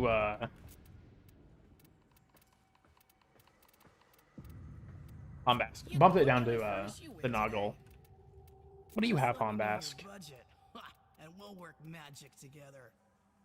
This is too big to be a proper vape. I kind of wanted to give him a big spoon. I could do that with the Tuval, actually. I could give him a big spoon.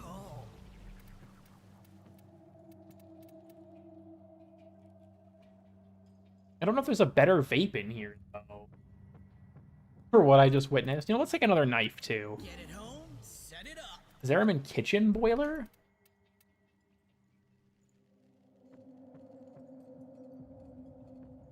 Dude, what if I just bought, like, a shit ton of horse posters? Just stacked them all somewhere. Dude, this guy's fucking dabbing? Also, he will never be ballin'. The ballin' statue. Dude, this was the greatest decoration they've ever added. Genuinely. The Zeramin shoes are so funny. Zeramin food can? Oh, like the... Do you mean like the cubes? Oh, there's the brick. Dude, the brick actually kind of works, though.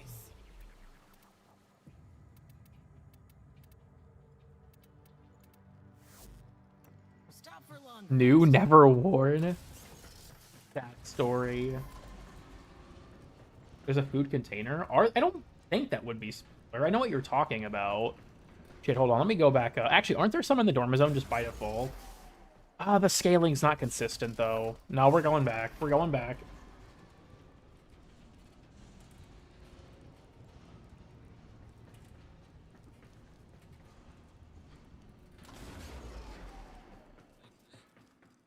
That's the wall. That's the wall.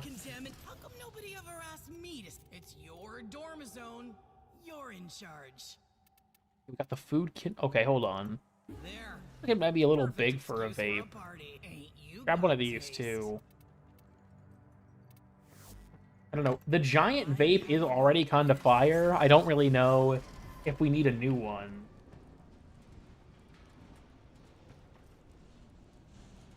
Then my PC? True.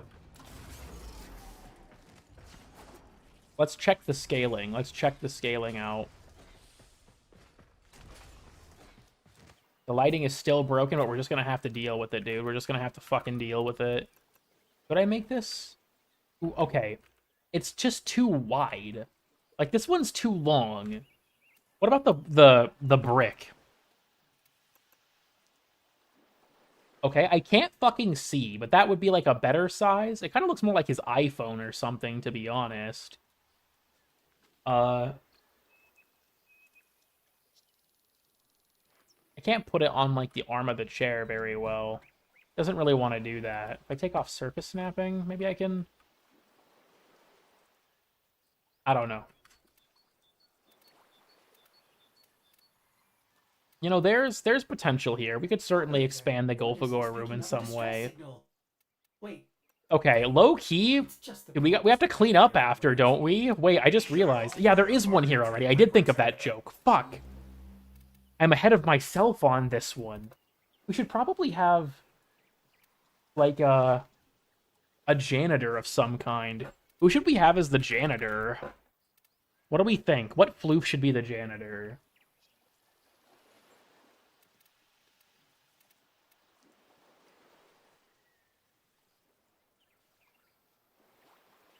Panzer we could do. Oh wait, the Panzer's got the slit in their face to hold the broom. Oh wait, hold up. That's a good idea. That's a good idea. We can make them like hold it. Yeah, like that. See, they can actually hold the broom. Shit. Good idea. Good idea. With cum ponchos? How would that work? We have the janitor. This is like the one thing people hoped I wouldn't do this stream. Is go for another 30 minutes to add to the Gulfagor room.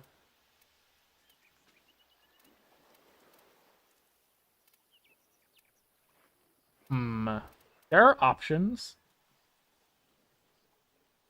Yeah, dude, I love the Horisk floof. Unrelated, this thing is so fucking funny. Dude, the regular Horisk, awful animal. I'm gonna be so for real, I hate Horisks for a lot of reasons. The floof, though, look at this fucking thing. It's so funny. They need to make an IRL version of this, dude. It's so funny. Flat Fuck Friday.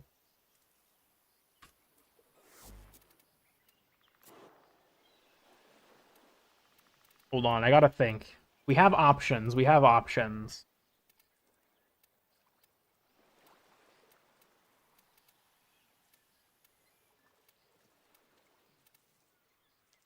I have too many decorations. You very poly... Okay. The Among Us thermos. Those taste horrible. Oh, the Horus? Well, I mean, they literally have, like, toxic waste. I feel like they probably would taste pretty bad. The Sprodling floof? I totally forgot about the Sprodling floof. Should we... Wait. Should we have the Chudling in here somewhere? Where would he go, though? Like, he could be in the room some... What if he's playing the pinball machine? Wait a minute. Wait a minute. Wait a minute. What if he's on the pinball machine? What if he's playing himself around? He could be hanging out on here. What if we also give him a vape? Wait.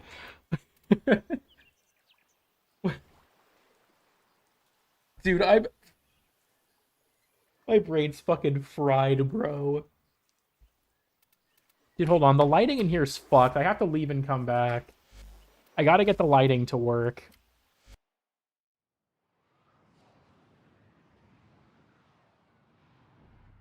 I gotta get the lighting to work. That's what chuds do. Exactly, exactly.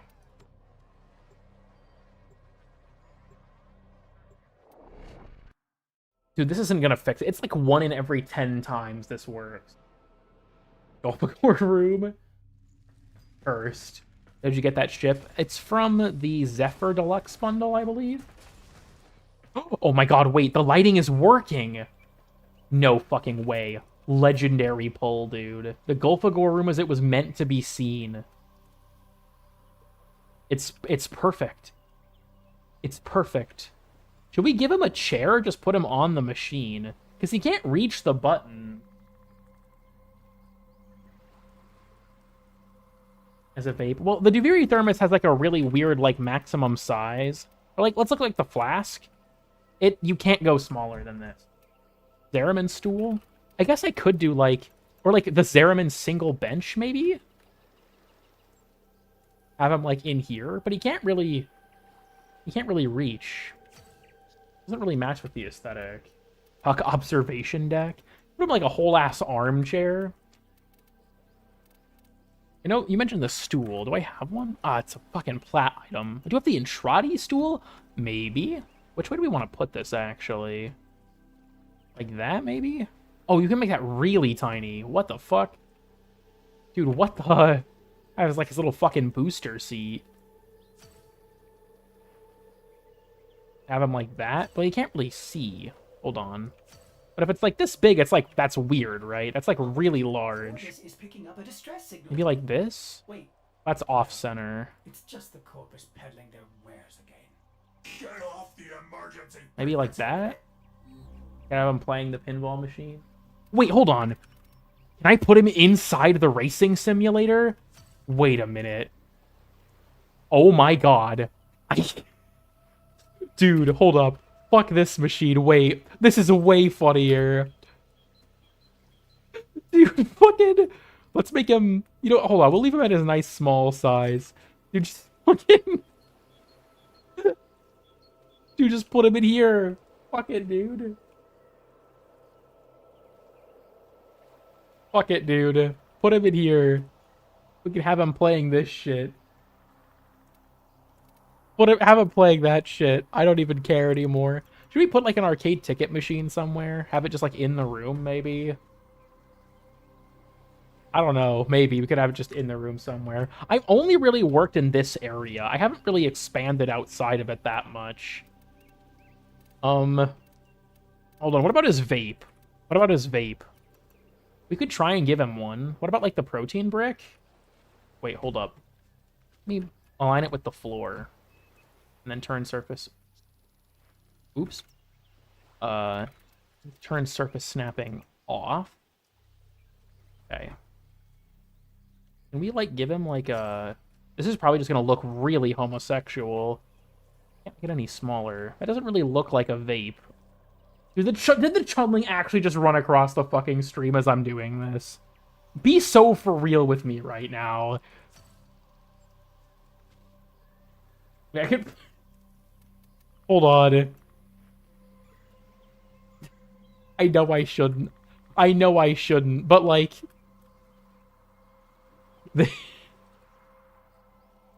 What exactly were these again? The Zeraman food can and the Zeraman tumbler cup? Dude, I mean, I could. Oh my god. Oh no. Oh no, dude. I don't... I shouldn't be trusted with things like this. I shouldn't be trusted with things like this. Hold on. I can't... Someone has to ban me. Someone has to ban me, dude. Someone has to stop me. You know what? Actually, hold on. What if I gave him... We could give him some other... We gave him, like, a snack of his own, maybe. Does this work as a bong? Low key? I don't think the neck is long enough. Fuck, dude. There's like, this is missing something. I gotta find something to add to it. It's just not quite there yet. I don't really know how the spoon factors into this. Glasses? Well, how would I give him glasses, though? Could have Bird 3 in here, too, low-key. I don't know if there's enough room for that, actually.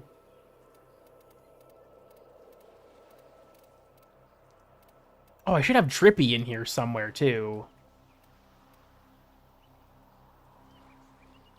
I feel like he needs to be scaled up like a little bit. Like a little bit. Hold on. I'm just holding the wrong thing. I think, yeah, if he's like a little bit bigger, he like fits in the chair better, right? Another on the pedals? I could.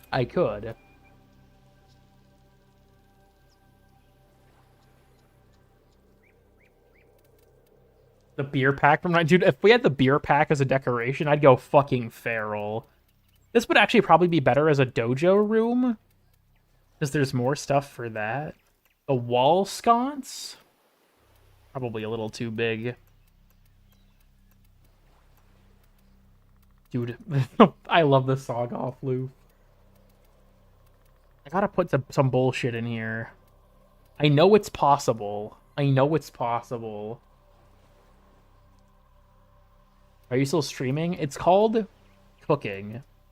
I'm cooking.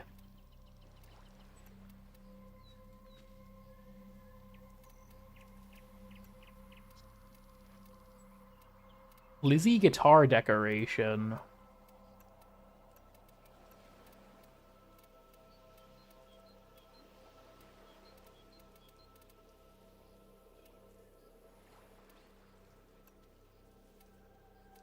Hmm.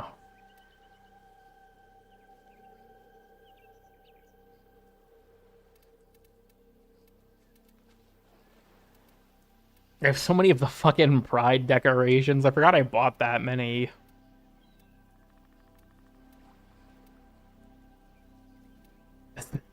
The seed sculpture, bro!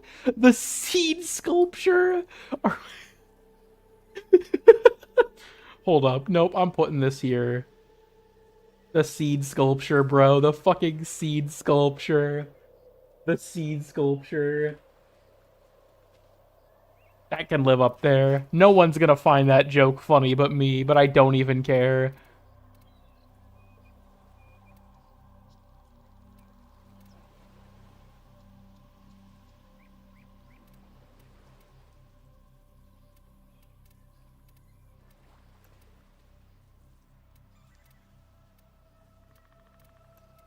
Why do I have 100 of these? What am I doing? Let's put an avocado on the ceiling. I just want him to be, like, up there. No real reason. The world cedar?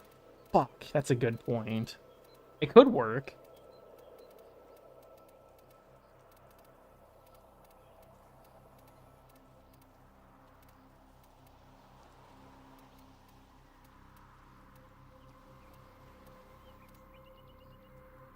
Yowie shrub, maybe? We could put a Yowie shrub in here somewhere. It might be thematically appropriate. The hidden cock.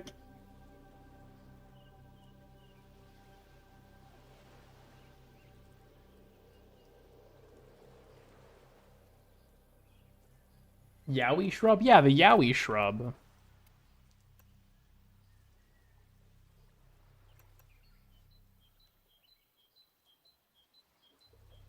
Pretty cool decoration. Pretty cool decoration. Well, it's actually called the Yow shrub. I just call it the Yowie shrub. I think Yowie? I'm sorry. I'm sorry.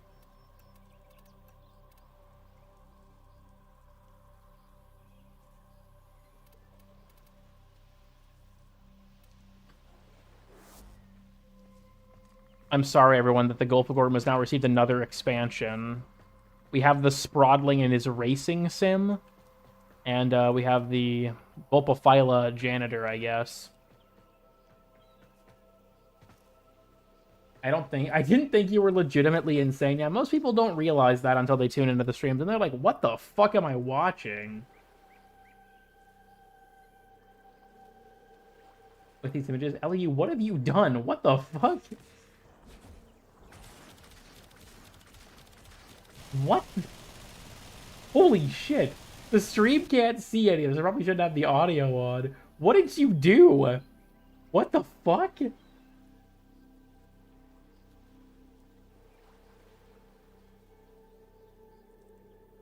The horrifying, that's what you're hearing. I like how you can hardly see the Sprodling from this angle. Do I have any more of the Ember Noggles? I don't, damn.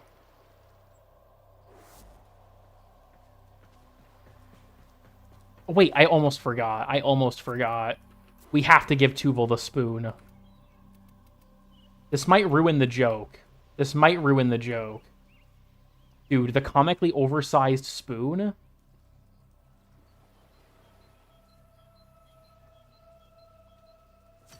Hold on, I gotta, like, move it.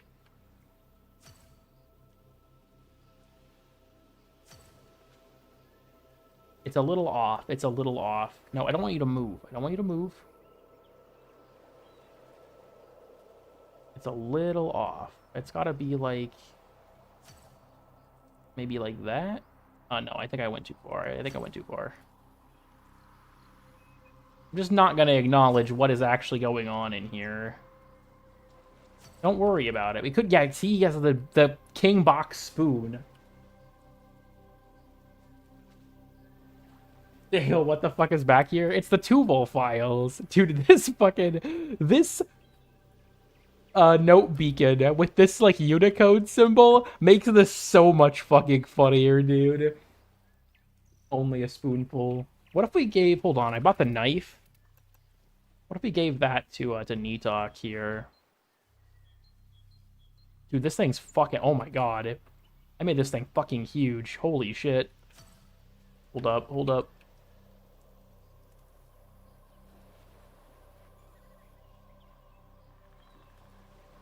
Gotta, like, angle it, and then I gotta, like, flip it around. Because I don't really feel like it would be gripped in this fashion. That doesn't make a lot of sense.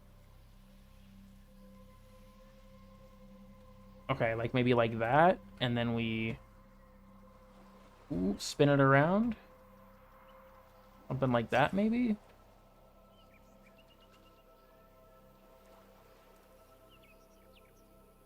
Reverse do it grip. Yeah, I think that works, right? It's like this implication that she's gonna kill Tuvul for taking the giant spoon and not for any other reason. I think that's fine. I think that's fine. I wonder if I still have my other spoon Tuvul anywhere. That's not the only one I've made. Might be in my orbiter. Among Us! Friendly reminder that my orbiter, or my Dormizone is officially called the Morbizone. Reb would find this hysterical. I think I might get banned, low key. Hold on, is my other spoonful? Dude, it's only a spoonful and Tuvul, so it's spoonful. I just realized, only a spoonful, bro. Fucking hell, dude. Is he in here? Fuck, I low-key misplaced my other spoonful. I don't know where he is.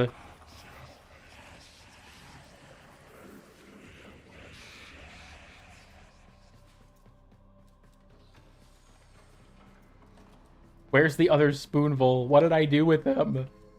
Dude, fuck, I don't know where he went. I don't know where he went. Back rooms? I don't think he's there. I could check. I have way too much stuff going on in this room, so he's probably not near.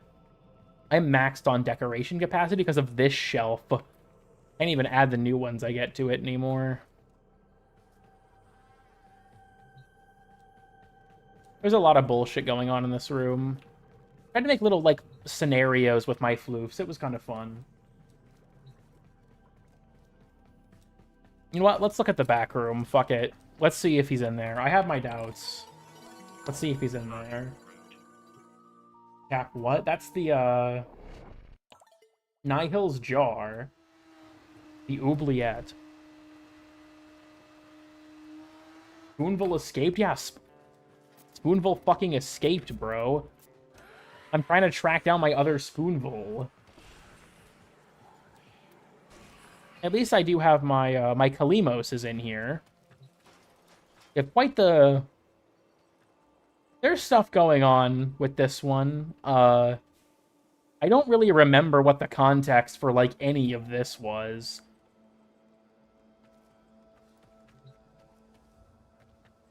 Anyways. Dude, is Spoonful in here? I can't believe I fucking lost Spoonful, dude. I'm actually scared. What if he's out there?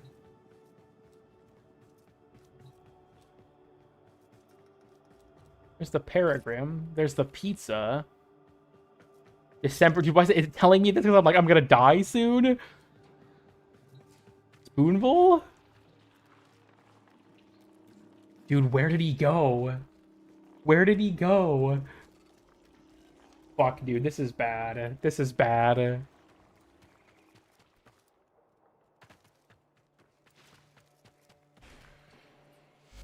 I could have sworn... No, not exit game. I could have sworn he was in my orbiter. Dude, what the fuck? Another spoonful? Yes, I know I had another spoonful.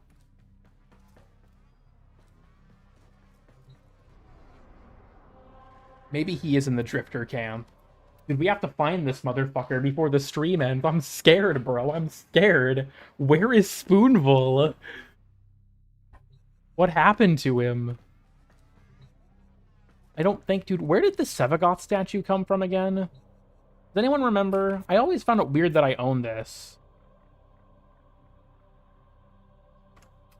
I don't remember where that came from. I really don't.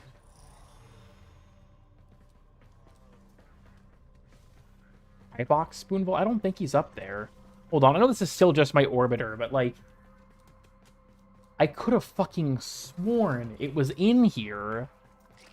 Specifically in this room. Because I have there's a Kondrak in my helmet's mouth, by the way.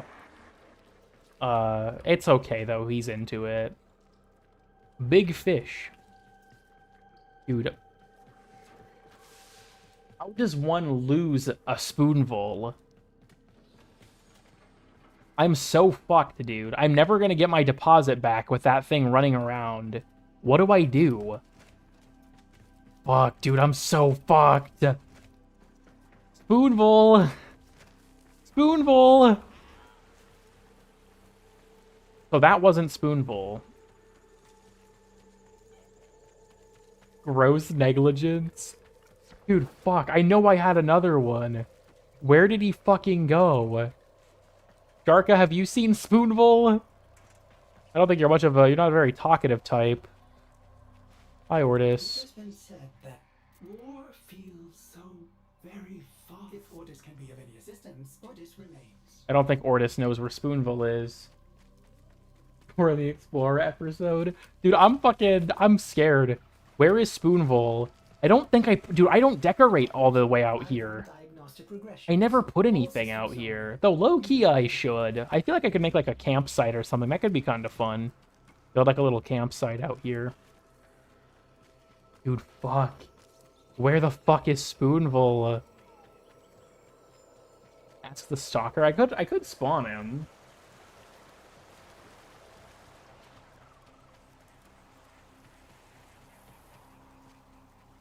Dude, I lost Spoonful. I fucking lost Spoonful. I'm scared.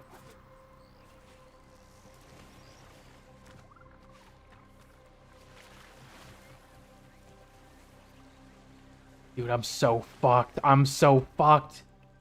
Okay, maybe he's in the dojo? No, that wouldn't make any sense. Fuck, where did he go? Because obviously there's the Spoonful in the Gulfagor room, but he's not the original Spoonful. There was another one I made beforehand. No, I genuinely don't know where the fuck it went. I genuinely don't know where it went. It used to be in my Helminth room. Affects Celestial Clashes dodges. Yes, it does. He used to be right here. I don't know where he went. Only a Spoonful. Dude, fuck. Fuck my life. Also, me putting this on the ceiling was such a fucking awful way to troll myself. I've had this randomly load in out of nowhere and scare the fuck out of me.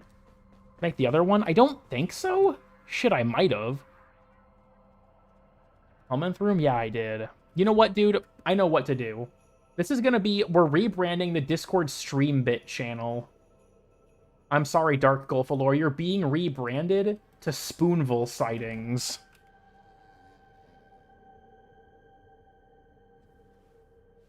Alright. The fucking Stream Bit chat has been rebranded to Spoonful Sightings. If you see... Here, let me post Spoonful in all his glory in there to help people get started.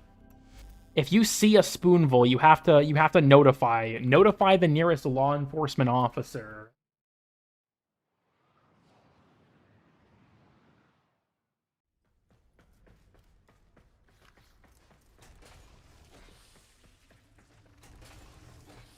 Is it gonna be fucking broken? I have a feeling. I have a feeling. No, it's actually fine for once. Spoonful Sightings. If you see this man, contact the authorities. That was my computer, not yours. If you see this man, call the cops immediately. Just put this in here. Spoonful Sightings. Post your own Spoonfuls. Let me know if you see him. Let me know if you see Spoonful. Needs more redactions. Dude, I think that I used to have Spoonful... Guys? Is this like his calling card? What is this doing here? Why is there a big spoon on the bench? Dude, I'm so fucked. I'm so fucked. Where did Spoonful go? What the fuck? What the fuck? The worst part, he used to be in this room. Did I just put the spoon on the bench? I'm so scared. I'm so scared, dude. Lock the door. I can't do it in the capture a scene. Fuck, dude. Lock the door. I'm fucking... Dude, I'm at the ready. I'm ready to defend... Fuck you. I'm at the ready to defend my home. Dude, I'm scared. I'm shitting my britches, dude. I forgot that there was a dead Gareth here. I think it's the wrong kind of Bolarola, though. Isn't he a thorny Bolarola? Yeah, I need to swap this floof out. I'm fucking stupid. That's a black-banded floof.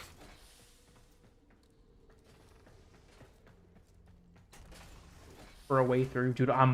Dude, I swear to God, if cool Spoonful 369 shows up in this fucking chat, dude. Spoonful ARG video.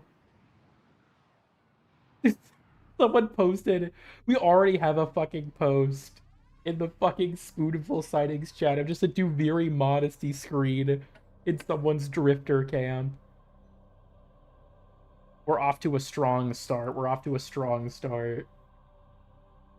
I feel like I'm in a fever dream. Dude, never look for Spoonful at 3 a.m., dog. Never look for Spoonful at... I forgot I left this here. Never look for Spoonful at 3 a.m.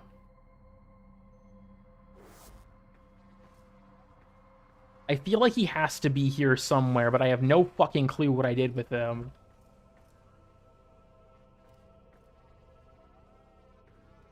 It's time for your meds? No, I actually have to take my medication in a few hours. It's not for schizophrenia, thank you. I have a medication for chronic migraines. When I was up in Iowa, my mom works at a hospital, and she took me to her doctor to talk about my headache problem. So I do have to take my medicine in a few hours, but it's for headaches. It's not because it's not gonna fix any of what you guys have seen in this stream. Behind the pile of floofs. Well, the snowman's back there. It's always Christmas aboard this orbiter. And is therefore reluctant to allow animals on board. To be fair, you know what's weird? The migraine medication mostly works. Like, I still get them, but they're not as bad. But it makes me feel very, like, dissociative. It's kind of a weird sensation. I don't really know if I like it. It feels like there's, like, a wall between me and, like, between, like, my mental and physical self, almost. It's weird. Will disappear? You know, probably, LEU. You are a channel member. That's an even bigger reason for you to disappear. You have to let Tuval go. He has to be here, Chroma. He has to be here. I forgot I put the Conclave all the way back here. What the fuck is he doing? Freaky ass fucking domestic drone, dude. Oh yeah, the paid lore. Weird decision. They're actually working. Yeah, so funnily enough, I forgot to respond to you, but we found that out on stream like a month or two ago. That, yeah, it works now. His teleport also doesn't randomly miss you, which is nice. Fibonacci's fucking dead. Big Balls Drifter Camp? Yeah, I see in the... Oh god. There's another one! Does he even have the spoon? What the fuck? I don't even think he has the spoon. Well, wait, no, I have the spoon. It's on the bench! Oh my god. Spoonful's invading this dude's fucking game. Hold on, I gotta put these screenshots on screen real quick.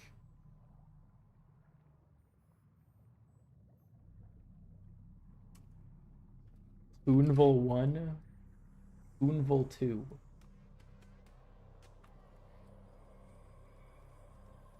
Dude, Big Ball over in the Discord is actually experiencing some fucking Slender the 8 pages type shit.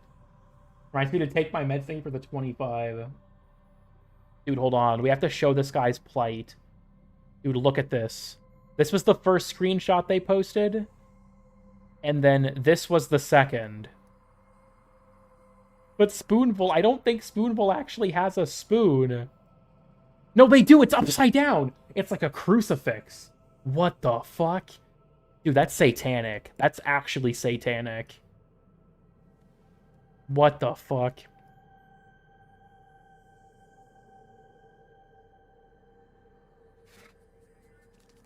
Dude, this has been a horrible stream. Hi, Crit Kitty. Okay, I guess the camera's doing that.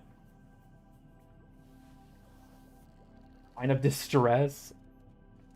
Glad I had Arthur in here. What's my decoration capacity at for this room? 8 available. Dude, fuck, I have room for like 1 floof. That's fucked. You have the one for Necroloid. Dude, I wish they'd make more of the floofs, IRL floofs, other than just like the like people ones.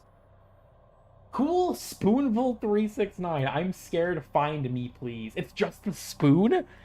It's just the spoon. This Fibonacci's floof look like an old guy. He looks like Mike Ehrmantraut. He's low-key giving Mike Ehrmantraut. Do you guys see what I'm talking about?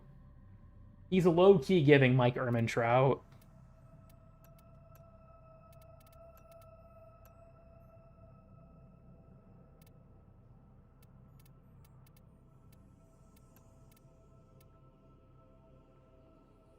Of 2 hours ago. Things have happened. Spoonful escaped containment.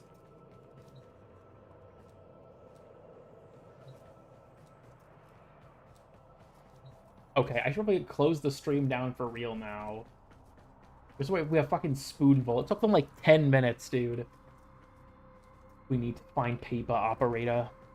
Indeed, indeed.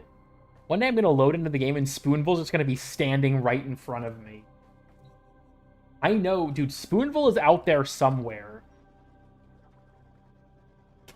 Dude, Spoonful has appeared in this dude's fucking back room.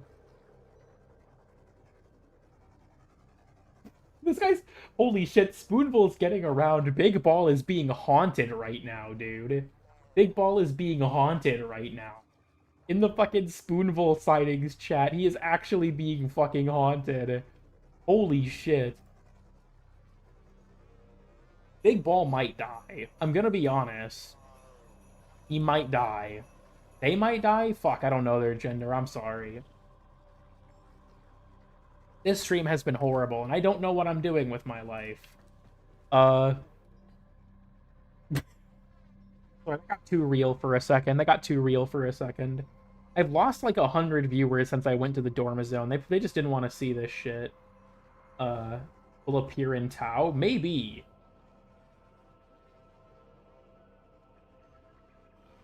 Dude, shit, I gotta write the Ryoko and Vina video. I have to pick up a friend from the airport in a few hours. I got some bullshit. Dude, I have to call the dentist. I forgot about that. Okay, little story before I go. The horrors of capitalism. So, I have a broken tooth. Weird story about that, actually. I found out way later than I should have that I have, like, an abnormally high number of teeth. Like, I have more than most people. So 2 of my teeth at the very back of my mouth actually can't be reached when I'm brushing unless I bend my jaw in a certain way. I never realized this. So one of my teeth is, like, it's busted up because it wasn't being brushed correctly. So it was just kind of slowly falling apart. Important thing. I went to the dentist, and they were like, yeah, you need some work on your teeth. It'll cost you $14,000. And I was like... oh, and they were like, well, would you like to see some of the financing options for that? And I was like, sure. And the cheapest thing I could get was $200 a month for the next 12 years. So I was like, you know, no thanks, actually. I'll go get a second opinion on this. And then I leave for vacation shortly after. I get back. You know what's in my mail? A letter rejecting me for a loan. And I'm like... huh, that's weird. So I look at my credit statement and stuff, and there's nothing on there for it. So I don't know what's up with that. I wonder if it's like a misprint or something, like it wasn't supposed to go to me. A couple days ago, another one shows up in my mail. But this time it lists what it's for. The dentist is pre-applying for loans on my behalf. I didn't think they could do that. So I have to call them and ask them what the fuck is going on. I never actually put in anything for these loans. I literally just looked at the financing options available to me, and I think they're using my information to pre-apply for loans on my behalf. So I need to find out what's going on there, because I don't think you can do that. Now, I went through, like, after this second letter, I dug into this more deeply. I went through my credit report from all 3 credit reporting agencies. One of them lists the inquiries into those 2 loans as happening on the same day I went to the dentist. So what I'm wondering is, when I put in my information for the pre-check, or like the financing check, I wonder if that is what's happening? Is that they sent those letters super late, but they're from when I was at the dentist, and it was when I entered my information to view the financing options, and it's just getting to me now. But one of them showed up a few days ago, and my appointment at the dentist was like late July. So I don't know if it was like super behind or if it's like an active thing they're doing to me. So, I need to call them and ask, like, hey, what the fuck's going on here? Because I really don't know what they're doing. And it's like, if you guys, like, ran a pre-application thing for the financing thing I saw the day I was at the dentist and it just got here weirdly late, okay, that's whatever. If you're actively using my information to shop around for loans on my behalf when I never agreed to a loan, you need to fucking stop. The lawsuit? Shit, dude, maybe. Like I said, I don't really know what's going on there, but I have to call them and ask. I don't know if I can even get in touch with, like, whatever department would handle that. But like I said, horrors of capitalism moment. Not only would it cost $14,000 to fix my broken tooth and a few other related issues surrounding that tooth, because my crowded teeth also make it so that, like, if, like, flossing is difficult, so things can build up in between them more easily and stuff like that. It's a complicated thing. But it's like, shit, dude, what's going on here? Beyond just not being able to afford fixing the tooth that's gonna probably break in half at this rate, it's like, what are you guys doing? Horrors of capitalism moment. Dude, I was so relieved when I found out my medication for my migraines cost $12. Sorry, I should clarify. $14,000. If I said $1,400, let me clarify. $14,000. It is not $1,400. It is $14,000. It is not just for one tooth. There's some other work that has to be done surrounding that. To, like, prepare my mouth for the tooth. I have to get it... They want me to do, if I'm to save the tooth, I have to get, like, a root canal and a crown and a bunch of bullshit. I have to go to a separate specialist for it because my tooth is that fucked up. It's a whole ordeal. But yeah, I don't have $14,000 fucking dollars. I'll tell you that much, gamers. I do not have $14,000. And delete it there. Now, I need to go to, like, other dentists. Without, you know... So here's the thing. I never agreed to a loan. Thank you, Spoonful, for the information. I never agreed to a loan. I never picked a specific financing option. I never agreed to a loan. I never signed anything. I just ran my information for, like, what my options were. Like, half a car? Dude, that's, like, 2 decent used cars. At this point. It's in the back of my mouth, so that wouldn't really work. Get a divorce right after, bro. Maybe I need to move to Canada. Do you guys think DE would accept me if I moved to Canada? This entire plan is hedging on. Do you think if I submitted my resume and it was just a picture of the Golfagor room, would they hire me? Their CEOs? Dental insurance doesn't cover shit in the US. I'm gonna be so honest with you. Dental insurance here sucks.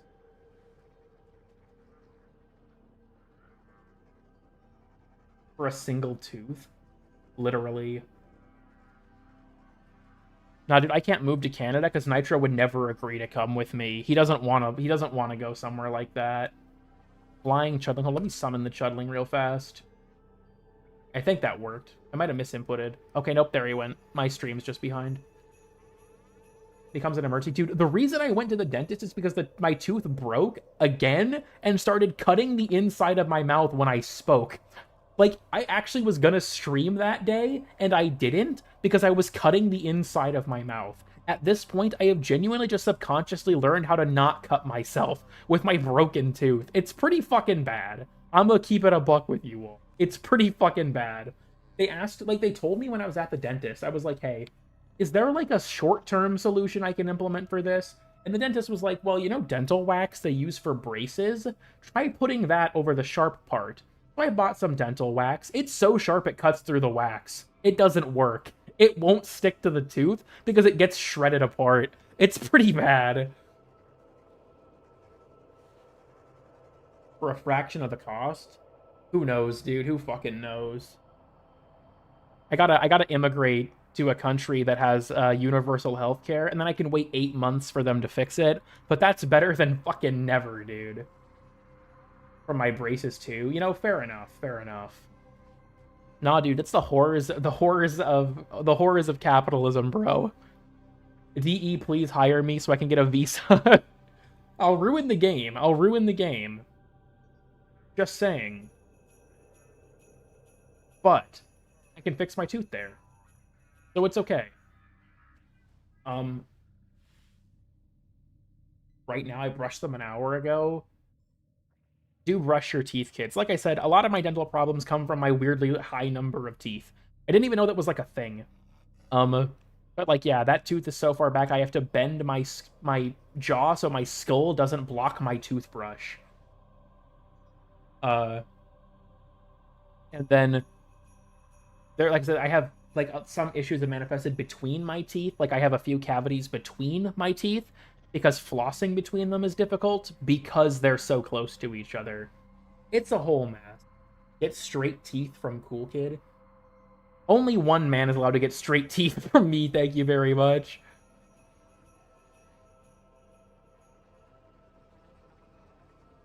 Well, we've been alive for just about 5 hours. Got the tech rot? Dude, deadass. Than they ever could. Yeah, I'm gonna show up and ruin everything. To be on the spectrum? I've never been diagnosed to be on the spectrum, but maybe Nitro can't go in for that reason. But alright, everyone, if you have the means, let me know if you spot Spoonvol. Let me know if you spot Spoonvol. Dude, the fucking Big Ball is actually live posting his fucking ARG in here. This shit is hilarious. Anyways, 80? No, it's not that many. I can't remember the exact number. Whatever. It's not relevant. Well, it's not important what the exact number is. I don't remember off the top of my head. But yeah, let me know if you spot a Spoonvol by putting it in that chat. So everyone tomorrow that wasn't part of the stream will wake up and be like, God fucking damn it, Cool Kid, what this time? But yeah, I think I'm gonna go. So, new videos sometime in the next 40 years. I'm not gonna lie to you all, I just need to admit this before I leave. I'm, like, really burnt out on making stuff. And even after my vacation, it's just been hard to work on stuff. Like, the Amisha video was actually fucking torturous. I had no fun making that video. I think that doing YouTube full time, thank you for the 50, or for the 20, sorry, tooth fund. Thank you. That's like, what, a US dollar? We'll get there, one at a time. But, like, doing 3 to 4 videos a month for, like, 8 months, it's just really draining on my creativity, and I really wish that I could take, like, a longer break, but I can't. Like, this is my job, right? I can't really do that. So, I will say I am currently kind of working on moving away from content creation as my full-time job. We'll see how that pans out, to be honest. But I feel like I've also kind of had, like, a bit of a crisis of, like, what the fuck am I doing with my life?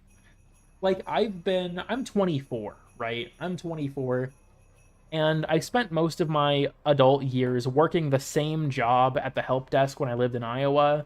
And then I moved here. I bounced off of a few jobs that I applied for that took me a long time to find, but I just didn't vibe with the work or the working environment, and so I just stuck it out with YouTube.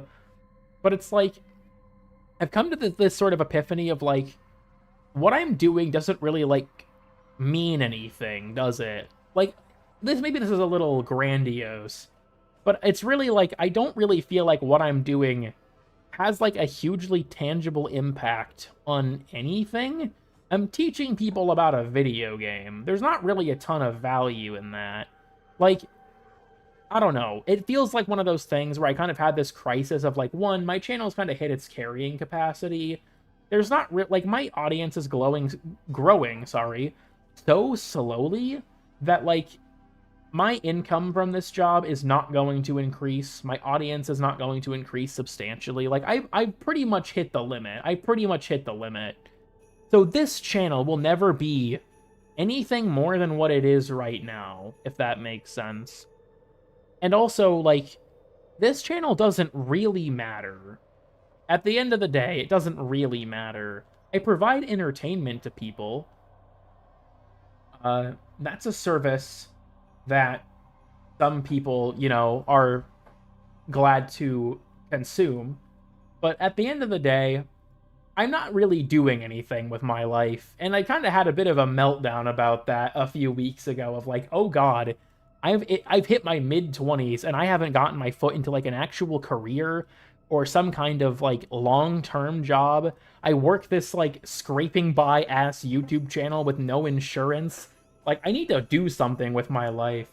So that's kind of the direction I'm moving now, is like, that's also part of why things have been slower on this channel with like less streams and stuff, is I'm devoting a lot of time to studying to try and like move away from this being like who I am in terms of like my lasting impact. I don't want to abandon the channel. If I were to get like a full-time job in network engineering, which is the thing I'm currently working towards, I'll still post stuff. It'd just be like way less common. I've also seen a lot of fight for Israel. Yeah, that's not fucking happened. Your Gulpagore shitpost hit Mr. Waffle Waffle's chat. Is he streaming now? Or do you just mean like in general? None of my friends are live according to YouTube. That's fucked up. I need to end this stream, dude. I've been going on for longer than I mean to. It's a complicated ordeal, but I've been doing this for like 8 months or something. And I don't plan on leaving YouTube if I get like a full-time job. I just post way less often. This would go back to being a hobby. When he did Descendi on the old P stream? Oh, interesting. I was unaware of that. But, I don't know. I think that's kind of where my headspace is with it. Is like, I want to do something more than this. Because I had this realization of like, what's a long-term job you could see yourself doing that's fulfilling in relation to your current role? And the simple truth is, working on Warframe, which will never happen because I have no talent or skill. So like that idea is out the window. But like doing streams and making videos about it forever, one, is unrealistic, but two, like, that's not really a great legacy to leave, if you ask me. A full workplace shooting? Shit, dude. I don't think that I'd pull that off. I think I'd probably be more likely to get shot. I live in Texas. You can't show up with a gun somewhere. They'll fucking kill you before you get through the door. Regardless. That's kind of where things are moving now. Like, I still plan on trying to post as regularly as possible, but I've got a lot of stuff. Like, I started this stream late because I was catching up on my packet tracer labs. Because I had been putting it off. No one here will know what that is, I don't think. Can't you open carry? Yeah, but if I show up with a gun somewhere and I start trying to use it on people, everyone else is also open carrying. Makes you feel good. I feel like it's not even just like having a legacy. It's more like, I think that there is some level of importance. I assign some importance to like leaving an impact on something, right? And I'd like to do that more than what I'm doing now. This ultimately feels very frivolous at the end of the day. And I feel like this being like, even beyond the financial component of scraping by with this fucking shit, like, I would like to have something that feels like it's got more impact on like the real world, you know what I mean? That's kind of my thought. My below. Look, Cisco is... I've heard that their licensing agreements are fucking horrendous if you want to use their equipment. I know I'm biased. I've used like stuff from Microtik and stuff before. I definitely prefer Cisco iOS, but that's just because I've been working on the CCNA for so long. That's just my frame of reference, I guess. Though, okay, if anyone here understands this, you are a real one. Whoever at Cisco made the commands for Ether Channel should be shot and killed. You use 3 different words to refer to the same feature. It pisses me off so much. What do you mean? Viewing the load balancing method is show ether channel load balance. Changing the load balancing method is, what is it, port channel load balance? And then assigning interfaces to a port channel is channel group. Fuck you, Cisco. Whoever did that, fuck you in particular, dude. Why do I have to remember 3 different ways to enter this command? I hate you. The reverse mask of Cisco? Oh, is that for, like, the network command and, like, OSPF? The wildcard mask stuff? There's a reason for it, I'm pretty sure. Like, to use wildcard masks in those commands, but I agree, it's fucking stupid. Like, or it's annoying, rather. I hate that I have to remember it, because it's like, what?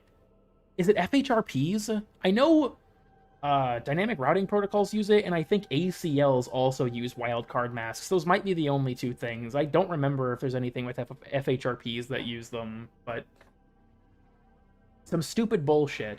I said, maybe like 1 person will understand what I'm talking about right now. I don't think people give a shit about this topic. But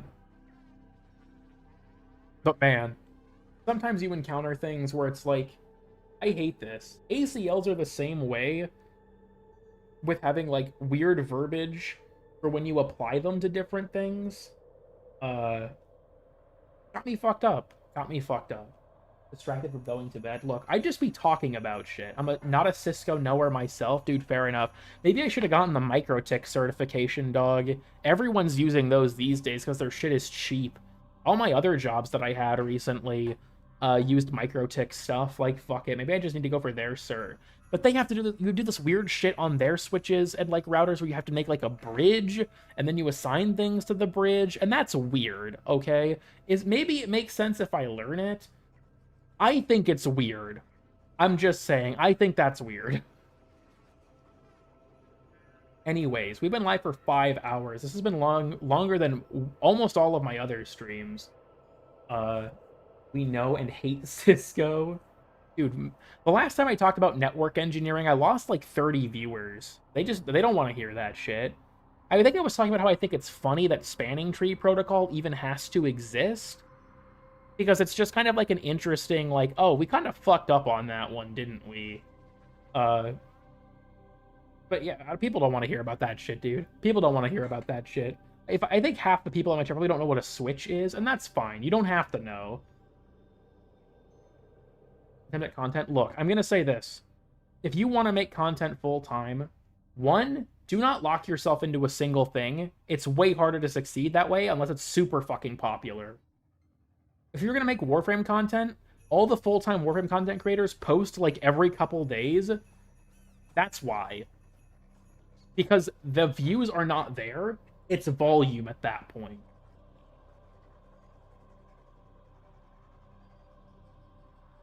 When you retire, no, Zethos, you can't. How I turn the light on?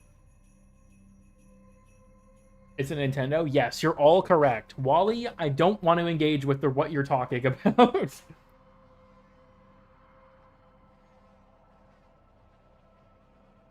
Yeah, like, things like multi-layer switch might be more confusing. Dude, okay. Another minor rant. I was doing a lab earlier, and I couldn't find out when my layer 3 lag wasn't working. It's because I forgot the fucking IP routing command on the Switch, and I was actually pissed off, dude. I had to, like, because it wasn't enabled before I made the lag, I had to completely redo it. I'm so fucking stupid, dude. I'm actually so stupid. When I get back to, like, working on IPv6 stuff, I'm actually gonna forget the IPv6 unicast routing command. And then just be like, why doesn't it work? To a network tutorial YouTuber, just watch Jeremy's IT lab, dude. Just, like, watch that. Or what, Neil Anderson has a course, I think. I don't know if it's on YouTube. But for the CCNA, like, there are people that are way smarter than me, and have been doing this for way longer than me. They're the better option. They're the better option for sure. You got hit by the spoon. After the old channels quit. It's weird. I don't know what was going on with the Warframe content creation scene, but, like, it was way bigger for a time, but it kind of has fizzled out in a lot of ways. And don't get me wrong, like, with, the Warframe content creation space, a lot of the old guard coasts on their high sub counts and volume, right? But I don't really know how that works nowadays compared to how it used to be.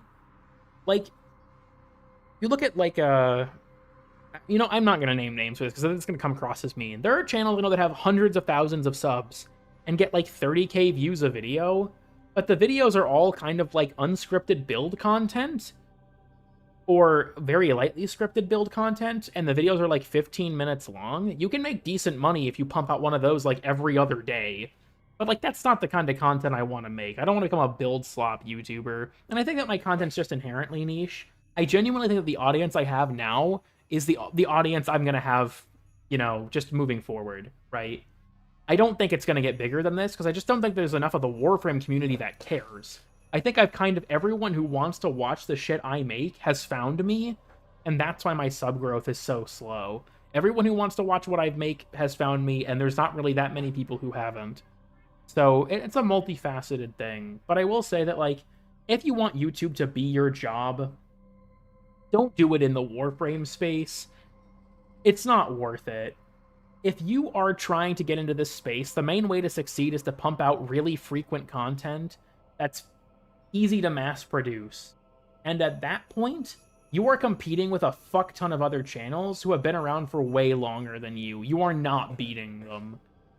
There's still value in content that has not been explored for Warframe, for sure. But there's not a market for it in comparison to the volume of other, like, the high volume build video type things. So, like, if you want to make Warframe content, I say do it. There's still a lot of room in the content creation space for a lot of cool stuff, be it narrative, be it interesting it looks at mechanics, be it guides, be it discussion videos. There is so much interesting stuff that could be done that isn't popular, but it's not popular for some reason, and that's because a huge amount of the Warframe player base, A, doesn't care about the story or setting, and B, just wants to be told what to put on their weapon.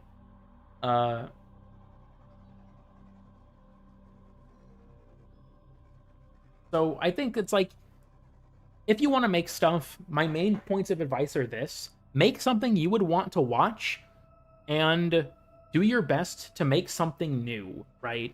Do your best to make something unique. Those are my 2 points of advice. Try to bring something new to the table if you can, and make something you would want to watch.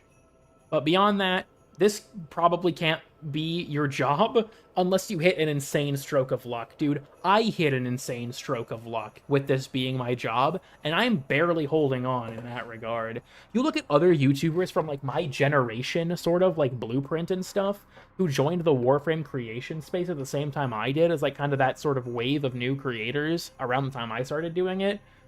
I'm, like, the only one who was able to do this as my job. And even when you look at, like, creators and sort of waves after mine that are kind of more recent, like sci-fi and stuff like that, or I think Suckmut started after I did, this isn't their job. Like, I'm probably the last purely Warframe YouTuber that was able to do this as their full-time job, now that I think about it, which is kind of fucking harrowing. I can't think of anyone who started during or after me,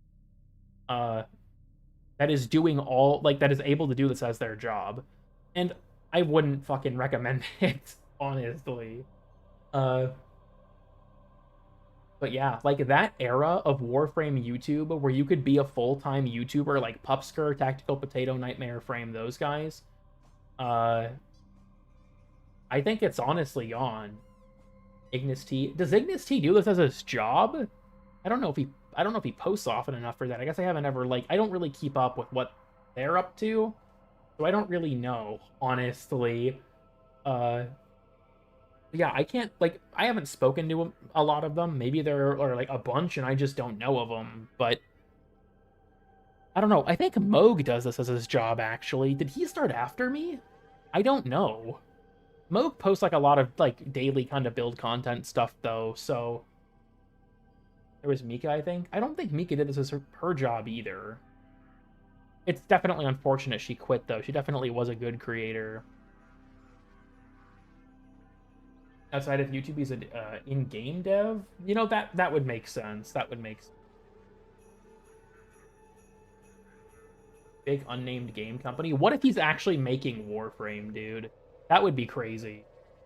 Dude, working in game development is one of those things that sounds like the dream on paper, but I feel like the gaming industry is so fucked nowadays that, like, there's no job security on that. I don't know. Hopefully Ignis T's doing well in that role. Does anyone know what he actually does? Like, is Ignis, like, a designer? Or, like, a programmer? Or, like, what do they do? Dude, I need to end this stream, but now I'm curious. Dude, I've gone on for an hour, 2 hours longer than I said I would. People are going to be commenting on the VOD, like, it's always fun when you hear time to end the stream and you look and there's 2 hours of the VOD left. Yeah, that tends to happen here. Programmer? Interesting. Remember, there's some YouTuber who was a fucking Helldivers developer. He worked on the engine for Helldivers 2. And then he just, like, I think he made a video shitting on pirate software and was like, yeah, I used to be a game dev and now my job is a YouTuber. What a downgrade. It's like, damn, dude.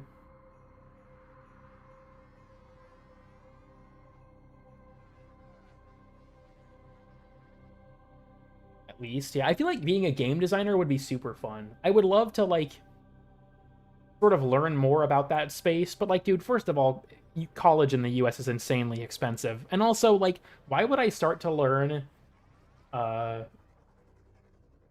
in an industry that is so insanely fucking volatile, dude? It's bad out there. It's bad. Don't worry, guys. I'll take a free course online about game design, and then I'll know everything. Then I can make Warframe worse. This is the ultimate goal, you see. Everything in my life is trying to work towards the ultimate goal of making Warframe worse. I need you all to remember that. Anyways, the stream has to go for real now because I am losing my voice. I have been yapping about way too much for way too long. This has very much been one of the yap streams of all time, for sure. So, thank you all for watching again. I hope that you have had some entertainment or enjoyment from this stupid dog shit stream. I'll be real cool clippy. I'm like a D tier streamer if you ask me, but I'm still a better streamer than Asmongold. I may make way less money and be way less well known, but I'm still better than Asmongold. Anyways, thank you all for watching. VOD playlist is in the description. The Discord's in the description if you want to join that. Let me know if you spot a spoonful of your own. Because he's out there. He's out there. But yeah, thank you all for watching, and I'm going to leave you with